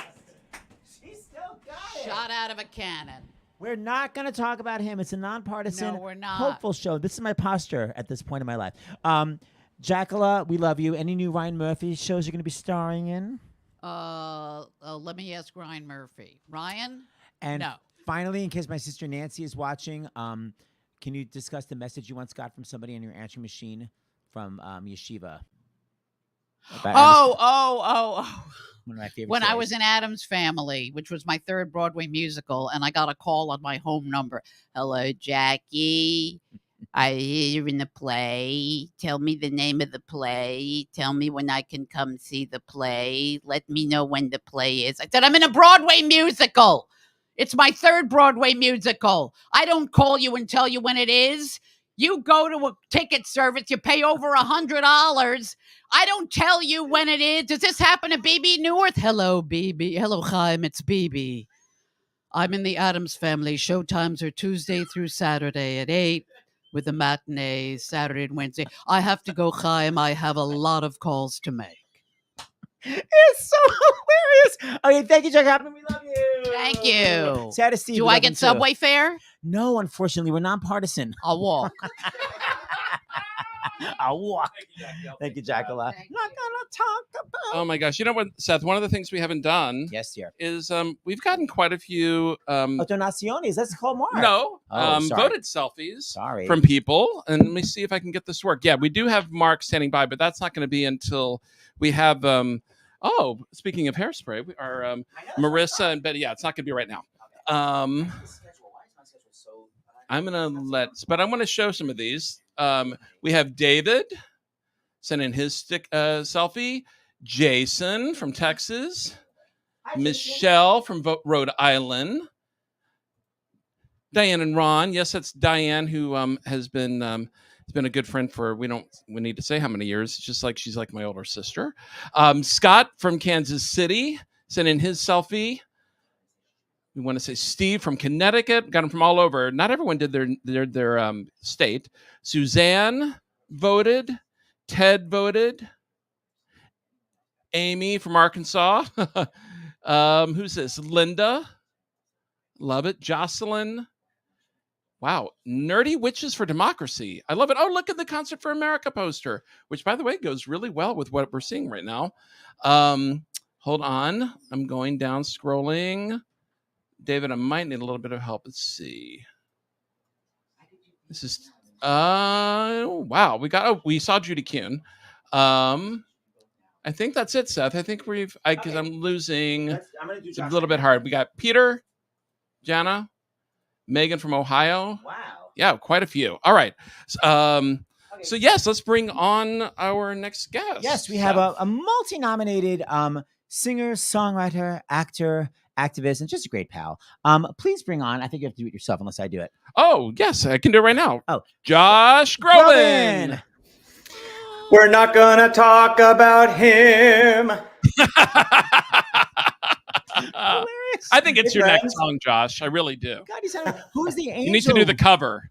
Yeah, exactly. This is sweet baby George. He's too young to vote. He's only one, but he's just loving the broadcast. He's having a wonderful time. He's a big fan of Jackie's. Hi, Joshua. Are you a California voter or a New York voter? I'm a California voter, so I'm here and did my vote about 4 days ago. We've got these kind of wonderful boxes all around the city where we can drop them off, and so I did that. And yes, it's a big day. I told you on text, but what a wonderful thing to be able to see your faces on this very stressful, very important day. Thank you so much for having me on. I'm sorry I can't be there in person. Well, you know how hot it can be down here, by the way, so you're not necessarily missing anything there. But as far as I love the humidity of that basement. I remember it well. It's great for the voice, great for the hair, and wonderful acoustics. You could use a little reverb, but other than that, it's yes. kiss. Josh, what was because we've been talking to people about, what made them like want to vote, or because not necessarily everyone, like with me growing up, it was instilled in me that when you turn 18, you vote. It's very important. It's your job as a citizen, but not everyone is like, everyone's different. What was your experience growing up and how you looked at voting? Well, it's one of those things where, it's easy to be cynical, especially for young people, especially when you watch a lot of, there's been a lot of, division. It used to be that, there were more landslides in the past, and things have become so close. We are so divided right down the middle that these votes, some of these territories, they're coming down to the wire. They're coming down to just a few thousand votes. And so, it's very easy to sit back and say, well, what's my one vote going to matter? Especially when it's an electoral college. It matters. And boy, it feels so good to vote your conscience, vote your heart, and to be able to drop off that ballot or be able to stand in line and mark that little dot. It's a beautiful thing. And it's something that my parents really made sure that as soon as I was old enough to vote, we would all go do it together. We would, growing up in LA, and we would go to one of the schools, would have an open spot, and we'd drive up and park and stand in line. And I will never forget the first time I did it. And I just felt like I was doing my duty. I went home and just felt like, well, my one vote's going to mean something. And so with all the division we have, it's very easy to be cynical. It's very easy to think somebody else would do it for me. There's a lot of sometimes comedy around, election day, and there's a lot of kind of, being punditry. Well, I'll talk about it, I'll stress about it, but I'm not going to do anything about it because what's my thing going to do? And I think the main thing is that with all of the noise, there is nothing more important than just being there, being in line, putting your envelope in there, circling your dot. It's important. George loves dots. Hold on. I wish I could. Yes. That'd be next. Okay, sorry. David's showing us something. Josh, two things I want to say. First of all, no matter what you say, your voice is so soothing. I've never had a more Oprah experience where I'm literally, my blood pressure's gone down. It's the most delicious, soothing. Can you record just like a lullaby for me, but just be like, Seth, go to sleep now. Have you ever done something like that?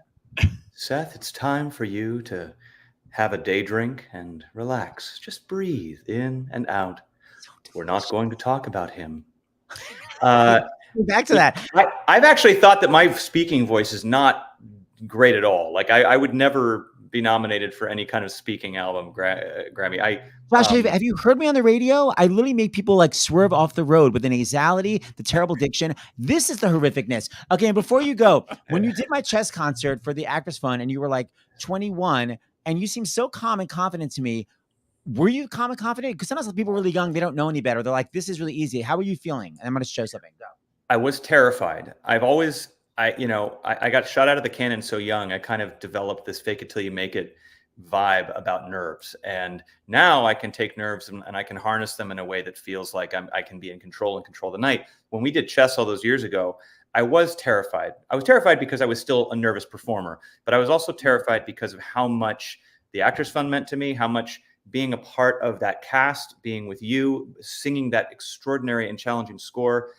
I was coming from the pop music world, but nothing was more important to me or challenging for me than doing chess with that cast. As a theater child, continually, I was in awe of the talent that I had around me.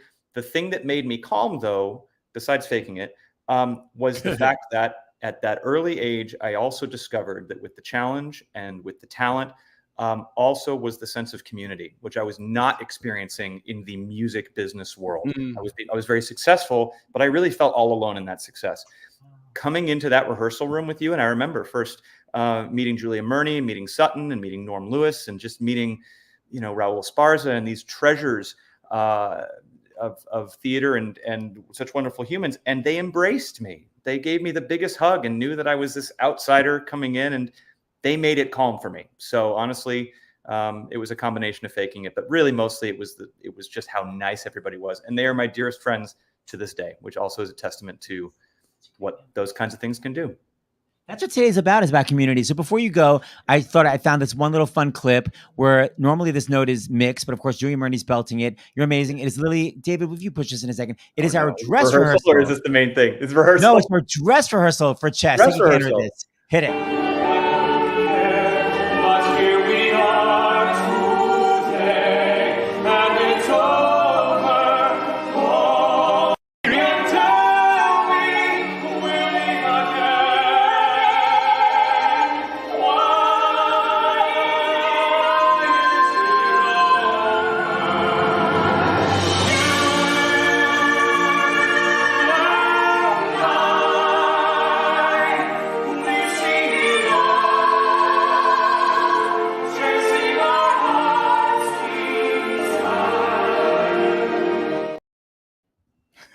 The hand on the chest. My little name tag. Hello, my name is Josh. Nice to be here. We had to wear that. Oh my God. We're going to have a little reunion on Broadway soon. All right, Josh, we love you. We're so proud of you being Tony nominated and also for your activism, bringing music to schools, to public schools. It's so important. I love that you do it. What's the name of your organization that does that? Thank you. It's called the Find Your Light Foundation. We just had a beautiful gala. You've been kind enough to be our MD at that gala. We raised $1.5 million this year to make sure that arts programs around the country continue to get the funding they need. And that is my great, great passion. So thank you so much for your support, for the shout out, and for all your help over the years with it. I love you guys. Thanks for having me on. Love you too, Joshy. Bye. Josh. Okay, we're going to do one more remote. We have right? one more remote. One more California remote. I think he's actually on the job right now. I don't know if the price is right. I don't know if he's doing a yes and. I don't know if he's in full drag. Or if he's going to make a deal. Wow. I can't keep track of what's happening. Oh, and here he comes. Please welcome the brilliant Wayne Brady. Wayne. Hey. And just for the record, Seth, it is never say the words "Price is Right" in my presence, ever. It is let's make a deal. I've known you for how many years? I know. You know what, girl? I can't keep track of your 5 different jobs at once. Stick to one. Right now, I'm at the historic Gary Marshall Theater here in Burbank. I'm in rehearsals for this staged reading of To Sir with Love. So we're going to be doing a few shows. So I'm getting my Sidney Poitier on this weekend. You look so handsome. Is that a lace front mustache? I'm asking. Wouldn't that be amazing if I was like, it's a weave? I'm really here to launch my own line of men's lace front mustaches and merkins. Exactly. Same sense of humor. By the way, Wayne, you were so effing funny. Every time I'm on Delta, I watch Whose Line Is It Anyway? You were literally brilliant. you're so confident, but it's not just, a lot of times like improv is like, you don't have to be funny, just be real in the moment, but you're also unbelievably funny. Like where is this? Is that from training or is that just literally called like, I've always been an amazing improver? I think it's a little bit of, it's the weird, shy kid whose grandmother was overprotective and wouldn't let him go outside and play. So I used to make my own world, which is also where the theater kid came from. And then it's also learning. You just went black, which is, it's a bold choice. And yet he actually, Well, there he goes. wait, am I back? We can Because hear I can't see my screen. This is weird. This app is. This is like the movie Scream 4. There okay, he is. back. Boom, boom. Yeah. So it's a mixture of that kid, and after years of doing it, because I stumbled into doing Whose Line, and what the hell is happening? It's a battery issue, or is it? No, I think it's on your end. It's the app. It like flips. I will not be judged. Go on. Okay, I'm going to step outside just in case. And learning, like Josh was saying it, fake it till you make it. Bye Wi-Fi. But look how handsome, even in freeze frame. So I never thought I was funny. I just happen to be very good at being in the moment. I think I'm very good at being present and right here and right now. I am not, and that's why I'm in DBT therapy. All right, Wayne Brady, I promise I will watch you on Wheel of Fortune. What else do I need to worry about? Anything else? You ought to see my dresses. I look amazing in those dresses. Oh, I know. You turn those letters like nobody's business. All right, peace out as we Wayne, say. thank you for joining us. Have a great weekend of shows. Wayne, we love you. Thank you so much. Wait, and before I leave, anybody watching? I got to hear this. Yes, sorry. Because if they're watching you guys, then A, they're obviously fans. B, I hope they're theater people. So C, logically, I would hope that means that they're making what I consider the right choice. But just in case you have friends, this is the argument that I say, look, it doesn't have to be a fight. It really is just this. Who you vote for today, it's the reflection of who you love. Who do you love in your life? I love my daughter. I have a young woman in my life who I want her to be able to have agency over her body. I'm a black man in America. I'm voting for the choice that I hope that somebody would have laws that wouldn't endanger me, where randomly right now I can be stopped. No matter if you're on TV, if you're on radio, whatever, you are still a person that can be stopped for any good reason and your rights taken away from you. Vote if you have somebody in your life who chooses to love somebody of the same sex. If you have somebody like that in your life, if you don't vote this way, we're very close to a world where even on the ballot, it shocked the crap out of me when I was doing my ballot. We're actually still talking about same-sex marriages? Really? That's like talking about interracial marriages. Really? Right. We're still talking about, that's still a thing that we talk about? We don't have to talk about that shit. We are at a place right now. This is history in the making. Let's make a world where we don't have to discuss these things. If you have somebody in your life who can't make those choices, then I guess they don't need to be there. So that's just my plea. Thank you, Wayne. God, when are you running for office? All right, Wayne, thank you so much. I love you. Thanks. Man, I love you guys. Bye, y'all. I just love Wayne. Are we doing one more remote? Yeah. Well, no. Yes. Remote and a okay. So first, I'm bringing up my co-star coming to 54 Below very soon. Please welcome Mr. David Burtka. Hey, David. Hi, David. Gosh, how exciting is this? It's really exciting. I've seen you a lot. I see you a lot, but I still hug you. David and I have been rehearsing for our show 54 Below, and we're trying to give a newly minted director a chance. So please talk about the director that you're going to have, because I think he's on remote. This guy, I'm not familiar with him. He's trying it out. His name is Neil Patrice Arist. You don't pronounce the H because it's British. Please welcome Neil Patrick Harris Burtka. Oh, Hi, Neil. Hi. Yes, you're the first person to pronounce my name correctly, Mr. Rudetsky. I appreciate it very much. A, thank you. B, why are you on the set of Traitors? That's our house. This is our house. We're here in East Hampton. This is where I had to vote from here because we live in Suffolk County. Even though we have a place in the city where the kids are in school, where David is, where you guys are, I drove late last night. This is where we live. It's called Funhouse Farm. It has all kinds of fun little gadgets in it. Like, oh my God, you must be the best dad to have because of the magic. Look at that. Do the kids go crazy because you're magic? Look at this. Look at this. It's this cute little guy, and when you pull his pants down, he pees. Oh, he pees everywhere. It's filled with vodka, and he squirts it in his mouth. And on that note, so we're talking about marriage equality. Wayne was just mentioning it. David, how long have you boys been married? We've been married for 10 years, but we've been together for 20, but we couldn't get married for the longest time. Prop 8. Isn't that crazy? And talk about your non-Jewish Yenta. Who was the non-Jewish Yenta that brought you guys together? Oh, Kate Reinders. Kate Reinders, the most She's gorgeous in the show Yenta. too. Yeah. She's going to be in the 54 Below show. Yeah. Neil Patrick Harris, why are you directing David Burka? Because, James and I work together, but a lot of married couples are like, separate the work. It's too tense. Why are you directing David? I asked him.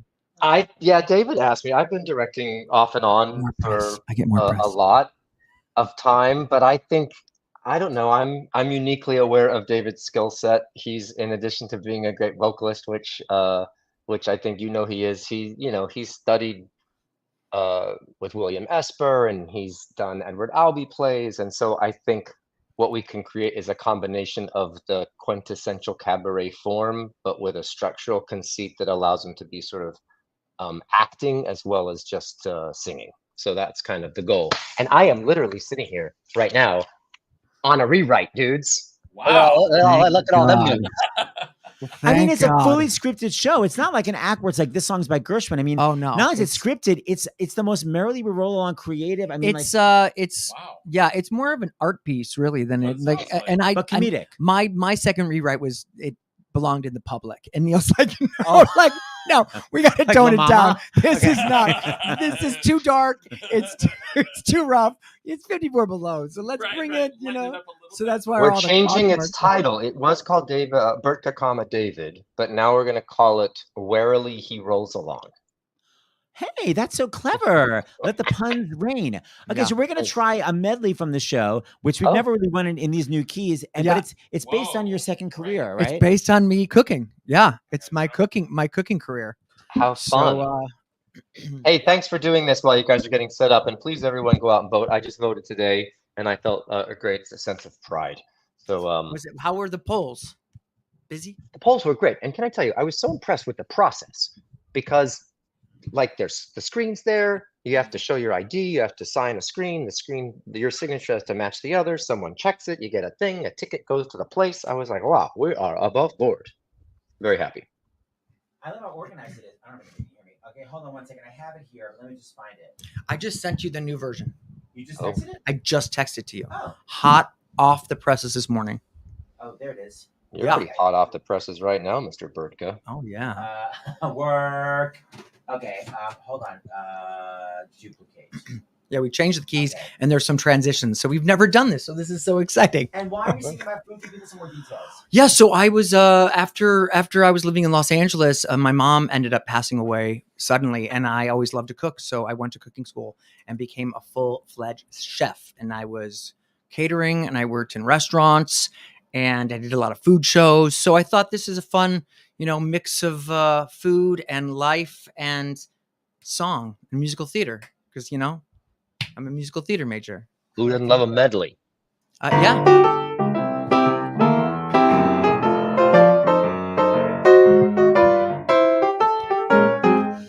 He's just a growing boy, underfed pup, and daddy's got the recipe to fatten you up. Come on, get into condition. He's just a growing boy. You try my pecan pie, my brandied and candied yams. But when he reaches for my peaches, I say, eat 'em up, down to the pit, and I'll hit the grand slam. You try my biscuits, please, my pound roasted pork, right down to the eclair. I swear you won't need a fork. Come on into my kitchen, and my how you'll enjoy. I know my papa begs for turkey legs and kegs of beer, and I'm gonna help him help the Franco record this year. Come on, step into my kitchen. He's just a growing.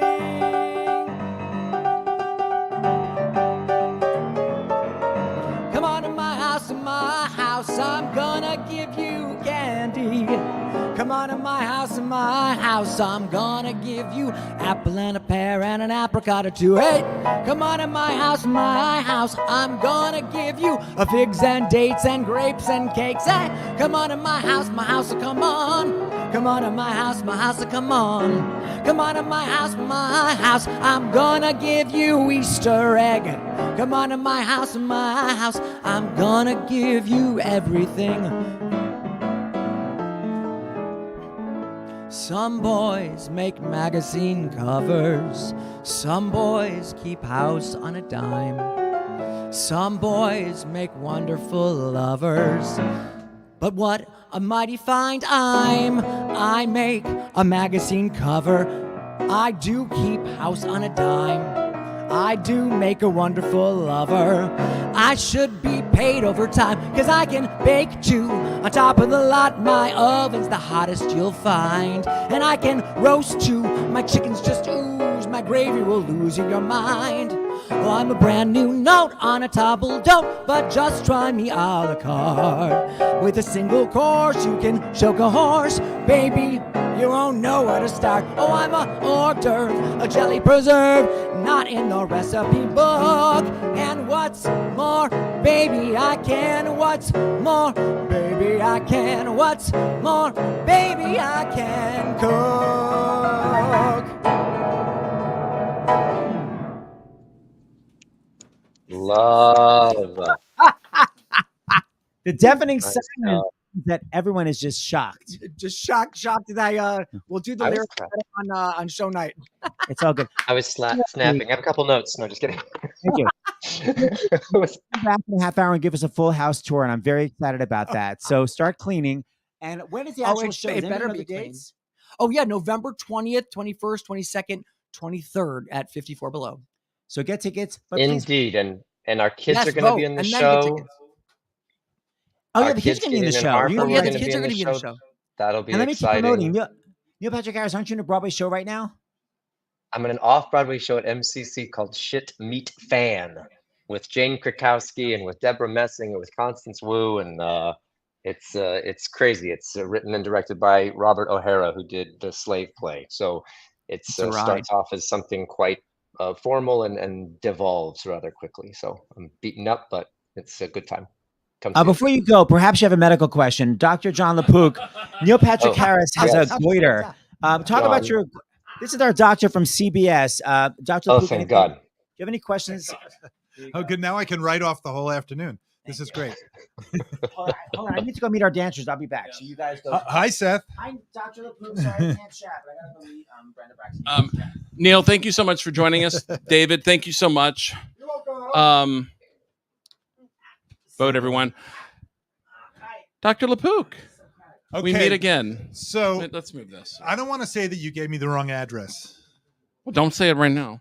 I'm not going to say the address, but Yes. you gave me the wrong address, and I buzzed, and the guy opened the door. Oh, no. And he looked like an actor to me. So, okay. the door is there, and I go, "What's playing at the Roxy?" Oh, no, And he looks at me with this, okay, so if I just calm, and it turned out he was a guy from he said from Great Britain, and he just moved here, and anyway, I convinced him. Welcome to New York. And is he what said, that "I've is. learned, don't open the door." He said, "I thought it was the post office or something." So, Oh my gosh. anyway, hello. How are you doing, Dr. I'm Lauk? good. I don't think I've ever I was going to say physically been here. you've been here, but I don't think you've done stars in the house here. I've done it from my house and my apartment in Vermont and everywhere else. Yes. And Seth has left us right now because he's going to Ripley Greer to our next segment, or segment after this one, is going to be Charlotte D'Amboise and Brenda Braxton dancing from Chicago. Wow. And is Seth going to be doing some dancing? He'll try while he's playing, though. He'll be playing piano, so we'll see. Okay. So, Dr. Lauk, this year, obviously in 2020, when we did the Vote-A-Thon, it was a lot about, it's not that COVID's not here, but obviously was very different. Right. A lot of early voting, a lot of absentee ballot, a lot of talking about masks and distancing when voting. It's really different this year. And I would say it's more of mental health. Yes. And that's more of the issue this year than in 2020, wouldn't you say? 100%. You know, I actually just checked the CDC website, and, you know, we are on the downslope of COVID. It's still here, as you say. And since we are coming up on the holidays, I will just put in a pitch for, you know, remember at the beginning, the incubation period was 2 days to 14 days. It's much shorter now. It's like it could be 1 or 2 or 3 or 4 days, right? So when you're thinking about how careful to be as you approach the, you know, Thanksgiving that's coming up, think about it like, what am I doing for the next 2 weeks? And what I've been doing is, you know, I'm going around, I've been eating in restaurants and stuff like that. But if I'm in a plane, if I'm boarding the plane and it's boom, boom, boom, boom, boom, one person, I put on a mask. When I get up on the plane and the HVAC, the system, you know, air conditioning is on, and all the heat and ventilation system is on. There's pretty good aeration up there. About half of the air comes from the outside the plane. I once did a piece about this, and it's actually, so when I'm up there, unless the person next to me is coughing, I take my mask off, you know, and then when I'm deplaning, which I still maintain is not a word, but they say we're now deplaning. Prepare to cross check. What is that? Like a hockey player. But anyway, we deplane, and then I put the mask back on because you're right next to people and the HVAC is off. Right. And then if I'm around, so if I was in the theater the other day, oh my gosh, I saw Ragtime. OMG. And Lear de Bessonet directed it, and it's at City Center. I think it's got to Brian Stokes Mitchell is going to be here later on and maybe singing a song from Ragtime. Well, it's just an incredible production. But anyway, I didn't wear a mask, but you know, if somebody next to me had been coughing, I would have put the mask on. You know, just use your head. Right. But the mental health thing is very, very real. And I think it's important. Remember, we kept saying during the, you know, it's social distancing. And I hated that term. Remember, I kept saying, let's physical distancing. Socially, we have to be more and more, you know, reaching out to each other. And I think right now what people have forgotten, because we're so anxious, me included, to get past the pandemic, is it's still there. We're still suffering from it. Okay. And the entire country has this level. And then throw on top of that the anxiety of the election, which is which is the reason why I pitched a piece for CBS Sunday Morning, which just was on a couple of days ago. Yes, I watched it while it was airing. Real time. And it's all about, I don't know, David, are we going to play that as a sort of something to talk about? So why don't we play it and then talk to it about, like, you know, what's my prescription these days for how to bring down the temperature? Whatever happens this election day, our Dr. John Lauk this morning shares his prescription for better times. Let's face it. This presidential campaign is not going to win any awards for civility. They know how to manufacture bullshit, and they prove it every single day. She is the devil, whoever screamed that out. She's dumb as a rock. She's dumb as a rock. Policy proposals aside, there's been name-calling, vulgarity, and plain old meanness. And at times, it can seem like the rudeness of our politics has infected our personal interactions as well. How did we get here? And on the eve of this election, what can we do about it? Well, to start, consider something simple: tone of voice. No, this is not a panacea for all our social and political ills, but this secret weapon for civility is biologically hardwired. Want proof? Take a look at some video from years ago of my own family. Babies and toddlers react in predictable ways to both the tone of someone's voice. Did you have a good night's sleep? And the expression on their face. When you woke up, it was your birthday party. Children learn to trust certain voices, even before they can understand the meaning of words. And chances are, an angry, loud voice will elicit fear and the very opposite of trust.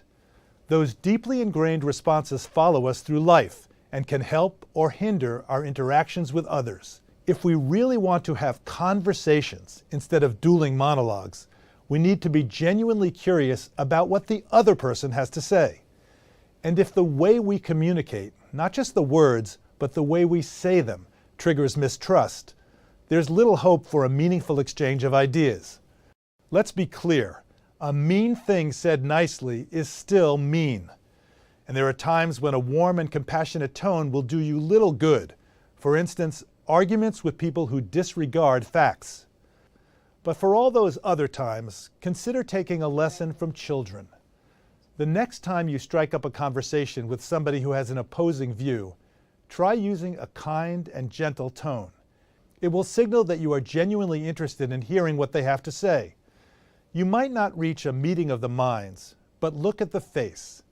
Instead of a scowl, you just may see a smile.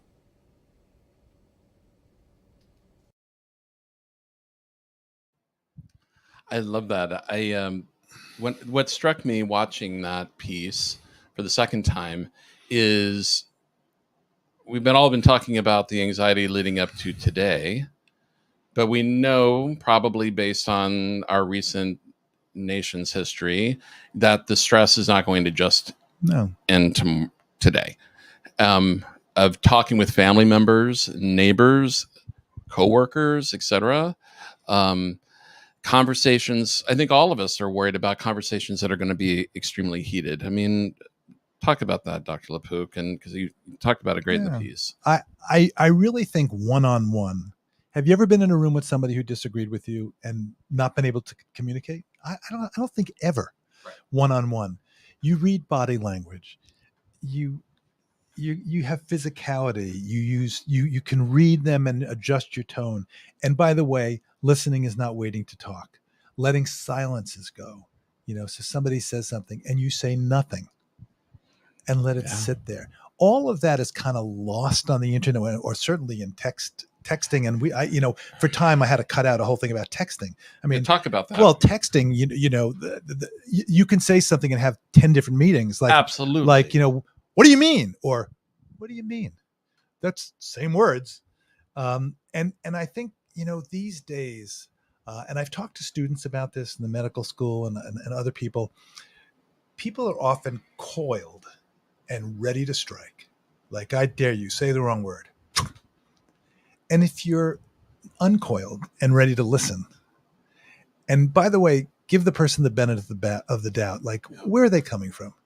Especially like cross-generational, if you're older, maybe you chose a wrong word. Where are they coming from? Right. Even a wrong pronoun. And I understand that's very charged. I remember talking about, misgendering somebody, that's like a big deal. And I remember being educated about that. He said, you have to understand, remember that one, if I get misgendered, I that could be lethal for me. Right. So trying to really understand where people are coming from. I think going forward, there's going to be a lot of friction. But what's really struck me, one of the early papers I wrote in like junior high school was about the mob in Julius Caesar, for they are all honorable men, right? And how the mob can get turned, right, like on a dime. And there's been a lot of mob mentality, but one-on-one, I think we have to strive to get more one-on-one and really caring what the other, and engaged curiosity. That means, like, I really want to hear what you say. You're not insane. Right. Tell me how you're thinking. I think, yes. And I would say the pausing is so important. Because if you pause instead of react right away, it gives you the opportunity to check in with yourself about how you're feeling and how that other person felt. And most people will respond if you say, this is how I'm feeling, or this is how this conversation is making me feel. It's one of the reasons, Dr. Lapook, that over the last couple of months, if I'm about to send a text or an email that could be misconstrued, I just pick up the phone. Yeah. I take a pause myself. Right. Picking up the phone's great. And then I pick up the phone because you can't see the body language, but you can tell a lot by the sound of someone's voice. Yeah. That was one of the first things in the old version of this. I do say that. I said, next time, think about taking up the phone. And I have to say, my father-in-law, Norman Lear, had a great friendship or communication back and forth with somebody he utterly disagreed with, which was Ronald Reagan. He had a big communication, a letter, pen paling. Wow. And he had this I Love Liberty that was on television. Well, Gerald Ford was there, right. And people on both sides were there. And why can't we communicate? Come on. We have to be able to communicate. So I would just say, going forward, whatever happens, take a deep breath and understand that people really do, you're going to get nowhere. You have to think about, is this just dueling monologues and I just want to get it off my chest? Okay, that's something. Yeah. But if you're really looking to further the communication and understanding, think about all these body language stuff, body tone stuff. Yes, I do totally agree. Dr. Lauk, thank you so much. You're welcome. And what's playing at the Roxy? That poor guy. He's probably still like just calming down right now. Oh my gosh. That was- Yeah. All right. All right. Thank you. All right. Dance. Yeah. Well, we're going to find out where Seth is. I'm not sure we're quite ready yet. Okay, that's all right. We have Christine Petty. But Okay. you know what? Actually, this is a good time to show the little bit of the video because we've talked about we've lost some good friends who did our Vote-A-Thon. We're going to have a longer segment with Gavin Creel, who had worked as a poll worker in 2020, and that's going to be at the very end of the show. But we also lost our dear friend Cheetah Rivera, and Cheetah was on our Vote-A-Thon in 2020. Hit it, Dave. I was going to say, you'd be very proud of me because I was talking to Charlotte D'Amboise, and Charlotte was talking about the Anita dance. And I said, tell me how you do the end of the dance. And she said, 1, 2, 3, 1, 2, 3, 1, paw, paw, step, kick. And I was like, it's not step kick. Cheetah, what is it?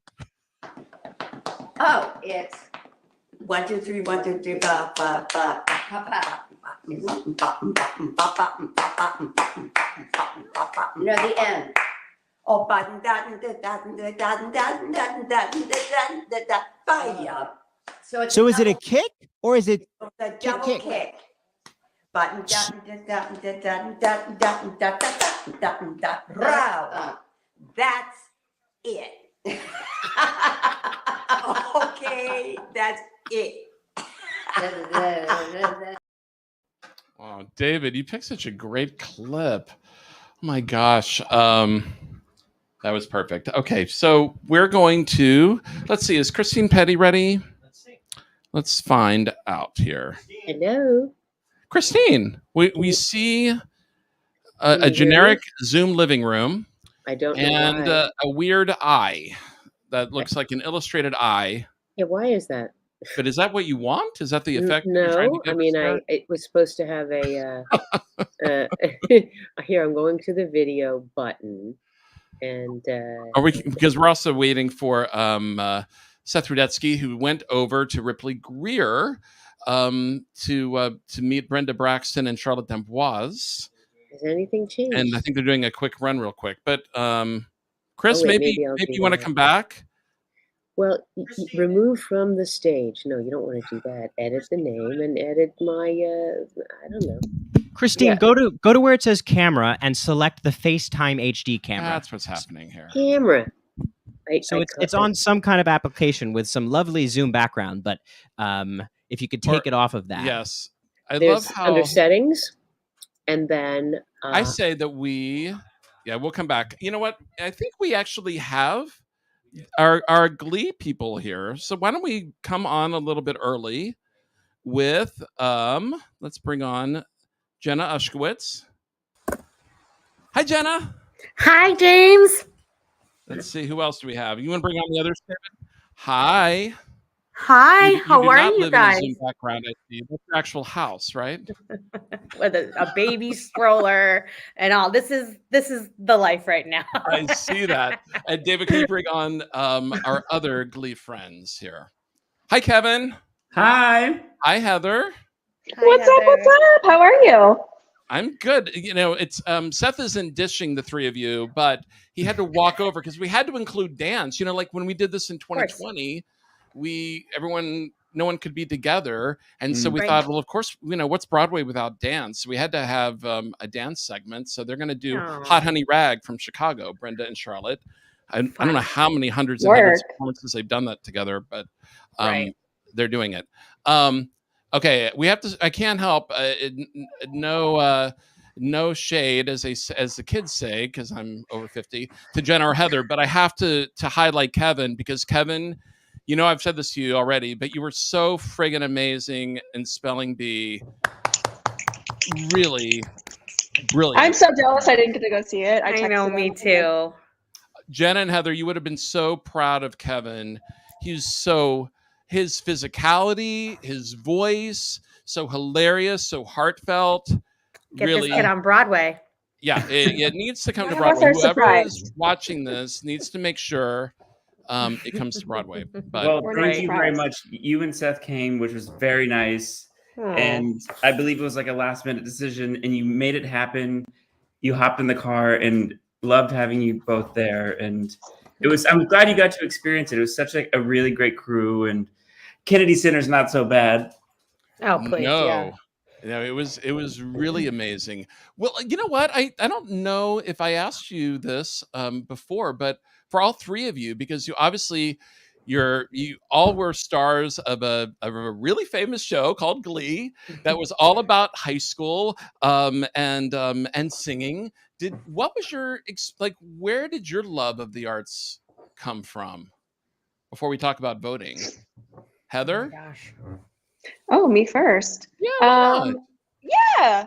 So I think my love came from my dad, who was actually a drummer, and he used to play in like the church band when I was growing up, and so I just fell in love with the arts. I started dancing when I was merely 1 year old, so I think it was just like indoctrinated in me, and I don't think I had a choice either way. I think I just was like, yeah, I love to perform. And so I would just perform in the house. I would perform at school, choir, dance, ABCD. What about you, Jenna? Like Heather, I started obviously acting when I was 3. I was a very vibrant and friendly child, like talk to everybody. So my parents were like, wow, she's not shy. So just started loving the arts. I remember them taking me to the theater very young. My brother was into the arts and music as well. And it just felt like was a part of me. And there wasn't a time I ever remember not, performing, whether putting pots and pans on my head at home or, in the industry at a really young age. But yeah, I remember like seeing Les Mis for the first time. I think that was like the first big Broadway experience I had, and what a show to fall in love with, even though I was pretty young. But yeah, I don't remember ever a time like not loving being moved by music and arts and surrounded by it, And what about you, Kevin? Well, comparatively to Heather and Jenna, I was a late bloomer. I didn't start until I was age 4. But I was the opposite of Jenna. I was deathly shy.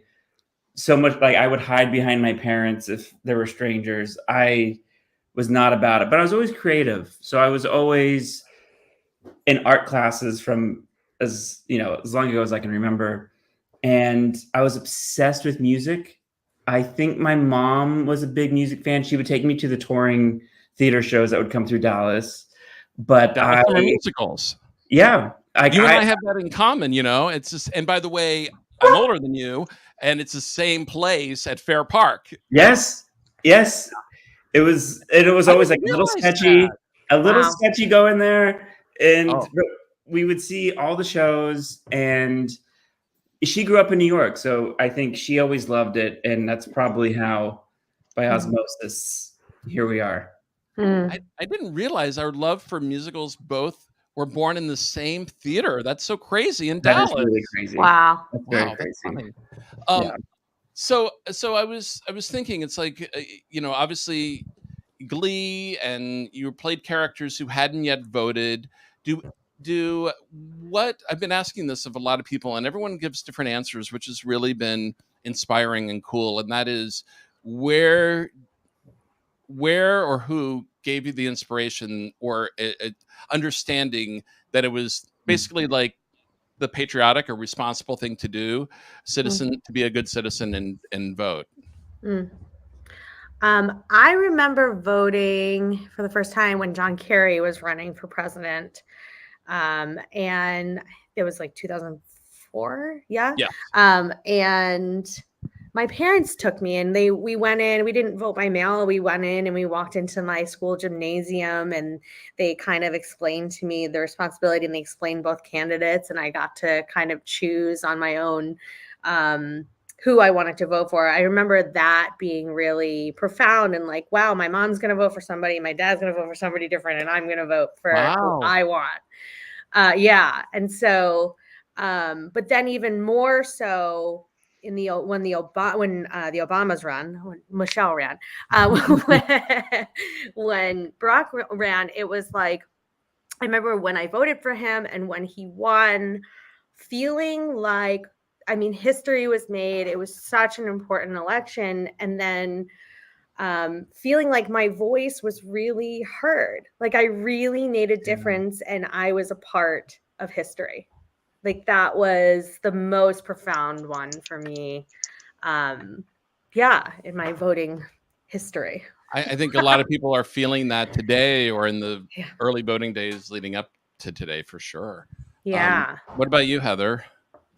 I don't think you're going to get a better answer or more whimsical answer than Jenna's. I think that was beautifully said. I think my experience was completely polar opposite. I grew up in a household where it was just like, figure it out. We're not going to indoctrinate you either way. You do you. So, but similarly, I do feel like when Obama ran, it was the first time that it was like really important. And I felt like I had to sort of, stand up and be an adult. And I did, but I have the memory of a pea, so I don't really remember before that. I can barely remember yesterday, so here we are. That was still a good answer, Heather. Yes. That worked. What about you, Kevin? My first election that I was legally allowed to vote in was Obama's first campaign. Okay. And around that time, there was this, I lived in LA and there was Prop 8, which is about a marriage equality. Yeah. And I remember seeing protesters on my street corner, this really busy intersection, and half of the side was against it, half of them was for it. Wow. And I just remember feeling like, oh my God, I could participate in this if I wanted to, and I didn't know what to do. And my friends were like, we got to go. And so, sort of like shyly standing on the street corner, trying to like advocate for marriage equality, woke something up in me, being like, oh no, this is our responsibility. Like we're the ones who are going to have the opportunity to figure out how this is going to go. And I remember that election, like walking into the polling place with my dad, and they'd always talked about politics, and it's, I think, easier when we all think similarly, share the same values in that way. So it's like a little more open, and but it was just nice to be able to share that with him, because it did feel, like Heather and Jenna said, it was momentous, and it felt really special. That was my first time voting, getting to vote for Barack, and especially with all the other things on the ballot as well. Right. I think that one of the things that's all. I love all three of your stories, and they're all. I'm hearing variations of those from everyone today. Seth and I are, but I think that the biggest takeaway is that we all are collectively responsible for what happens in our community. Yes. And it's really that simple. Yes. So that's why we're urging everyone today, even though it's later in the day on the East Coast, to, if you haven't done it yet, go on your phone and call or text 5 friends, neighbors, family members, and say, have you voted? And if you're able to take them to the polls, great. Get them. If you can't, and if you can afford an Uber, then get an Uber, or get them an Uber. But call and ask them. And in 23 states, you can go to Broadway-votes.org. They're still in 23 states and the District of Columbia, where you can register to vote today. Yeah. So the polls haven't closed yet, so really engage with your loved ones and remind them of what we're hearing here today. Yeah, I feel like it's like the biggest deterrent for a lot of people who have maybe never voted or understandably are turned off by the political climate, the heat of it all, is that like, well, I don't know where to go. I actually don't even know where to go to vote and all that.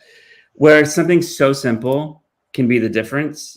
And the amount of people that have like come to me because I'm just sort of obnoxious about it I'd be like, okay, where do I go to vote? And I'm like, just go to iwillvote.com. And it's so easy. And you can find, if you want to drop off your ballot, if you want to go in person, they have everything there. And all you have to do is put in your name and your address. And that like little thing, like you said, you text 5 people. And sometimes it's just that little push that they need and be like, here's the link. You can be able to figure it out, and it empowers them to be like, okay, I can show up now that I know where I have to go. Yes. Okay. Couldn't be better said. Jenna, were you going to say something? Just take care of yourselves, everybody out there. It's a very stressful, high anxiety time, and there's a lot of, opinions and feelings. And so just if you need to walk away from the TV, walk away from the TV.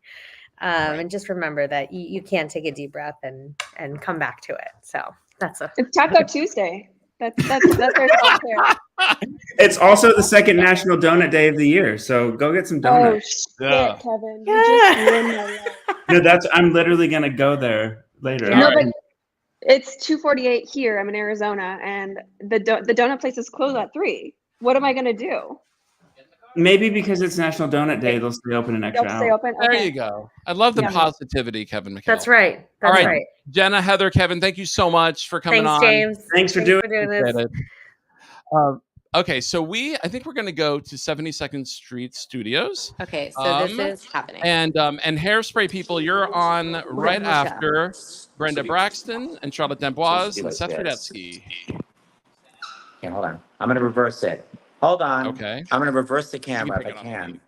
David. Do you know how to reverse? David, what do I click? Okay, click. And now that turned it off. Hold on. I'm trying to turn it around. All right, here. Why don't you just film us talking? Hold on. Okay. Oh, no, don't turn it. Oh, okay. Okay, so here we are. So, hi, everybody. Hi. This is Charlotte D'Amboise. This is Brenda Braxton. We both from Chicago together. Ladies, what number are you going to do? Have you voted already? We have voted, yes, days ago. Yes, days ago. Because it came back home. Do you remember your first election? What was it like by gaslight? What did you do? You'd show up on the horse? Basically, yeah, on the horse. We had some place for us to tie our horses. And then actually, it was like a little shed kind of thing situation. It's much better now. And Betsy Ross was... She was great. She was amazing. We had no idea that now we would be, being able to. She was Betsy back then. She was Eddie Ross. Okay, this is a note of joy and inspiration. Oh, I will. I was waiting for you to get it right. I know you're ready. Don't mind the deep breathing and heavy breathing. It has been. Okay, let's go.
Still got it. Bella, Roxy, I'm ready to vote.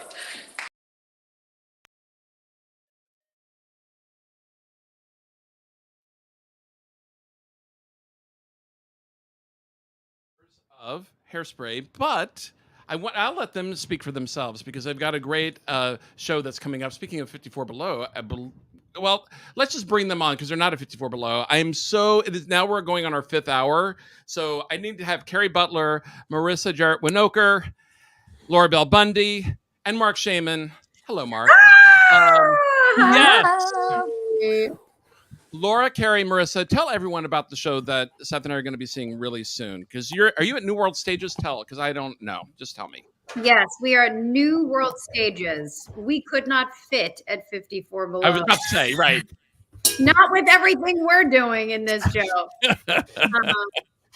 I don't think anyone wants me at 54 Below, to be quite honest. This is sort of our origin story to Hairspray, our sort of childhood journeys into this world, our relationships with our moms, and then Hairspray itself, and exploring that and how we met each other and our first impressions of each other, a little of Hairspray, our careers and lives and love after that, and becoming mamas ourselves. Tell everyone before we get into it, because I have a lot of questions. Is there a website? Do you have your own website, or just go to New World Stages? Tell everyone. Yeah, we have our own website. Yeah, mamaimabigGirlNow.com. It's pretty easy. You can also just go to Todaytix. Right. You know what I mean? Or Telecharge. Telecharge, Todaytix. Go to our Instagram. Go everywhere. Go anywhere. You can't miss us if you're on our Instagram. We're sadly promoting it an awful lot. But by the way, great promotions. I'm never on social media, but it's like I got hooked the other night. Thanks. Like, really? Yeah. You women are working it and you look great. I'm so excited to go see it, but I want to know, like, how long has this show been in the works? Like, is it something you started talking about while you were doing Hairspray? Like, how did it come about? Oh my God, if you told me 20 years ago I'd be working with these two broads in 20 years, I would have been like, nope, I'm done. I'm out. I'm out. Laura and I thought of it. We were doing a concert a year ago, right, Laura? No, it's a year.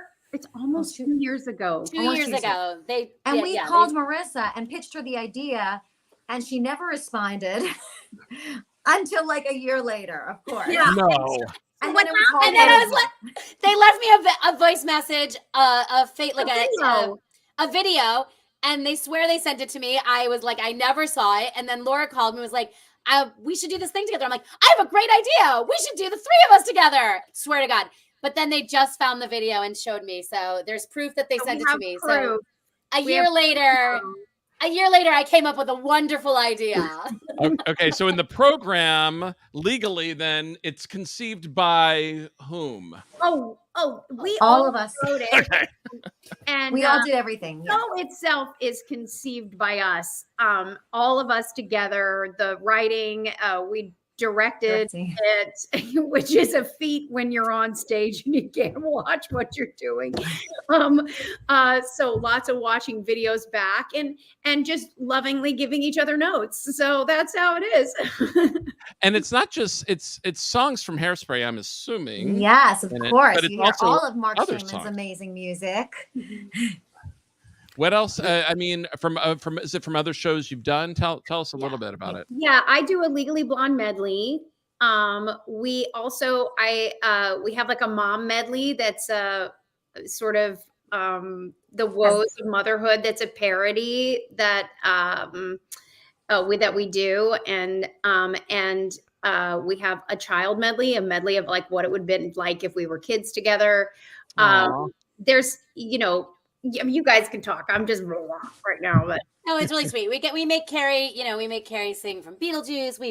We've tried to get her to say we want to do like a roulette thing because Carrie's done so many shows. So we're trying to figure out how to get it like every night we pick a different show for Carrie, but then, we're just trying to go through legal on that one, but we were like, oh my God, Carrie, you've done literally 12 shows. Like there's so many songs that people want to hear from Carrie. So we keep trying to figure out how to get all her music in, but we do it through storytelling. Everything is kind of seamless and fun and funny. And, and obviously we were so gracious that Mark and Scott and other people involved that wrote music are getting nice teeny little royalties, whatever. It's a small theater. There's not a lot of money. Yeah. I should show you the email from my lawyer. He's like, what is this? Should I be sending a cease and desist? I said, calm down. We have beautiful photos of Mark and Scott. We also like have some great slideshow stuff that goes through. It's a love letter. It's a love letter to the to like our friendship and where like Mark and Scott and Jack and Jerry, like we started our careers together and what we've done. And honestly, for me, like, and the girls know, this is my first time coming back to a New York stage since Hairspray. Like What? Yeah, I know. Yeah. It. Oh my God. Just a little Klonopin and I'm back. No. Mark, have you been yet? No, I'm the coming guest opening on night. opening night, which is next Wednesday, right? Yep, the 13th.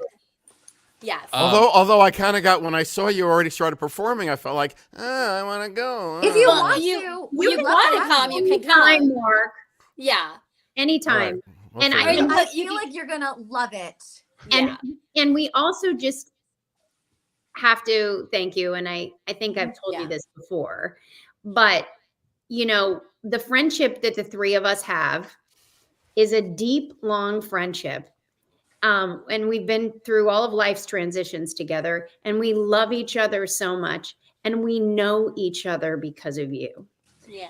And so, and Margot and Scott, Yeah, but that's you guys awesome. were the start of that and the start of that, not only this friendship and our other Hairspray family friendships, but also our careers. Yeah. And so, we love you so much. We love you. Likewise, I'm being flooded by memories. Like I'm remembering, Rob Marshall was actually directing the show in workshops, and he and I were in LA, and so they said, "You want to see some of the girls casting?" And the very first girl to come audition for Tracy was Marissa. And she, my studio in LA was up a flight, and the stairs came up, and I actually saw her hair first, and I'll never forget that image. And then we didn't cast her for 2 years because we just couldn't believe that we could be so lucky that the first girl who walked in the It is door pretty crazy. would be the perfect. And many other stories, and I'm still thinking of that party in Seattle. God doesn't count Seattle. Yeah. Yeah, it's so funny because we've done so many different variations of the show because obviously we change things up. For a while we talked about how I was the very first girl. That's kind of gone out. And for a while we did talk about how God doesn't keep we had some photos from that Seattle party that I didn't attend because I was taking care of myself, but It sounds like that's that's a late also night gone. Stars in the House. Exactly. That's what I think. I would just say there were a lot of firsts for me during Hairspray. Wow. And we'll leave it at that. Mark. Great segue for yes, first exactly. time voters. No. That's right. First time voters. Actually, I will say, right was the around the first time I got cast to play Amber Von Tussle, I was also casting my first vote. There you go. Wow. I was 19. Wow. And how was it? I'm actually curious, Mark, because you're going to get ready because you see the donations on the. Now I'm Yeah, giving you so like many. a minute notice. Okay, because Mark is going to be writing song. He writes the tunes as he's singing the donations. That's what's about to happen. And I would love for the three of you to stay on while Mark does that. But Laura, I'm curious now. It's a number of years later. What is it? Is it changed? You're like, yeah, exactly. Like your sense of needing to vote, or I keep saying about your sense of being a citizen. Like, in other words, what's the difference between casting your vote then and casting your vote in this election? Well, I'd say absolutely. I'm so much more educated now than I was then on what the issues are and which parties and politicians are advocating for my rights and the rights of those that I love. And I really make a point to study up on it, to ask questions, and even to question my own beliefs in regards to, is is this thing we have in society actually working for us? So it's much more deep seated. And as a woman, as a mom, there are things I care about, like maternity leave. Like that's not something I really cared about at 19, but that's something that I care about now. So it's much more dire. And also being a mom, I'm like, I'm casting my vote for my son and the future. And so I'm just much more mindful. And I have been very active in trying to educate other women as well about, what all the issues are and the nuances of those and the history of those and how they impact the future. Beautifully said. Yeah, I think it does change what the reasons why we vote, and as we get older and as we become, if we're parents, that changes it also in multiple ways. Mark, are you ready? I'll never be ready. There's so much. They're so long. Oh my God. You can shorten as you need to, and thanks for all you do. Loved watching the Vote-A-Thon today. Donated $120 in your honor. Had fun seeing you at the Carlisle Hotel in 2022. What's that all about? Hope to see you perform again soon. Dr. Sherry in New York. Okay. Thank you so much for hosting again this election day. I know that I needed the distraction this afternoon, and you'll never fail to make me feel better. I'm still a monthly donor from the pandemic days. Sheila in Virginia, $100. Hello, I'm out in Arizona. Make sure to get my vote in. Thanks for all you do. I'll be watching your episode for some mental recharge later this evening. I miss being near Broadway. Mindy from Arizona, $100. Cha-cha-cha-cha. Yes, Mark. All right. So good. Thank you very much, Mark, Carrie, Laura Bell, Bundy, and Marissa. And tell everyone the website again to come see your show. MamaI'mABigGirlNow.com. Mama, I'm a Big Girl Now. Just look up Google. Mama, I'm a Big Girl Now. That's right. And by the way, and like I said, any of your socials are amazing. Oh, we have a clip. Hold on before you go. And here's Seth. I love this girl.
Still got it.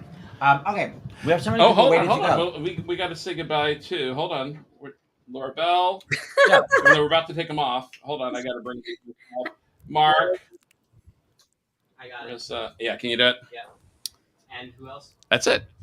And who else? Carrie. Bye, everyone.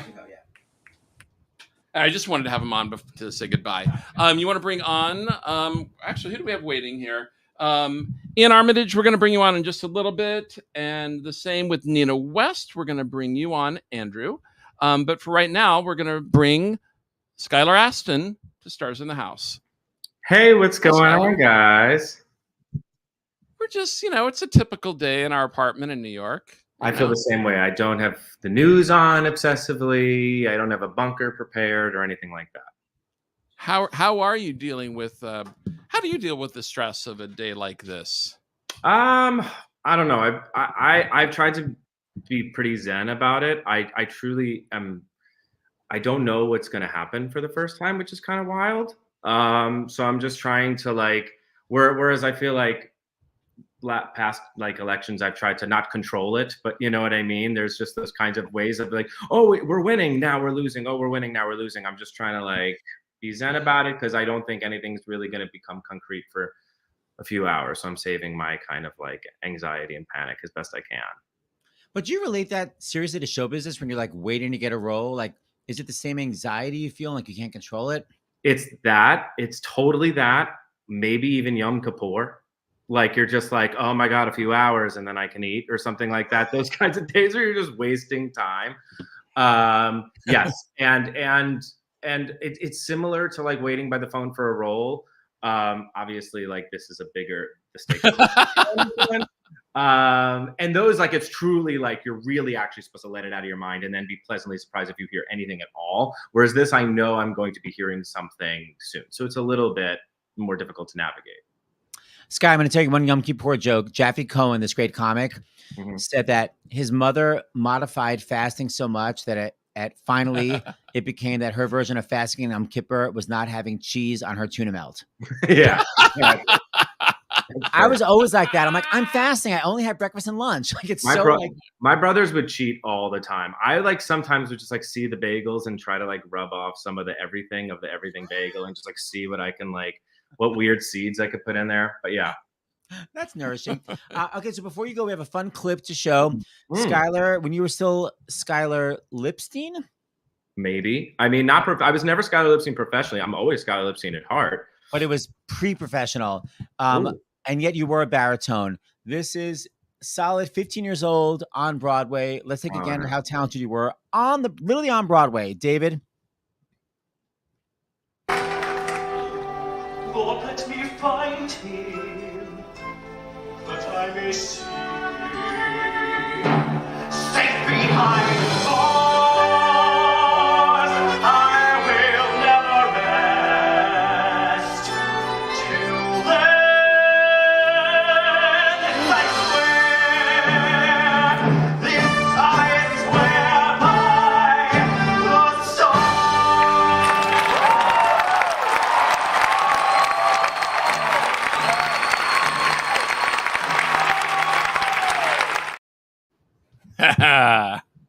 Comments or just frozen? Mortifying.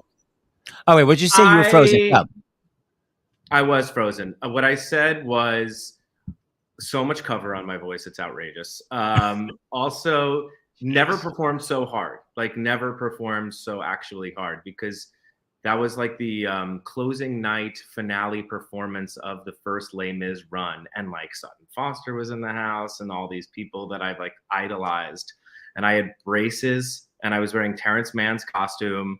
Wow. And speaking of being Jewish, also, I had to like, this is earlier in the clip, I had to like drop down and like cross myself for the first Oh my God. It was in the blocking. I had to do it. I might be burning in hell one day, but no, that was the real takeaway for Mrs. Lipstein, my mom at the time. Oh my God! I remember you couldn't do like a amazing triangle Jewish star. Yeah, something like that. No, it was like a big moment for me. Actually, I remember as an actor, I was like, "This is not who I am. This is a character. Wow. Like, we wouldn't have the same faith. This is a man of God in that way." And so a Law and Order cop, if you will. So I took it as seriously as I could. You were like, "He's a baritone. I'm a tenor." All right. Anyway, in conclusion. Skylar, you're so talented. All right. Thank you so much for dropping by. Oh Peace out. Happy election day, Skylar. Stay calm. I love you. Is my co-star coming next? I think she is. Please welcome my amazing co-host from SiriusXM, and I hate when they say this, and a performer in her own right. It's so passive aggressive, but no, such a brilliant performer, the incredible Christine Petty. Oh my gosh. Hi, Christine. Hi. This has been wonderful sitting here waiting, but no, it's been really great. Everyone's been fantastic, and I love watching the Hot Honey Rag so much. I know. Well, you were a Mama Morton. Would you get to watch that number when you were in Chicago? Were you on every freaking night? Every night I stood in the wings and I watched it. Every night, I would never miss it. Yeah. It was my dream to learn it and do it with the Amos Heart, like have the Mama Morton and the Amos Heart, like do their not 2.0, but their dumbed down version of it. I think it Where was it's such a all funny on the thing to do. eyes and the shoulders. I Yeah. think people think you're wearing a fur brooch. Can you please show everyone what you're actually holding? This is my dog Clarence. I don't know if you can see him. He may go into the green screen. But hi, baby. A little bit, but my sweet oh, boy. sweet. Adopted through Bill Berloni. Christy Petty, tell everybody your amazing monologue you're going to do and your connection to it. Okay. So it was so funny because I was watching Dr. LaPook talk about, speaking calmly, and when we're talking about heated subjects, even Ruth Bader Ginsburg said that, to speak to someone, and she didn't mean it in a condescending way, speak to someone like they're, a 5-year-old. Because when someone is younger, you want them to get every point. And so it's important to, and I think I really employ this skill when talking to Seth Rudetsky every week on the Dueling Divas, as Seth can probably attest. And just having said all of that, I am now going to perform a political monologue like a loud Italian. My cousin Tom Petty was a wonderful actor who was in Guys and Dolls. And I don't know if you can see this picture. You can't see it, but maybe you can. No, it doesn't work. It's because of the. Anyway, he was in the movie State of the Union, which was a political film about Spencer Tracy running for president, 1948, a Frank Capra movie. So there's Spencer Tracy. They've called, and Van Johnson was in it, and Angela Lansbury. And in this scene, Spencer Tracy, they call up to get a barber to come up and give Spencer Tracy, the candidate, a shave. And so this is what he says. This is what the barber says. Now, remember that Spencer Tracy is running for office and his name is Matthews. And he's lying down and he's got the towel around him and everything. And my cousin Tom Petty looks down at the newspaper and it says, now his name is Pasquale and he's an Italian barber. Matthews, the obvious presidential candidate. That's no solution. And then Spencer Tracy goes, what? That's no solution. And then Spencer Tracy says, oh, you got a better solution? Hey, my wife, she got it. Sure, last night she said, Pasquale, all of the men in all of the governments in all of the world should be put in jail. And then I say, Maria, what for you talking like a communist? She said, shut up. Do you know why we got no peace? Because we got no women in the government. She says, remember, this is about women in government, not about any particular woman. She says, put the two roosters together. What happened? Roosters got no brains and they fight. Put 15 roosters together. What happened? 15 fights. But put 15 hens together. What do you got? 15 eggs. Fight in the Congress, she said, fight in London, fight in France, fight here, fight there. What? No hands in the government. So you wanna be the president? No, that's no solution. Your wife, that's the solution. I'm just referring back to 1948. Wow. When it was a big deal to have women in government. And good old Frank Capra, an immigrant, and this is based on a play, by the way, of Lindsay, Russell Krauss and Lindsay play. Yeah. And then it was made into this movie. And shortly after he says that, Katharine Hepburn walks in the scene. I had this photograph of him with Katharine Hepburn and Spencer Tracy and Van Johnson. And it was really interesting because Tom would talk about a great American. My cousin Tom Petty was blacklisted in the 1950s, as you know. For being a communist, quote unquote communist. Being a communist, yes. But he had already fought in World War II as a conscientious objector. He talked about exercising your rights as an American. Okay. He said, okay, I will go into the war because I think Hitler is bad, but I will not carry a gun. He refused to carry a gun. And he was a medic and he was in 7 invasions. All right. And yet still, the government at the time chose to consider him un-American. How many years later? Not that many years later. Yeah. 5 years later. God, what history, Christine. Yeah. And I love that he was your cousin. All right, so listen, stay around because I want you to come on later and do something. We're first going to cut to my friend Luis, but don't go anywhere. So let's say bye, Christine. Christine, come back. I got what you want me to do. If David, let's see, I can do Chris, it. well, it's got it. Okay. All right. And now we're So, going to introduce David, our you bring friend. on- Yes. We're going to introduce our friend Luis Salgado and Revolucion Latina, actually. Hi, Luis. Hola, hola. How are you? ¿Qué tal? Can you hear me okay? Yeah. Great. Let's see. It's coming online. I see you there. Right. I'm here with my friend Ana Guerra. Hello. We have a little gift because you called us, and you said we need that empowerment of our youth. And so we have a team here that's ready to do something for you whenever you want. We wanted. Are these people over 70 years old, 80 years old? How old are they? They're 99 going on 17. Some of them. I'm kidding. They're looking at me like he's crazy. No, these are wonderful youth. It's important to say people like Ana Guerra, come to the United States looking for the dream of what you're celebrating here. There's an entire community of Broadway artists that serve an example for all of us. And what we do is we come together and we pass it on to the next generation. And so with Revolucion Latina, with Iconos Kids, with Salgado Productions, we work to get the representation of Latinos to say, yes, we can, we are here, we're present, and we're worth it. ¿No? Yes. En español, ¿cómo dirías eso?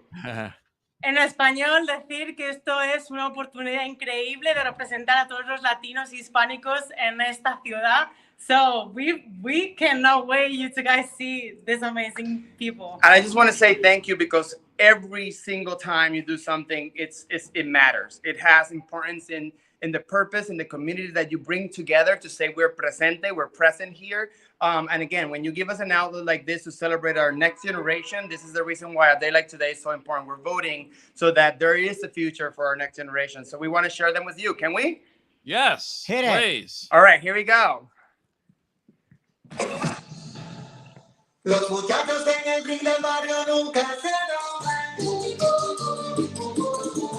Se mantienen en su cita con un con de cariño.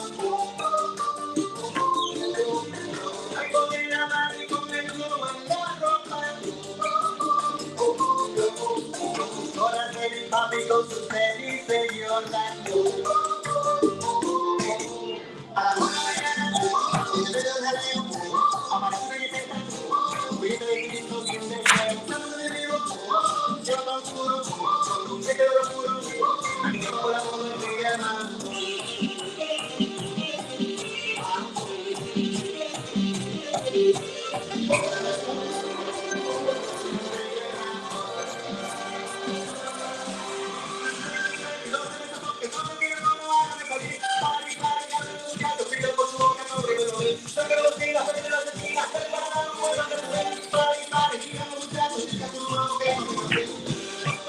Hey! Hey! Hey!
so much. Thank you, Revolución Latina. Diga, 1, 2 y 3, I dare to go beyond. 1, 2 y 3. So there you have it. I hope it makes sense. That's amazing. This youth, this next generation, we got to keep voting. Show up if there's still time to go out there near you where you are. That's Here right. Or in LA or in Arizona, go vote. Let's make a difference. Thank you, Luis. Thank you, everyone. That was amazing. Thank you. Bye. Oh, that was so great. Seth Rudetsky. Why are they so talented? And he's so great. Okay, so you tell me what's next. Well, are you yes, go ahead. So we're bringing on a double Tony Award winner, but that's not the important part. But that is why we invited her, because we're impressed by that credit. Please welcome, and TV star of one of our favorite shows ever, The Makeupless Gilded Age. I'm dying to see just a little bit of lipstick. Please, there's no makeup on the show. Please welcome. It is shocking to me. They're all like nuns from Sound of Music. Please welcome Donna Murphy. Donna. You guys check. Hi, Donna. Not a stitch. Hi, honey. And I have none on now. None. I'll give you this Not a mic. stitch. Just a little mascara and shut up. Exactly. Donna, you were in. Seth and I are getting ready to do our 10th annual. You got to believe. Oh my God. Foster care benefit. You were in. Just cried my way through that one last year because it was so beautiful. What? Because you. What made it You're special for overwhelmed. you? What's going on? Well, no, it really is a powerful event, and we're doing our 10th one. We're starting to think back at all the ones we've done over the last 10 years. What made it special for you? So you've already talked about what we talked about it earlier, right? but you know what? We'll go ahead and plug it because we're doing it November 18th. You gotta believe.org. It is the only foster care organization in New York City that is solely dedicated to finding older foster youth and young adults forever families. That's right. And that's what I found so incredibly moving, was hearing the stories from the adoptees, from the families, and from this organization that supports in such a full and ongoing way just the process of becoming a family. They I don't want to say coach, but they're there as a support system and to guide families and the young older children and young adults who are finding their forever families through some of the things that will be uncomfortable, because it's new, it's uncertain, it's but it's hearing those stories last year was so moving to me. I'm an adoptive mom. I have a beautiful daughter who we adopted from Guatemala. I'm a stepmom. I have, I'm a mother in many ways, and family comes together in so many different ways. And to hear the stories of how all these people's lives changed, the children, the parents, was just so powerful. And the work they do is just incomparable and invaluable. Speaking of change, did becoming a mom change not necessarily like who you voted for, but maybe your reasons for voting? Well, as I said, I've been a stepmother since I was 21 years old, and a step, basically I just want to say a step grandmother since I was 25. Wow. Okay. So we call it the family orchard. Okay. But anyway, my late husband Sean's children, and I was still quite young, but we became family, and so there was an awareness of my vote. Speaking for me and speaking for the generations beyond me from a young age, that did intensify just with my own maturity as a woman and then as a mother. And it was like a whole other level of it when Dharmia came into our lives. And a mother to a daughter. Yeah. Today, Dharmia, that daughter, who's 19 years old and a freshman in college, sent me the photo. Right, she's voted before. She voted last year. Okay. That's her first presidential election, and she texted me and said, "Mom, I'm on the line to vote." And I said, "Send me a photo. Well, whenever you want, but send me a photo certainly after you vote." And she sent me her photo with her sticker. That had to have been one of your most proud moments. I was a mom, right? Just like, yeah. definitely the tears, and because it's important to her, and I'm a mom, I'm a sister, I'm a daughter, I'm an ally, I'm the mother of Latinas. So there's a lot at stake here, and I know it's a nonpartisan program here, but there's a lot at stake, and so I have big feelings about what's going on. Well, and before you sing, I wanted to say two things. One is we had Robin DeJesus and Javi Munoz on here. I watched earlier. some of that. Did you see that? Yeah. You saw at it. home, yes. Amazing. So It was Kika amazing. Matos, who's the president of the National Immigration Law Center, she actually texted me, Seth, and this is like a little update here, and she said that because they're checking in on the Latino precincts that they're monitoring in Philadelphia, and they've already surpassed their total election day turnout from 2020. This was like at 3:21 p.m. Wow. Yeah. Woo! That's right. Puerto Ricans are voting.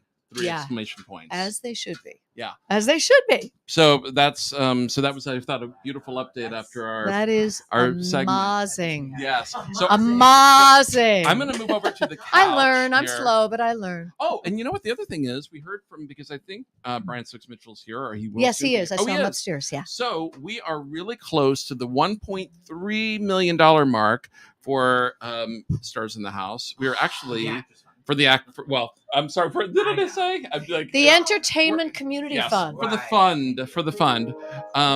So we're literally like $400 away from the $1.3 Hang on one million sec. I'm getting mark. a sip of water. Yes, you got some water. So keep those donations going. There you go. Thank you, David, for putting that on. By the way, look, who's our photographer? What's your name, dear? Sean what? Sean Sally. Sean Sally. Hey, taking photos. Just want to grab this Sean. photo because we're all here. Look how cute. Cute. James, how can we get to 1.3 million? What the hell do we have to do? You can go to starsinthehouse.com and you donate and you send your receipt. We can, I don't know if Mark Shaman's still around, but we'll have someone read them. We have Mark West Shaman standing by. We have Mark Ian Shaman, you're Armitage. being called to the house here. That's right, exactly. Oh, and Christine Patty, my gosh, we have a lot. So I'm going to move out of the way here. Okay, I've never like sung a song for Stars in the House. And I'm very nervous. Honestly, I'm very nervous about it.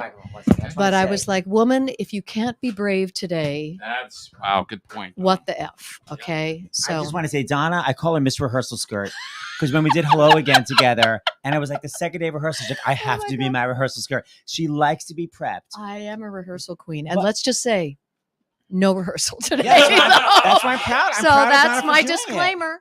But I'm proud of you. My for heart doing is it. here, and I love you guys. Well, we love you, Donna. I love you. All right, let's see how this goes.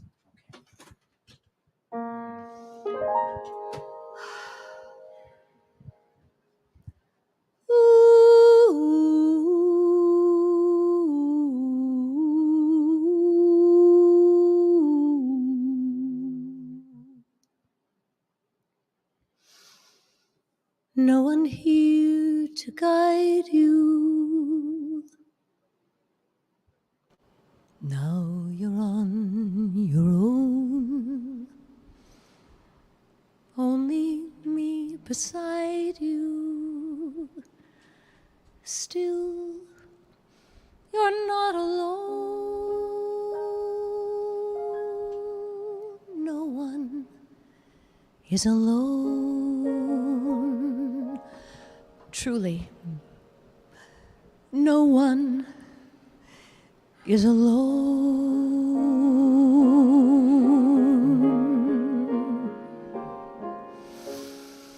Sometimes people leave you halfway through the wood. Others may deceive you. You decide what's good. You decide alone, but no one is alone. People make mistakes, fathers, mothers, people make mistakes, holding to their own, thinking they're alone. Honor their mistakes. Everybody makes one another's terrible mistakes. Witches can be right. Giants can be good. You decide what's right. You decide what's good. Just remember, someone is on your side. Someone else is not. While you're seeing your side, maybe you forgot they are not alone. No one is alone. You move just a finger, say the slightest word, something's bound to linger. Be heard. No one acts alone. Careful. No one acts alone. Hard to see the light now. Just don't let it go. Things will come out right now. We can make it so. Someone is on your side. No one is alone.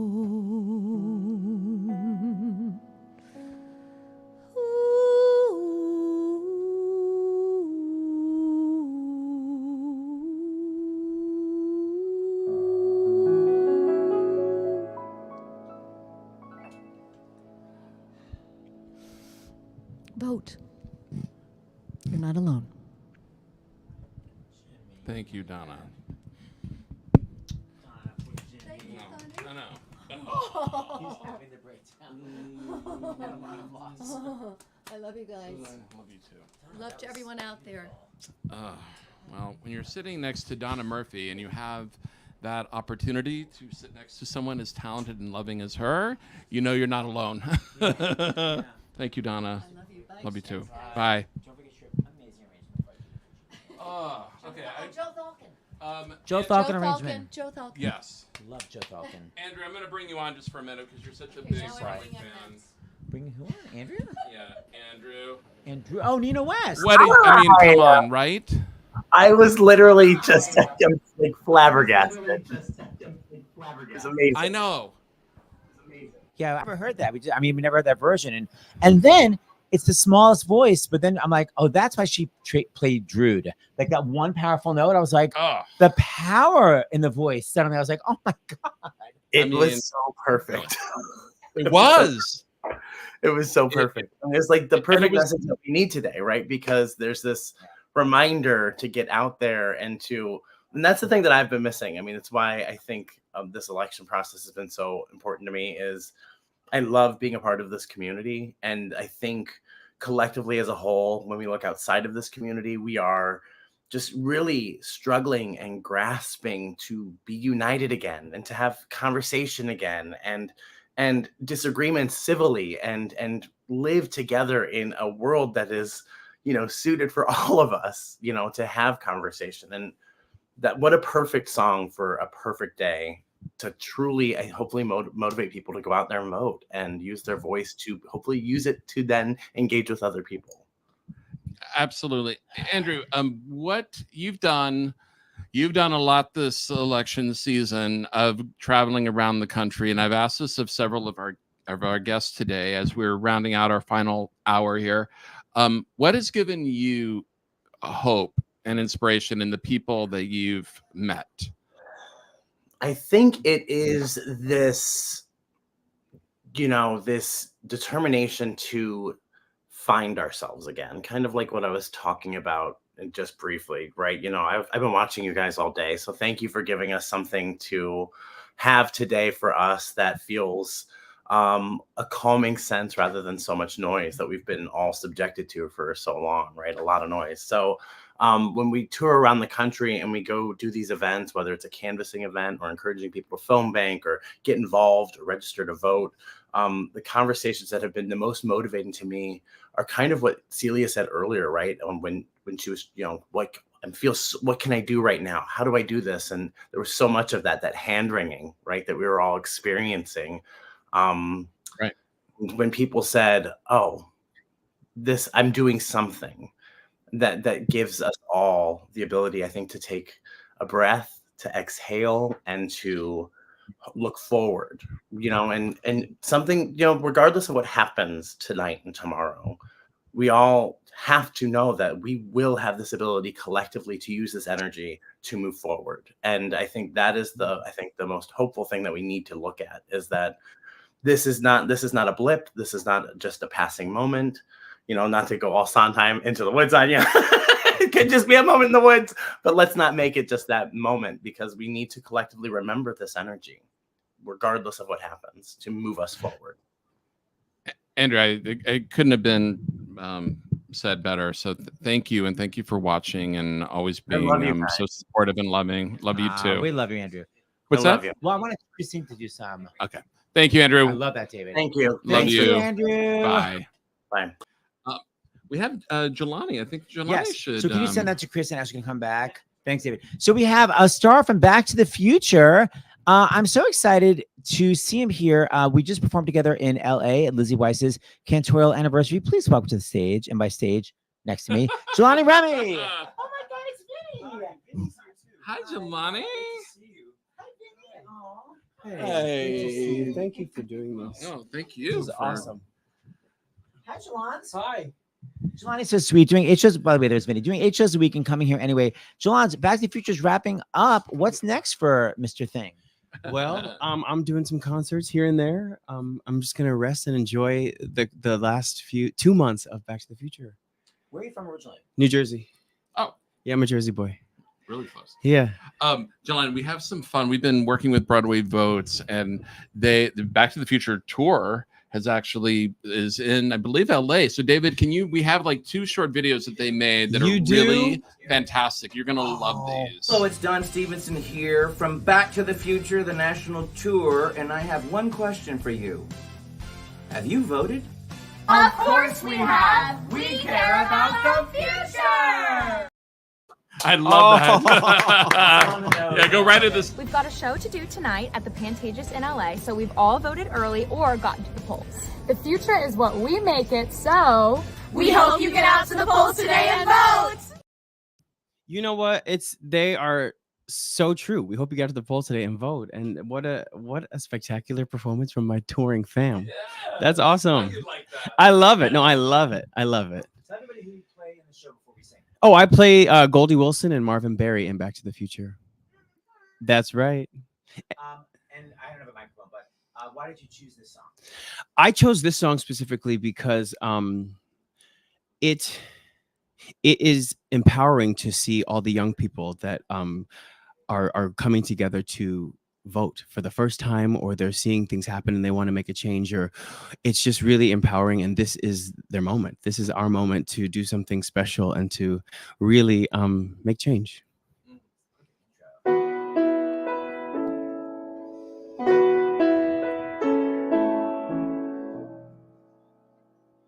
This is the moment. This is the day when I send all my doubts and demons on their way. Give me this moment, this precious chance. I'll gather up my past, Wait, Seth. I know, I was going with you. Don't go with me. I was going with you.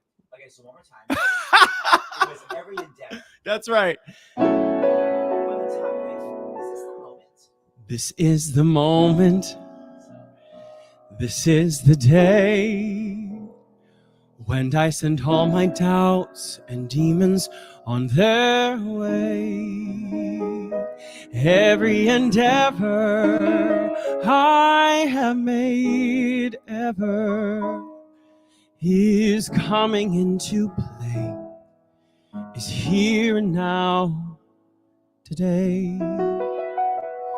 This is the moment, this is the time when the momentum and the moment are in rhyme. So give me this moment, this precious chance. I'll gather up my past and make some sense at last. This is the moment when all I've done, all of the dreaming, scheming, and screaming become one.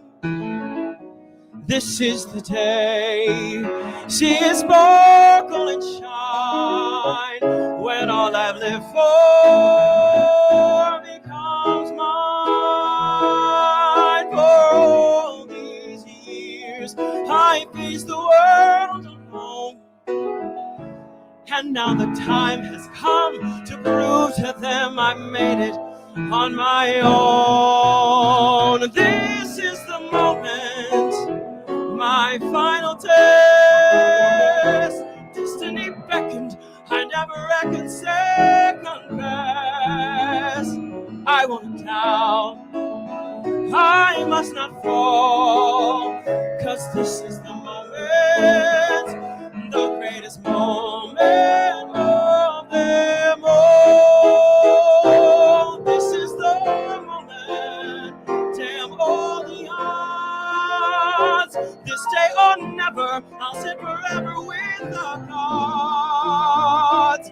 I won't look back, I will always recall that this is the moment, the greatest moment, the greatest moment of them all.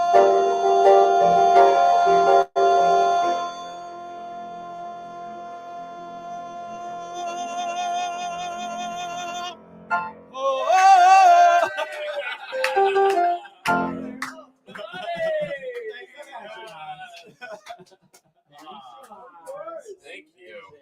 Gosh. All right.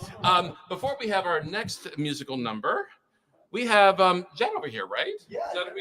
Come over here. Popping in. Hello. Hi. Introduce yourself to everyone. Hi, everyone. I'm Jed Resnick. That was insane. The phrasing. I know. Straight through, no breath before all. And you're like this close. Oh my God. Jed, tell everyone why you're here. You have an interesting story. Yeah. I heard from Catherine Markowitz at Broadway-votes.org. Broadway Votes. Yes. Yeah. I've been working with Catherine and with Broadway Votes, trying to get out the vote and encourage people around the country, because I'm currently on tour with MJ, the musical. And so I've been sort of the Broadway Votes tour ambassador. That was good. Right? I'm sort of helping touring companies pump out the vote around the country. And that's by helping our actual companies make sure they have plans to vote. But also we have a really cool opportunity on the road, tapping into theater fandoms and making sure to have conversations with people around the country where our votes are even more important and significant. I mean, when did you start this work? Because right now, were you in Detroit? Am I Yes, remembering that right? we were in Detroit these past couple of weeks. We've been in Texas and Oklahoma for the month leading up to this. So, but I started organizing with Catherine when the ideas were nascent in the early summer. And she told me about, and I want to hear it from you about this story that was just, I thought it was very simple, but it was powerful. I mean, it almost makes me cry in its simplicity. It was, this is ridiculous. Should I do it? Yeah. Well, it was Halloween and I was getting the remains of a costume for, or it was leading up to Halloween and I needed the remains of a costume. So I went to a Spirit of Halloween. Yeah. I was picking out something and I just spoke to, I was on my way to also a Kamala Harris rally that day.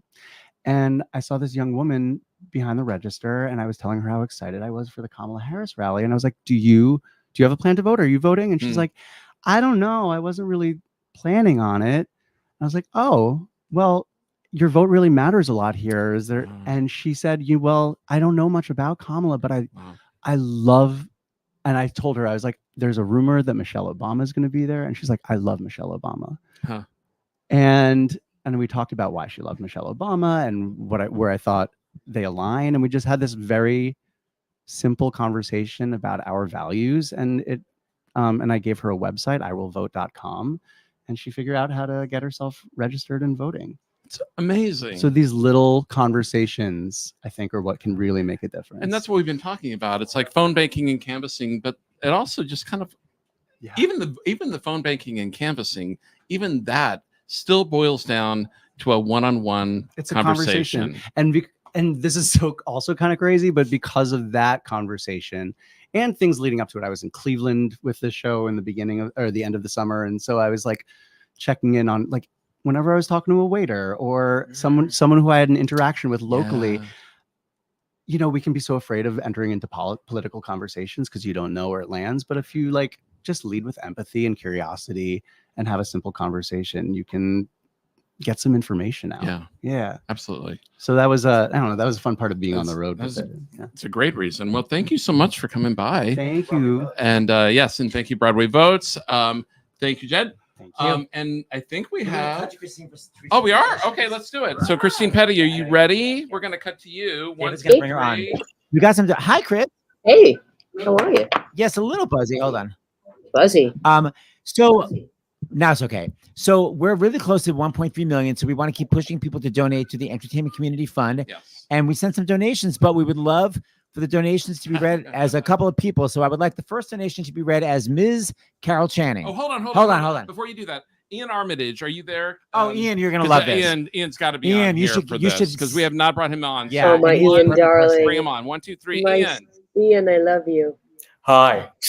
Oh my God, Ian, It's stop so it. wonderful to see you, my favorite people. Oh, Ian, bring the voice up the octave where it belongs. Yes. Sorry. Oh, for God's I sake. started messing with my audio controls, realizing you meant me. Well, Ian and I have a very cosmopolitan lunch date for later on this week. And I'm very excited. I'm very excited about it too. I gotta say, I've known you guys for years, and it's still weird hearing the voices that I hear in my car and assigning them to your faces, your gorgeous faces. Oh, that's so sweet. Well, we've known you since you were a tyke. So Ian, you get. Oh yeah, actually, let's first show. Yeah. When I first met Ian, he really gave me some amazing advice because I used to always go to Broadway shows and I'd always videotape Broadway shows. I'd always text. I'd always be on the phone the whole show until I saw this video. Let's hit it. PSA. Hi, this is Ian, and this is another one of my theater traditions: being nice at the theater and having manners. When I saw Finding Neverland, which by the way was amazing, the people in front of me, the people on the side of me, and the people behind me were texting, talking loudly during the show, and they were also videoing and taking pictures of the show the whole time. And there was a little boy talking behind me in the middle of the show, but he's just learning. He's just learning. I've been 80 since I was 6. You like me, always complain it's too loud, but I love that you've been 80 since you were 6. I think I've become more chill about things. I mean, I haven't really, but I've become more chill about that since I was that young, which is crazy to me. I've aged in reverse like Benjamin Buttons. Well, since you got a phone. The slamming of the chair. They were texting. They were calling. The slamming. We watched it like 5 times last night at the end. So angry. All right, so Ian, you get to call out some of the voices. We have 4 donations. Who should the first person be that Christine reads the first donation? Honestly, Carol Channing sounds kind of great. Okay, let's hear it. Thank you so much for years of joy, laughter, and Broadway entertainment. Well, Stars in the House is my comfort food, especially today.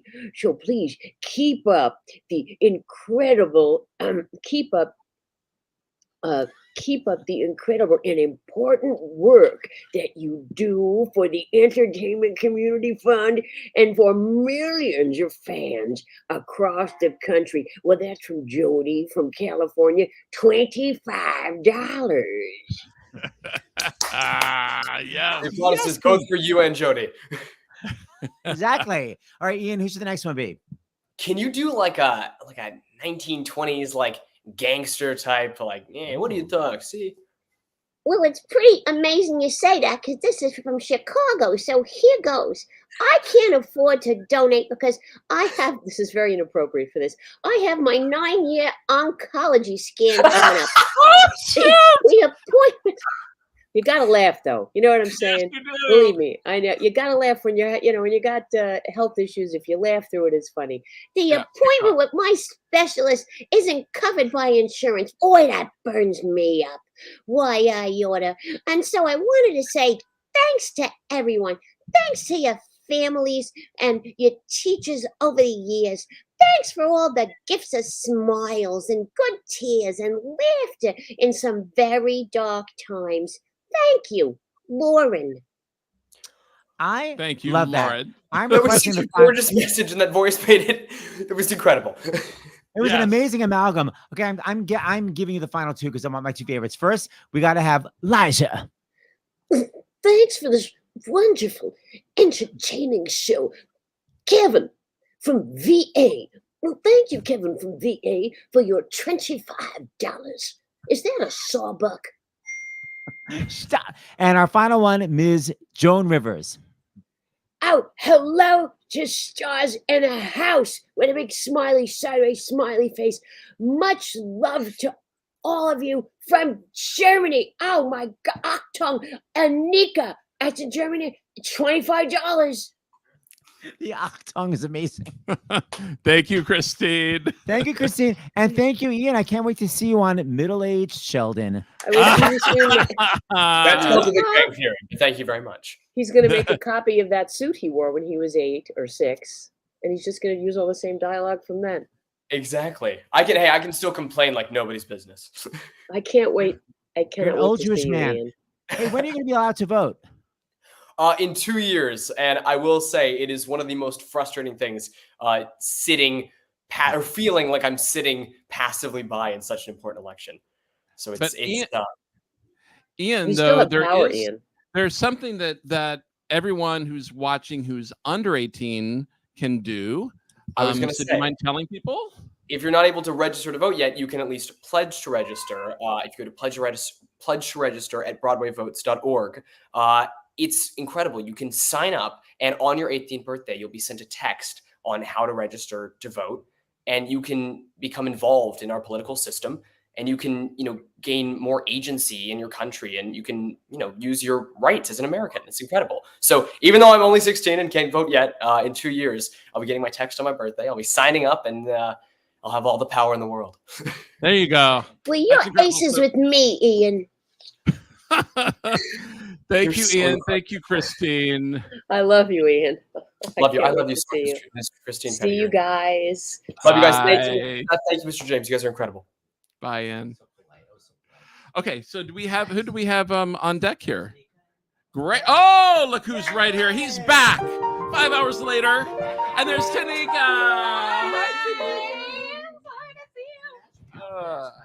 Hi. Long time no see. Not say we were. We called each other. Oh my gosh. All right, I'm gonna clear over here so you two can. So you guys planted. Let's see. Okay. Which one should I do? Go on in. I'm usually on the left when I do this number Oh, for you- some you odd reason. are. Yeah, I don't know why that is. So, what are we gonna do? What are we gonna do? Well, first, let's chat for 2 seconds. So, Brian Stokes Mitchell, again, why are we trying to raise? Well, obviously, we want people to vote, and we want people to go to Broadway Votes and also register to vote for when they turn 18, like Ian was talking about. And I'm going to have to do that because I have 3 more years till I turn 18. But, Brian Stokes Mitchell, why do people need to donate money to the Entertainment Community Fund? Don't actors have a lot of money and musicians and stagehands? Why do we need money anymore? Because we are really having a hard time kind of getting through past actually COVID, which still goes on, and the strikes that we had and everything. So we're really grateful for the people like Liza and Joan were telling us about that we're giving money to this, because that money goes to the Entertainment Community Fund and all of our incredible programs that we have as well. So, and it's still helping at and the Entertainment Community Fund used to be, of course, the Actors Fund, but because it's for everyone in entertainment, that's why we changed our name. And a lot of people still don't know about it. Someone I know, I won't say who, a Tony Award winner who's done our show, her father was a dancer, and he's very sick and does not want to die in a hospital, and he needs caregivers at home. And I said, you can go to the Entertainment Community Fund and get emergency money for that. And she didn't know. And she's a Tony Award winner, and her dad is a famous dancer. A lot of people don't know. If you're in any aspect of entertainment, reach out to the Entertainment Community Fund. And if you can help, please donate. And the final thing I want to say is, by the way, we have some more donations, which I would love Stokes and Tanika. oh, of course, this is perfecto. Share, that's fair. First. You want to start? Okay, thank you. We've missed Stars in the House. Thank you so much to everyone participating in this special event, for speaking so passionately, and for being a bomb on this stressful day. Jacqueline from New York. Thank you for $25, Jacqueline. I am donating in honor of my Halloween twin, the legendary Brian Stokes Mitchell. So that was my birthday. Yeah, Halloween is my birthday. Oh, man, that's great. Happy birthday to you, too. Leo from New York. Note from Diane, a super fan since age 12 in the Stars in the House core fam. So that's, thank you, guys. Thank you. Oh, wow. Right there. What a wonderful community you have. And thank you. You made me feel a part of it. Scott from Bend, Oregon. $50. I love Bend, Oregon. You take the next one, because I feel like I talk so much. Thank you so much for 4 years of joy, laughter, and Broadway entertainment. Stars in the House is my comfort food, especially today. Please keep up the incredible and important work that you do for the Entertainment Community Fund and for millions of fans across the country. Jody from California, $25. And also Lisa from Washington State. That's my home state, too. If it's Washington State, $20. Thank you, Lisa. Chicago in here. I can't afford to donate because I have a 9-year-old oncology scan. we just read that one. Yes, we heard that it's Betty Boop. Oh, okay. Excellent. Well, I'm going to segue then to the song. So James and I were talking about this big benefit coming up for You Gotta Believe, the only organization in New York to help older foster youth find families. YouGottaBelieve.org. The big 10-year concert is November 18th. Tanika was in our one a couple of years ago. Tanika, you are now on the board of Believers. Believers that You Gotta Believe. And yes, Tanika is a Broadway gal right now. She's in Ragtime at City Center, but began her life foster youth. Not a fun foster childhood, not a very fun one. But then adopted, not as a baby or as a 2-year-old. How old were you when you were adopted? 22 years old. And a lot of people say, why adopt somebody so old? Did it make a difference in your life to be adopted as somebody older? It made the biggest difference in my life. People think when you graduate college, you're 18, you're an adult, you don't need anyone anymore. No, you need support. You need parents. You need unconditional love. You need a place to go to for Christmas and Thanksgiving. You need someone to help you when you've lost your first job and can't afford to pay your rent. Speaking of, back to the Entertainment Community Fund, there was a time when I couldn't afford to pay my rent during COVID, and I reached out to the Entertainment Community Fund, and they gave me a grant, and they helped me pay my rent. So thank you so much. Oh my God. Donations. I didn't know that at all. So grateful for the Entertainment Community Fund. So when Tanika first came on, You Gotta Believe benefits, talk about her foster youth and getting adopted. First of all, it was the first time you really talked about it in public. Yes, it was so scary. Never talked about it in public, but it's a fascinating story, and it's very moving for people that want to maybe have children later in life. But we all thought, oh my God, what a great soprano voice. And people always said, oh, you sound like Audra. So we said, oh, we should do Wheels of a Dream. And then Stokes agreed to do it. But then I, of course, have to be a showman. Of course. So I said, Tanika, do not rehearse it with Stokes. Rehearse it with the amazing James Wesley. James, you sang Coal House for the dress rehearsal. Yes, I did. And then for the actual concert during Wheels of a Dream, we brought Stokes on the stage. And Tanika, it was your very first time meeting Stokes? Yes, we were like entered from opposite sides of the stage. And it was I see his face. I was like, oh my God. I'm like, breathe, calm your heart right now.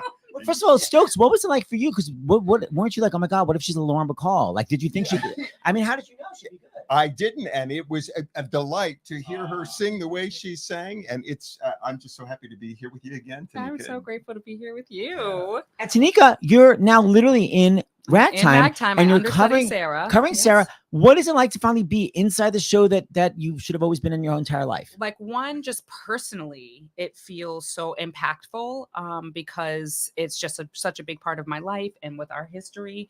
And then to see an interracial adoption happen on stage, I feel like you just don't see that so much. And so when that happens, I'm bawling by the end of the show.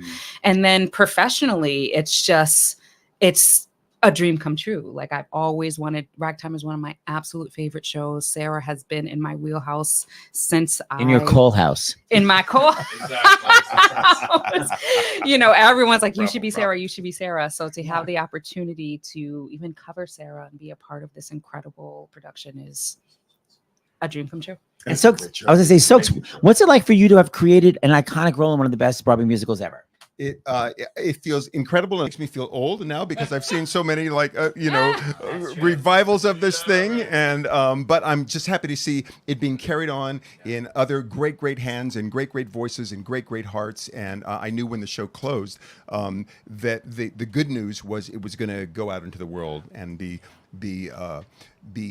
embraced by new audiences, but also new Sarahs and new Cole houses and new mothers and new tatas. So.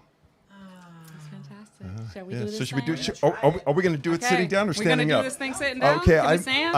Do you want to stand? I've never sung it sitting down. I've never sung it sitting down. Let's see what comes up. Okay, yeah, that's good. I feel like we gotta stand. Okay, there we go. All right, let's see what comes out. All right, okay, let's see what comes out. Yeah.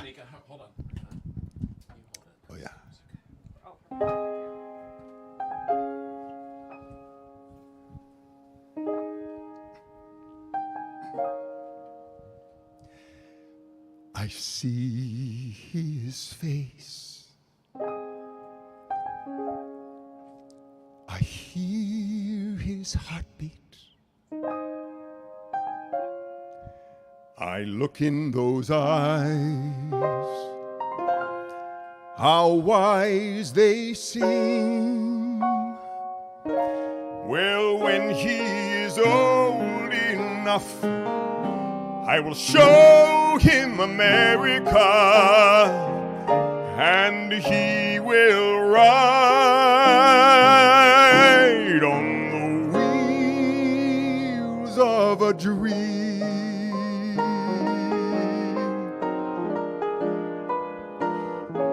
We'll go down the south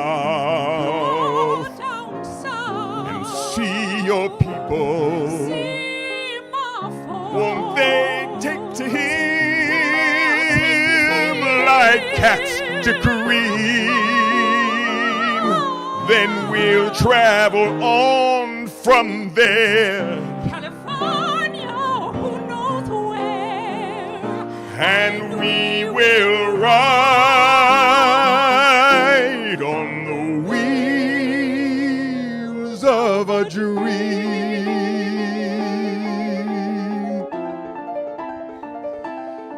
Yes, the wheels are turning for us, girl, and the times are starting to roll. Any man can get where he wants to if he's got some fire in his soul. We'll see Justice Sarah and plenty of men who will stand up and give us our due. Oh, Sarah, it's more than promises. Sarah, it must be true. A country that lets a man like me own a car, raise a child, build a life with you. With you.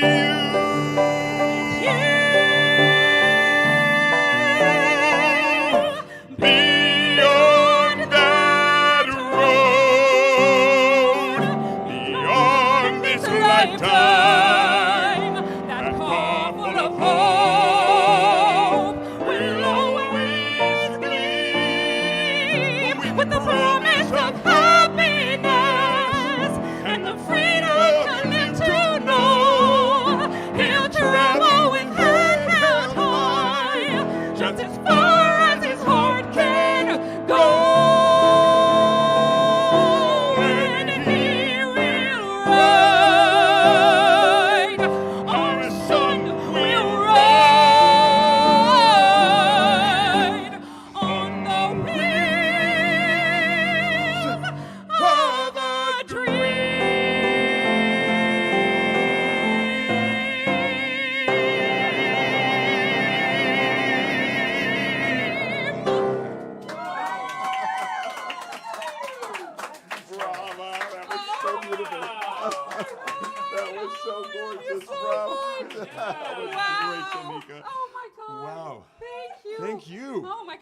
feel to sing that again? It feels great, you know, but the room is kind of small for my voice.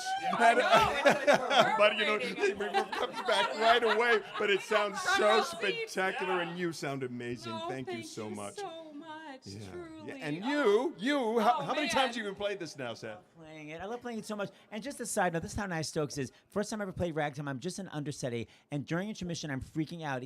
Playing the lead on Broadway takes the time to come into the pit and say, "You sound amazing." Wow. So a class act. Sweet guy. And the riff you added was amazing. Yes. Thank you, Jessie. I knew you would hear that. I did that for you, Seth. I did that for you. Cool. Excellent. Stokes is going to close out the show, so he ain't going nowhere. But we have some more shows coming your way. Yes, we do. Okay. But this Go is the warm up part of the upstairs. show where it's going to be nonstop music. Okay. Yeah, it's just music Exactly from what now we on. said. Bye, Stokes. But keep donating because we want to get to that $1.3 million.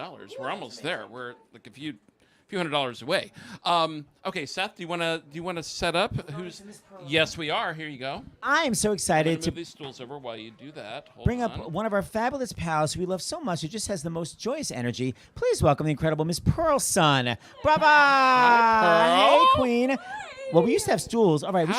First off, Pearl and I were just sitting on the couch together watching. What was your experience like with that? Front row seats. I mean, for that, Wasn't it can we crazy? believe? Can we believe? No, I'm good. I'm washed. I'm bathed in it. I'm just Like the anxiety of the day and all of it just kind of bathed, away. like It's just great. goes away, right? It's great.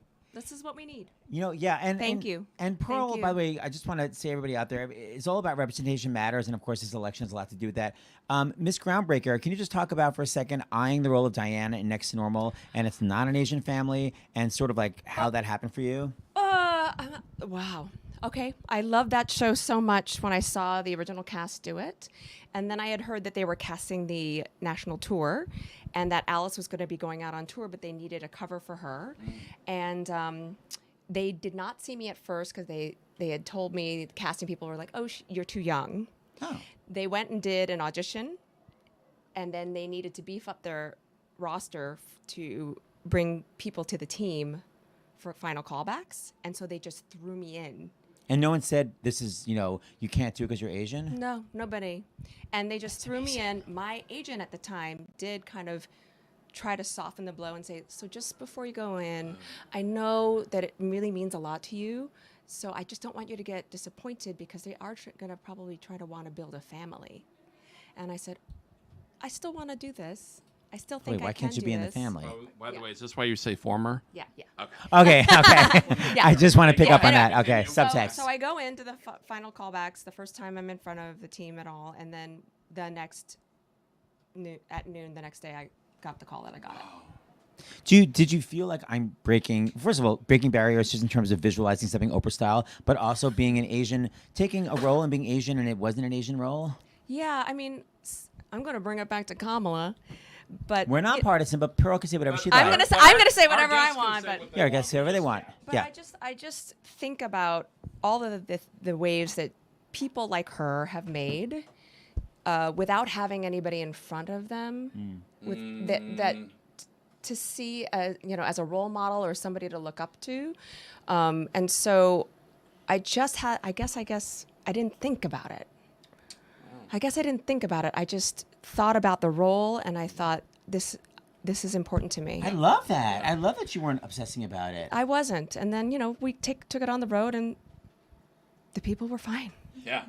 That's what always happens. Exactly. The other people The are audiences annoying. were fine. Yeah. Yes, dear. Okay, so we want to spread joy throughout the day. So Pearl thought of a real fun joy song, and we brought our fabulous Bless the Lord backup ladies here. I'm going to move this. And I heard them rehearsing. They sound amazing. Oh, good. Here, everyone move back. Did you ever play this role? Talk about it for a second. I played this role. This was my first professional gig out of college, and I played Sheila Franklin. I don't know if you know this, but hold on. I grew up near New York City, and the very first Broadway show I saw when I was 4 years old was Hair. And my Chinese immigrant mother, it was the first musical she ever saw when she came to this country. She was in San Francisco, and this was she saw. This is 1968 when she came, and she spoke not a lick of English. And her gay best friend brought her to the theater. Gay best friend brought her to the theater and said, "Oh, sweetie, I'm going to take you to a show." And they went to the show, and they were in a section where Berger climbed over them, and he was like in a his his junk was nearly out. And she was like, what am I experiencing right now? I love it. This is amazing, Is that how you were conceived? Nearly. Okay, cool. That's all I need to know. Okay, ladies, we never rehearsed this. We're going to see what happens. I know. We're just going to jump right in because that's how we do. I believe in love. I believe in love. I believe in love. I do believe in love. I believe that now is the time for all good men to believe in love. I believe that now is the time for all good men to come to the aid of my country. 'Tis of thee, sweet land of liberty. God save.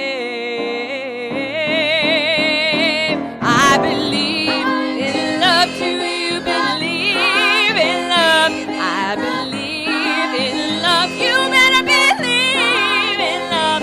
I believe that now is the time for all good men and women to come to the aid of love. I believe in love. Yeah! Yes, queens! Can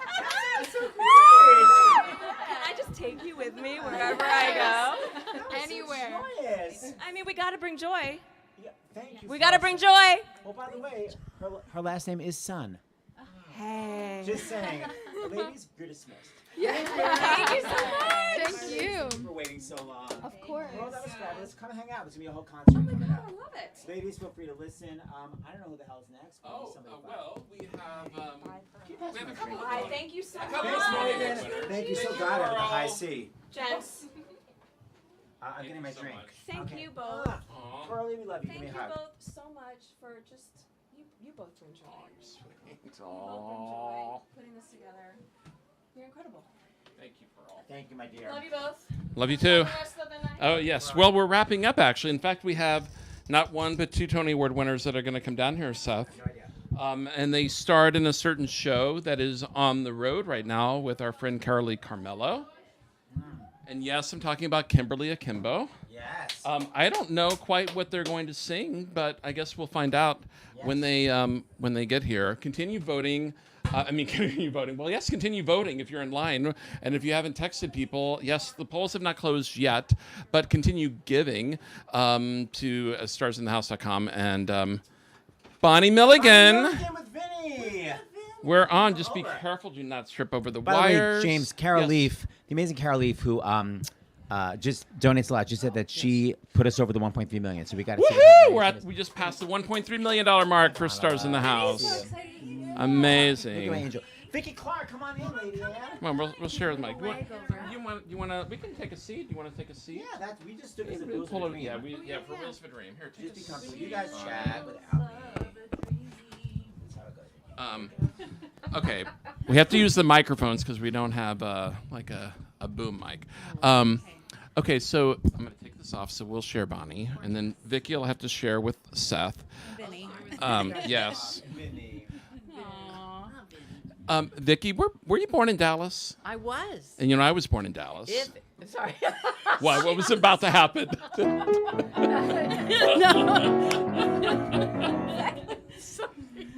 I'm a little punchy. I was born in Dallas. Yes. Well, first off, because we have to be nonpartisan. Yeah. But my understanding is that you were. Yeah, you take them slowly off. Okay. What were you doing today? You were. I was campaigning. I was canvassing in Pennsylvania today, which is a big. It's a big on day. election day. Yes. So basically, going door to door with my son. We were a mother and son team, going door to door and asking people if they had gotten to the polls. Did they know where to go? Did they need a ride, etc. And I was campaigning for a particular campaign, but it's. In terms of like checking in with America at large, that's what we want to hear. It was really an incredible experience. Most people were really, really like friendly. So happy to see us. Some people were exhausted because I think if you live in Pennsylvania today, They've been contacted by so many people. Right. And it's a lot, in right. critical state. And so some people were too tired to even finish their words. They'd be like, okay, we are in the like, so there was no end to the words. Like, Right. we're there. I just like felt for them because they couldn't even stand up. People, they walk out to on their porch and just kind of like, we're fine.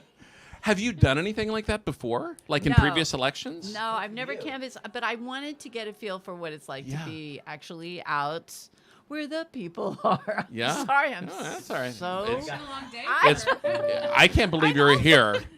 No, but it was great to be with everyone and just and to see the campaign headquarters and to just see the amount of enthusiasm and big buses coming in from New York and Connecticut and New Jersey, all the places where, you know, our votes are really important, but not critical in terms of swinging the election one way or the other. But it sounds to me in a very anxiety-filled time in our collective lives, I think as world citizens and Americans, I'm getting from you a sense of hope and joy and positivity. And just positivity. It was a beautiful day, you know, and everyone, there was a real sense of calm, which surprised me. Wow, calm. Thought I it was like gonna be that. A little more hectic. It was very calm. Yeah. Mm-hmm. Wow. So Seth, what do we have going on Hold here? on.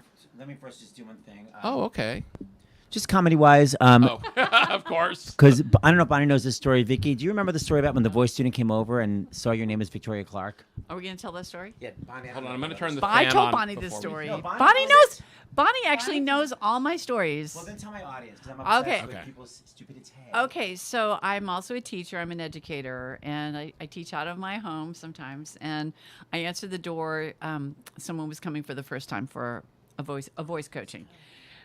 Right, you know the story. I've told you. So No, she said the fan feels good. knock, No, knock, no, knock, not the knock, knock. story. So knock, knock. So I answer the door, and they're kind of looking at me very strangely, like, "Hi." I'm like, "Hi, come on in. Can I get you a cup of water or like a cup of tea? What do you need?" You know, and then they just kept looking at me really strangely, and they kind of put their bag down, and they kind of went over and sat on the couch, and they're just like sort of like very nervous and just giving me a lot of physical strangeness. And I was like, "Is there something you need? Is something wrong? Do you need to go to the bathroom, or is something going on with you?" And they're like, "No, I just have a really quick question. So you look just like Victoria Clark, the actress." Oh no. And I was like, I was exactly. And I was knew like, your name was Victoria Clark. yeah, no, they knew that was my name when they booked the voice lesson. And this has happened more than once. So people come over and they're like, "Wait a second, you look so much like this other person who also shares your name." Wait a minute. And Do I you have was a like- website or something I that was has a like, different okay. picture? What's I was up? like, They just okay, can't like believe we're it. actually the same person. And like, no, they couldn't believe that, like, that I teach and that I'm like talk to people, I guess. That you're a regular person. That I'm a regular person. Well, that an icon such as yourself would just be like giving lessons. They're gagged for it. They're dead. No, it's just funny. Yeah. It's not the story you wanted. It's also stupid. No, but it's just moronic. It's like, who else wouldn't be called Victoria Clark and look like you? I know. All right. What are we singing? Are we doing 2 separate songs? I'm hoping, unless we have a duet planned. We thought it would be kind of fun if we did a little friendship. Oh my gosh, yes. But, That's perfect. We can only sing the first 2 verses because it gets I gotta dark. get the music. Oh Make yeah, sure just do the. Make sure you tell me at places what the song will be. Okay, so let me first find it. Well, Are you we know. sharing? We're sharing. We're sharing I'll hold. lyrics. Those are pretty short. Okay, wait. Okay, hold on. We're starting here. Yeah. I love Okay, that good. you're doing Sorry this, about though. this. This is very impromptu. This was Victoria Clark. Yes, the same as the other one, you know. Exactly. It was her This idea. is my idea. This is my idea. Inspired by a Lucy and Ethel thing that I saw the other day. Oh yeah. Oh, we love Right. when they do that. Yeah. This is us. Hold on 1 second. And by the way, hold on. Can I have my microphone 1 second? Yeah. Do you want to switch? Yes. It's inspired by Lucy and Ethel. Do you happen to know that Vivian Vance was Ethel Merman's understudy in Anything Goes? And she went on for Rena Sweeney. So it's from the actual show she was in. Did you know that? No. No, Seth Rudetsky. I did not know that. Vivian Vance was in Anything. She has that amazing voice. You You've heard her sing on actually the know show. everything about everything. It's really Everything astonishing. about things that are interesting to me, not about like physics. All right, here you go. Okay. That is true. Okay, well this is yes. Here. Pick, Do you have pick, a preferred pick a key? key. No, but just pick a key that's kind. Okay. Or his father is here. There you go. I'm gonna do. I just saw a cute dog and wanted to take it. I went off. Yeah, oh yeah. Okay. Bonnie figured it out. Did I? Yeah, I don't know. Yeah, you did. You already figured it out. Okay. I think it'll be flat. If you're ever in a jam, here I am. If you're ever in a mess, SOS. Da, da, da, da, da, da, da. If you're ever so happy you land in jail, I'm your bail. It's friendship, friendship, just a perfect friendship. When other friendships have been forgot, ours will still be hot. Da da da da da, ding ding ding.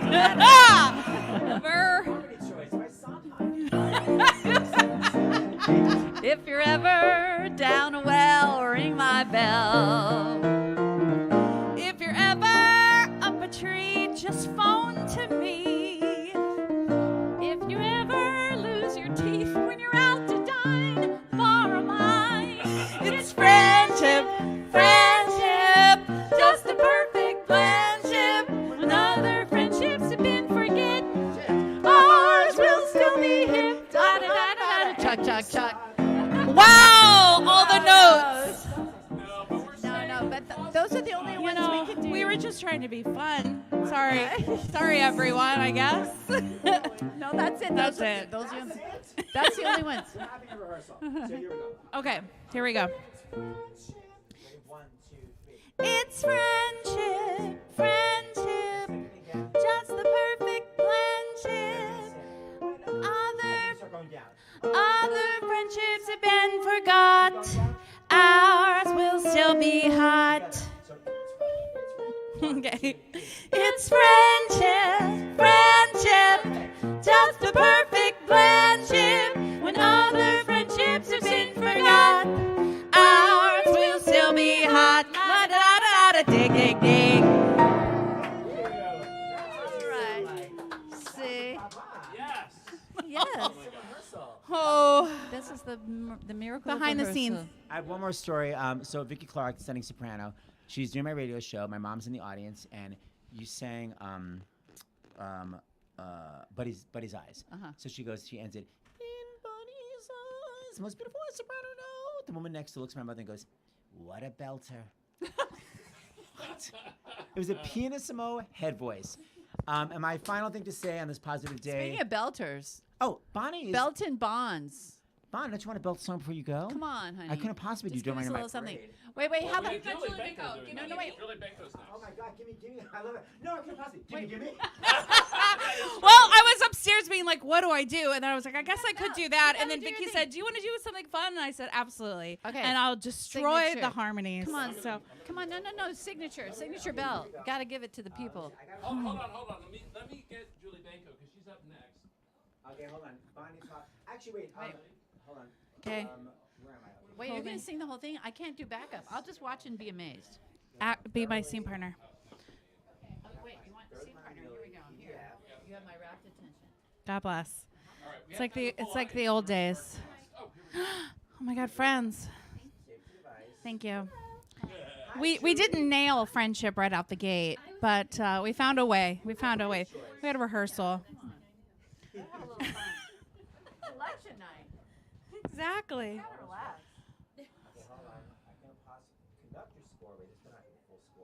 This is probably on me. Sorry, everyone. Okay, so as Seth is looking for the music, this is what's ahead. We have Bonnie gonna sing. me. We have Julie Benko here. We got Brian Stokes Mitchell to close us out. But remember, as I was saying earlier, after Stokes sings, we're going to run. We found this 12-minute clip that was on our 2020 Vote-A-Thon, and it's with Gavin Creel, and he had been a poll worker that day, and it's a really joyful segment of the show that Seth and I were like, wow, who knew Stokes? Stokes is sitting right here, or standing right here. That when we talked about doing Stars in the House, your idea was the name of the show, was Stars in the House. But that 4.5 years later, we'd be looking at it and seeing Cheetah, and we showed a clip earlier of Cheetah and then Gavin, and to have that as a record. And as I was saying earlier, it was just the day before that that we had found out that the Library of Congress had said that Stars in the House would be an official part of the pandemic COVID, archives. And Annette Bening read that aloud.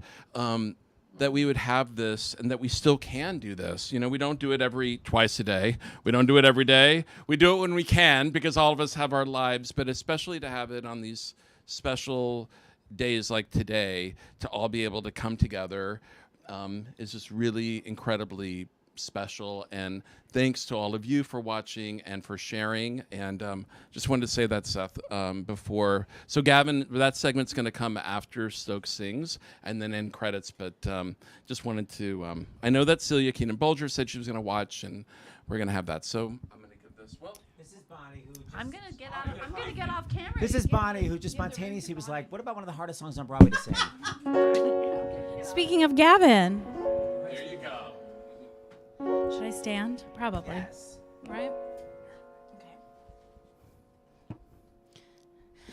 A simple choice, nothing more.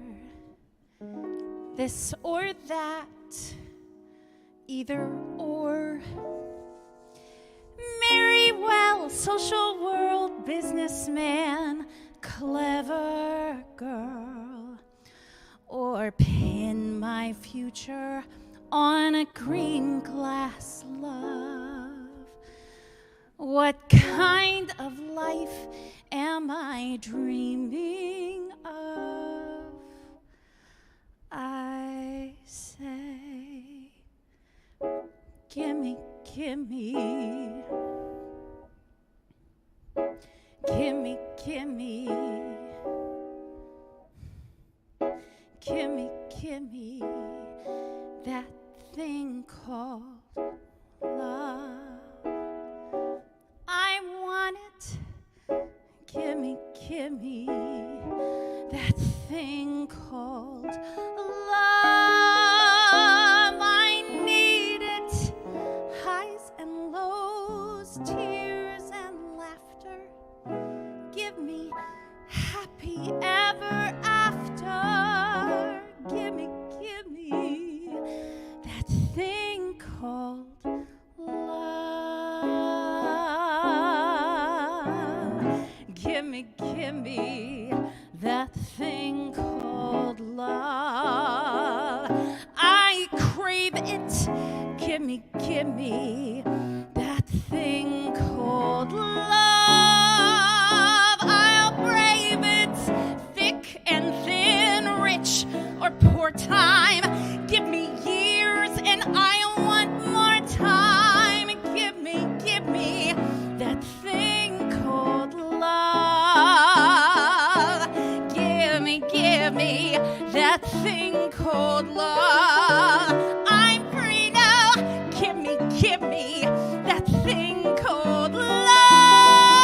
I see now flight of sing sparrow. Give me Cupid's famous arrow. Give me that thing called love. I don't care if he's a nobody. In my heart, he'll be a somebody to love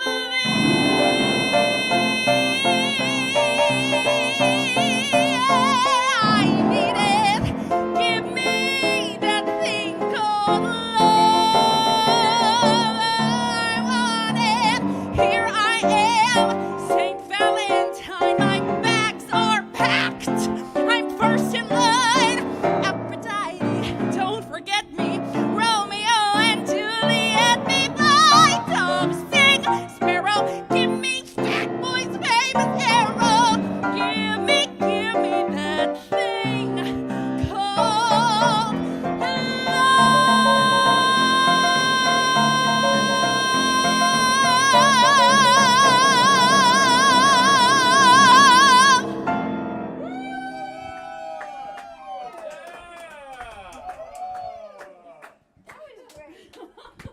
Bonnie Milligan. I thought you were gonna belt though.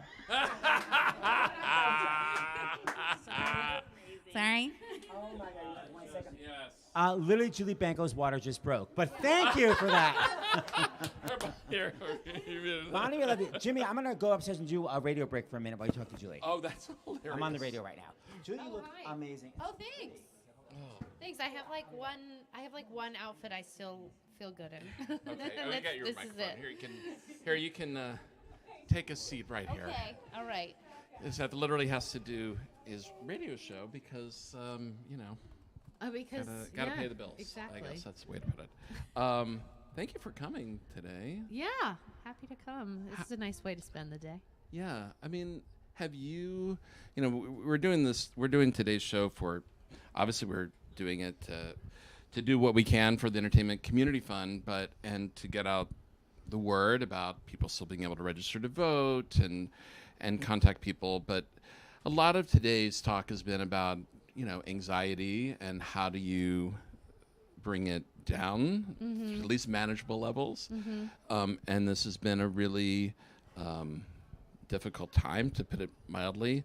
What do you do to help with anxiety with everything going on? Well, I'm probably maybe because I'm like a Jew, I just have a slightly more pessimistic outlook. So I think that's how I handle the anxiety, which is I just go, oh, it's going to be terrible. Oh, okay. And then, so then I don't stress about, will it be terrible? I just think it'll be terrible. And then if it's not terrible, I get pleasantly surprised. So that's kind of how I kind of cope with everything. I see. And it's no different. It's no different. I mean, I'm obviously anxious, but I don't know. I spent today like putting up shelves in the nursery and like getting it ready. And so I just kind of did that today because it's like at this point, you have no control. When's your baby due? Like 2 weeks. Wow. Like could be tomorrow, could be 4 weeks, it could be like, who knows? When it's this is your first. This is my first. Yeah. So I have no idea what's in store. No idea. We were talking about about being a parent and how that changes how it changes your idea or your reasons for voting.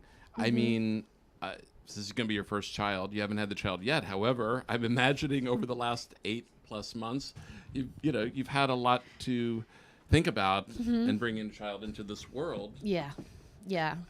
I mean, I was also like, knowing I had a November due date, I was like, if I go into labor on election day, then I told my husband, like, you're not allowed to bring your phone like into the hole, because he was like, well, but I just won't, I can find out who wins and like just won't tell you. I was like, you think I won't know from your face? And like, if it's disappointing, like I can't, I don't want to have to like push through like the hardest physical, moment of my life, knowing that I have to then bring my child into that world.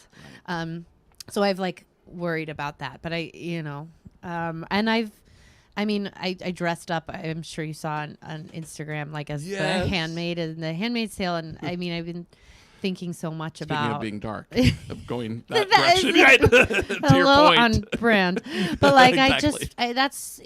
it's truly like, I mean, I didn't feel, I mean, as much as it would have been fun to dress up as like an avocado and make like the bump the pit, that would have been fun, but I just feel like it's all it's all we've all been able to think about for so long about the kind of world that we're bringing our children into, and why we're and it's all down the ballot. There's like obviously it gets a lot of press when it's the president, but it's like even just thinking like about Prop 1 and seeing how people are fighting about, they don't want Prop 1 on the New York to pass, to go into the New York Constitution, and there's just so many lies being so much misinformation, so many lies that are being spread, that it's just, I don't know. I think we all feel like, how do we fix it? I don't know. Yet your choice of song that you're about to do is actually very optimistic. It is. So I'm going to take some optimism from Fanny. So I say, hi, Seth. You too. I feel like we've been together this whole pregnancy. Yeah. Yeah. Oh my God. Seth's the father. The big reveal. Yeah. I'm so excited to do this. Okay, you ready, Miss Thing? I'm ready. I hope I remember the lyrics. Don't tell me not to live, just sit and putter. Life's candy and the sun's a ball of butter. Don't bring around a cloud to rain on my parade. Don't tell me not to fly, I simply got to. If someone takes a spill, it's me and not you. Who told you you're allowed to rain on my parade? I'll march my band out, I'll beat my drum, and if I'm fanned out, your turn at bat, sir. At least I didn't fake it, hat, sir. I guess I didn't make it, but whether I'm the rose of sheer perfection, a freckle on the nose of life's complexion, the cinder or the shiny apple of its eye, I gotta fly once, I gotta try once, only can die once, right, sir? Oh, love is juicy, juicy, and you see I gotta have my bite, sir. Get ready for me, love, 'cause I'm a comer. I simply gotta march, my heart's a drummer. Don't bring around a cloud to rain on my parade. I'm gonna live and live now. Get what I want, I know how. One roll for the whole shebang. One throw, that bell will go clang. Eye on the target and wham. One shot, one gunshot and bam! Hey voters, here we go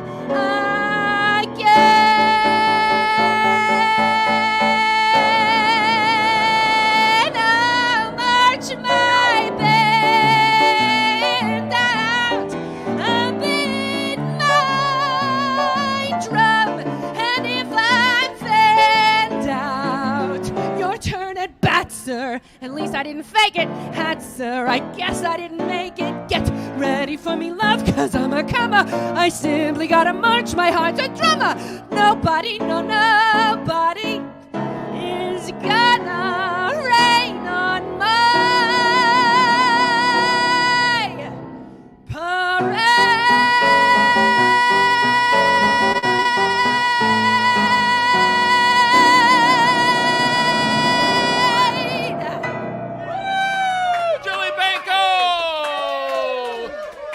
Julie Benko and baby. And baby. Yeah, it was all baby. That's probably the last time you're gonna sing it. It's probably the last time I'm ever singing again. Oh, yes. yes. Oh. Yeah, we won't go there. Get off that. Go back to the voter. Yeah. Oh my God, it was so great to see you. So good to see you. All right, I'm gonna switch. You're gonna have a Scorpio, right? It could be Scorpio, could be Sag. I'm so excited. Yeah, it really depends because it's the November 22nd, 21st is where it splits, Oh, and the due date is the 22nd. So. O-M to the G. Yeah. You sound amazing. Keep it up. I give you Thanks. Thanks. All right. Bye, Julie. Bye, Jill All Banks. right. Thanks so much. I'll see ya. Hopefully with good news. Yes, with good news only, Yes. as we say. So Seth. By the way, Julie's a proud member of the Jewish Broadway Alliance. We have some big news coming up. We'll talk soon. Thank you, Julie, for doing that. Go. So Seth, we're at the end here. I'm gonna text Gavin's friends and say we're about to show this after this. Okay. So is Stokes right around the corner? Yes, he was. Stokesy. I'm gonna give the microphone to you one last time as we round out your final live performance. Yeah. Absolutely. First, hey, thanks you guys. Thank you, James. Thank you, Seth, for doing this. This is like, if you have to be a member of a party tonight, this is the party to be a member. This is the one to be at. So you guys, you've just continued to do amazing work on behalf of the Entertainment Community Fund. I want to thank you as well for all that you've raised over the years and all of the joy that you've just spread to the world. And this is what we need now. So Seth asked me to do this song. Because it is a song of hope and joy. It's a song I sang out my window during the pandemic. Yes. And it seems to be a song that is really needed during times of stress And when people are just feeling a little concerned about things, because the lyrics are perfect for the song. Now, everybody knows the song as "The Impossible Dream." I'll give you some camera space there. I want you to be on camera too, there, Seth. Everybody knows the song as "The Impossible Dream," but the actual title of the song is called "The Quest," which I like better, because when people hear "The Impossible Dream," they think it's a song about trying to do the impossible, and it's not. It's a song about trying, period. And that's what all of us are doing now. That's what happens when we go into vote. That's what our country has been trying to do, is just trying to be successful, trying to figure out what we are. And no matter what the outcome is, I hope we don't forget that we're all in this together. Let's sit down and listen to each other and have conversations with each other and receive and remember that we're all here in the same place, and all of the people that made this country what it is. Let's continue that. Let's be part of that continuum, because this is really incredible, and it's easy to destroy things, really hard to create, and that's what I think has been so great about what you do and what this whole show has been. It's about creating and giving joy and giving hope. So thank you all. Thank you guys so much for doing this too. Yeah.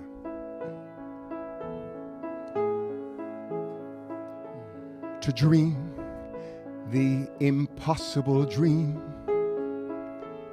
to fight the unbeatable foe, to bear with unbearable sorrow, to run where the brave dare not go, to right the unrightable wrong, to love pure and chaste from afar, to try when your arms are too weary, to reach the unreachable star. This is my quest, to follow that star, no matter how hopeless, no matter how far, to fight for the right without question or pause, to be willing to march into hell for a heavenly cause.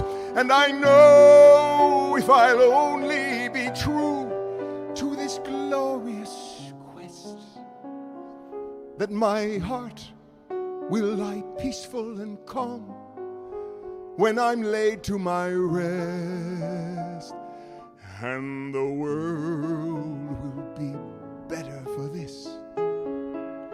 That one man, scorned and covered with scars, still strove with his last ounce of courage to reach the unreachable stars.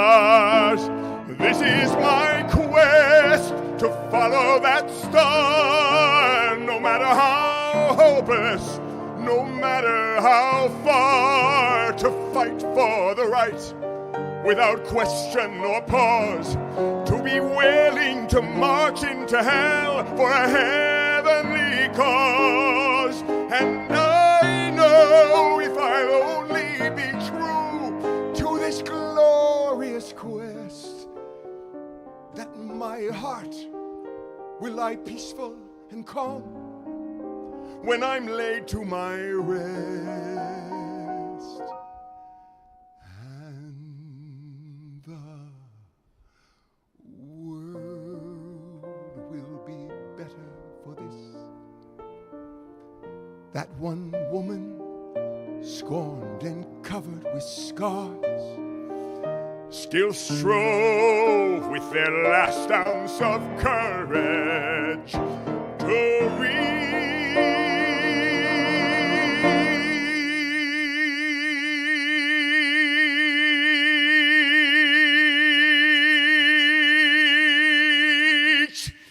the unreachable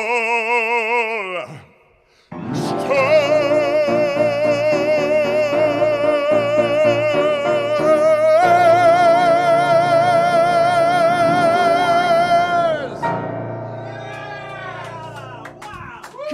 Everybody. That's right. God bless us all. Thank you, Stokes. Thank you so much. I feel like George Bailey and It's a Wonderful Life, the luckiest man in the world, for having this experience, and want to thank all of you for being with us. We've been on since noon, and it's now, I don't know, 6 something in the East. It's almost 7. Is it really? Yeah. There we go. So this has been a hard year. You know, we're good friends with Cheetah, and we found out our dog Mandy had cancer, and we lived with that. Learned that Gavin had cancer. Seth's dad fell, and Gavin and his dad died on the same day. My sister, I've never said this publicly, but because she put it in a social media post, I'm going to say it. My sister has mental illness, and she's gone off her meds a couple of times this year, and it's been really tough. And yet, today, for the last 6-7 hours, I personally have been reminded of all of the hope and the joy and the love that there is in the world. And I want to thank everyone who helped make today happen, especially my husband Seth, and David Katz, and Stokes, Diane, and all of the amazing, talented people who joined us today, and of course all of you who have watched. And thank you to everyone at the Entertainment Community Fund, because if today wasn't a demonstration of how powerful the arts are to our soul and being, and the need to support the Entertainment Community Fund, I don't know what other argument there is for it. Anything, Seth? When you're running for office. So eloquently said. We're going to go to this beautiful video now of Gavin when he was here in 2020, and just the joy, the exuberance, and the love from his face. It's very inspiring, and really see it with happiness and see it with joy. And that's right. You know, there's going to be a memorial for him that's going to be on Monday, December 2nd at the St. James Theater. And please keep supporting the Entertainment Community Fund, because I know it seems like everything is back, but it's not. It isn't. And it pays for food, people's food, for their rent, for their medicine, and mental health support. Mental health support. Right. And listen, check in with each other, because no matter what happens today, there's going to be a long aftermath. So really, please keep in touch, and please keep supporting the arts. And let's watch Gavin. Thanks, honey. Bye, everyone. Bye. He's a poll worker, so we're gonna have him come on right now. Yes, please. By the way, we look like we're in a bunker. Gavin, I'm gonna just. It's because of that, I think. Gonna keep fooling with the lighting. Everyone has amazing lighting, because everyone's like facing the window. If we were facing this way, well, okay. That's the problem. Here's the lovely Mr. Gavin Creel. Hi, Gab. Hi guys. How are you? Gavin, you said you're a poll worker, but weirdly you're in your house. Are you Baby Jane just making this whole thing up? No. The amazing thing is, I don't know if this happens all the time, but if you volunteer, they put you. I'm where I usually vote, so I voted today on my break, my first little 5-minute break. Yeah. I love it. So I know that you're originally from Michigan, right? I went to school in Michigan, but I'm from Ohio originally. Ohio. So were you harassing your neighbors to vote, to register and stuff? Yeah, I mean, trying to find ways to get people engaged, and also I had a real grapple with how much is too much and how much should I do. And there are certain things in the process that I don't enjoy doing. And this poll working thing was something I've never done. And I thought, yeah, this would be really cool. And it's been amazing. And we started I woke up. Yeah, it's help. I woke up at 4:15 and I started to start work at 5. This is the God's honest truth. We all walk in and there's one person who knows what they're doing. And there's like a bunch of all different ages. Usually when you go to the polls, it's like, usually it's seniors working because they have the time and they can, it is a cross section of age, race, everything. It's so inspiring. Oh. But we got there at 5 a.m. and this guy is like running around in circles, and we're all standing in a perimeter around him going, we don't know what we're doing. We have no idea. And then he's just like, okay, this goes over here, this goes over here. And then we all got divided up. And there I am sitting with the manual. And I think, wow, democracy is in my hands right now. And at 5:38, they're like, voters are coming in 20 minutes. And we hadn't set a thing up. And then by 6 o'clock, boom, we were ready and we were accepting voters. Oh my! It's like a one-night benefit, right? Where it's like you don't know, is it going to happen? Is it going to happen? And it happened. Yes, it's like the best show. This is show business. I'm working with this amazing woman, Seema.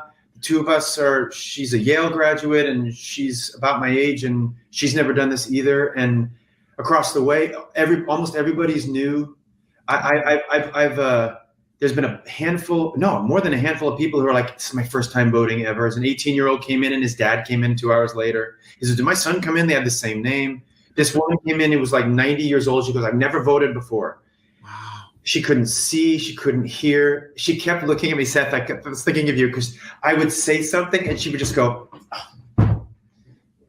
like she did not understand anything I was saying, and she'd be like, "Go back." I know. Why did I think? Why were you thinking of me? Because I'm like her. It's just like, it's just like Sylvia's giving me so much attitude. Gavin's got your number, Seth. You better cut. Every time I try to talk to her, and then she went over, and you can only screw up 3 ballots apparently, and if by the 3rd ballot your vote doesn't count. She screwed up the first 2, and I said, "Let me come," because she didn't. She was doing check marks, and then she was doing scribbles. She was like, "I don't know what I'm doing," and I said, can I come over? A Republican representative, a Democratic representative observed me talking, so that it was totally fair. And then they took her to this amazing thing called the ballot voter machine or ballot. And it's a bigger vision. And it's everything is to make it possible for everyone to be able to cast a vote. I talked to a poll watcher, which I didn't know there are poll watchers there who are literally standing there. You found your light, by the way, Seth. You found your. No, it's killing me. It's like it's so hot. Keep talking, Gavin. I'm gonna put it. But she stands there. The woman was standing there, and I said, "Tell me about your role, because poll watching sounds intimidating or whatever." And she said, "It's the opposite. I'm there to make sure nobody gets intimidated." Wow, it got really sexy. I gotta get something else. You keep talking. Yeah, the election has never been so hot. That's so stupid. Go on. So you were talking about somebody watching polls. She's standing there just to make sure that people are not being intimidated. There's no reason why people aren't being asked, I don't believe your signature, I don't believe your voter ID, whatever it is. It's a process that I gotta say, watching it reminded me a lot of the first time I was on tour and somebody says, you're going to perform on television. And I never performed on television. I was doing Fame in Toronto. And Jen Gambatese and I are going to go perform on, I don't know, some morning show in Toronto. And I'm like, I'm going to be on TV? Whoa. And we rehearse it. And then when we get there, they're like, okay, you guys are going to hold up high. And you meet the people who have pancakes of makeup. And they're like, hello. And you're like, great, that's the person who's going to host us. And then they leave and you never see them again until they're like, you walk on freezing cold set. And they're like, cool, okay, you guys ready? And 5, 4, 3, and you're like, what? And then they do the number, and then they go, great, thank you so much, out. They bring the dog on, and the people are going to do cereal tests. And you go, everyone is literally, it's sewn together, and you think it's all rehearsed, and you think at 5:38, I had no idea how to run my table, and at 6 o'clock, we were ready. And the system is so beautifully oiled. New York City Board of Elections I'm really, my hat's off to them. The book, all the instructions are there, and it's hard. Training for it was really hard. So it's so exciting. Now speaking, Gavin Creel, poll worker. Now speaking of hard, whoa. The segment. What is the segue? It's not about the light. No, the end of what do I need with love was just a G. Why did you not make the hard choice and make it a B flat when you were in Fairly Modern? The only time I ever do that is when I'm doing a singing concert with you, and you look at me right before I sing, you're at the piano, and you're like. Because now I will show a clip. This is the way it actually should sound. This is the two of us rehearsing for our Provincetown concert. As you can tell, I'm literally in a tank top, my signature. You're in sunglasses, but I think this is when you added the B flat for me. Let's watch the rehearsal. It's Gavin Creel here and Seth Rudetsky. Wait, where are your glasses? Oh, shit. This is our look.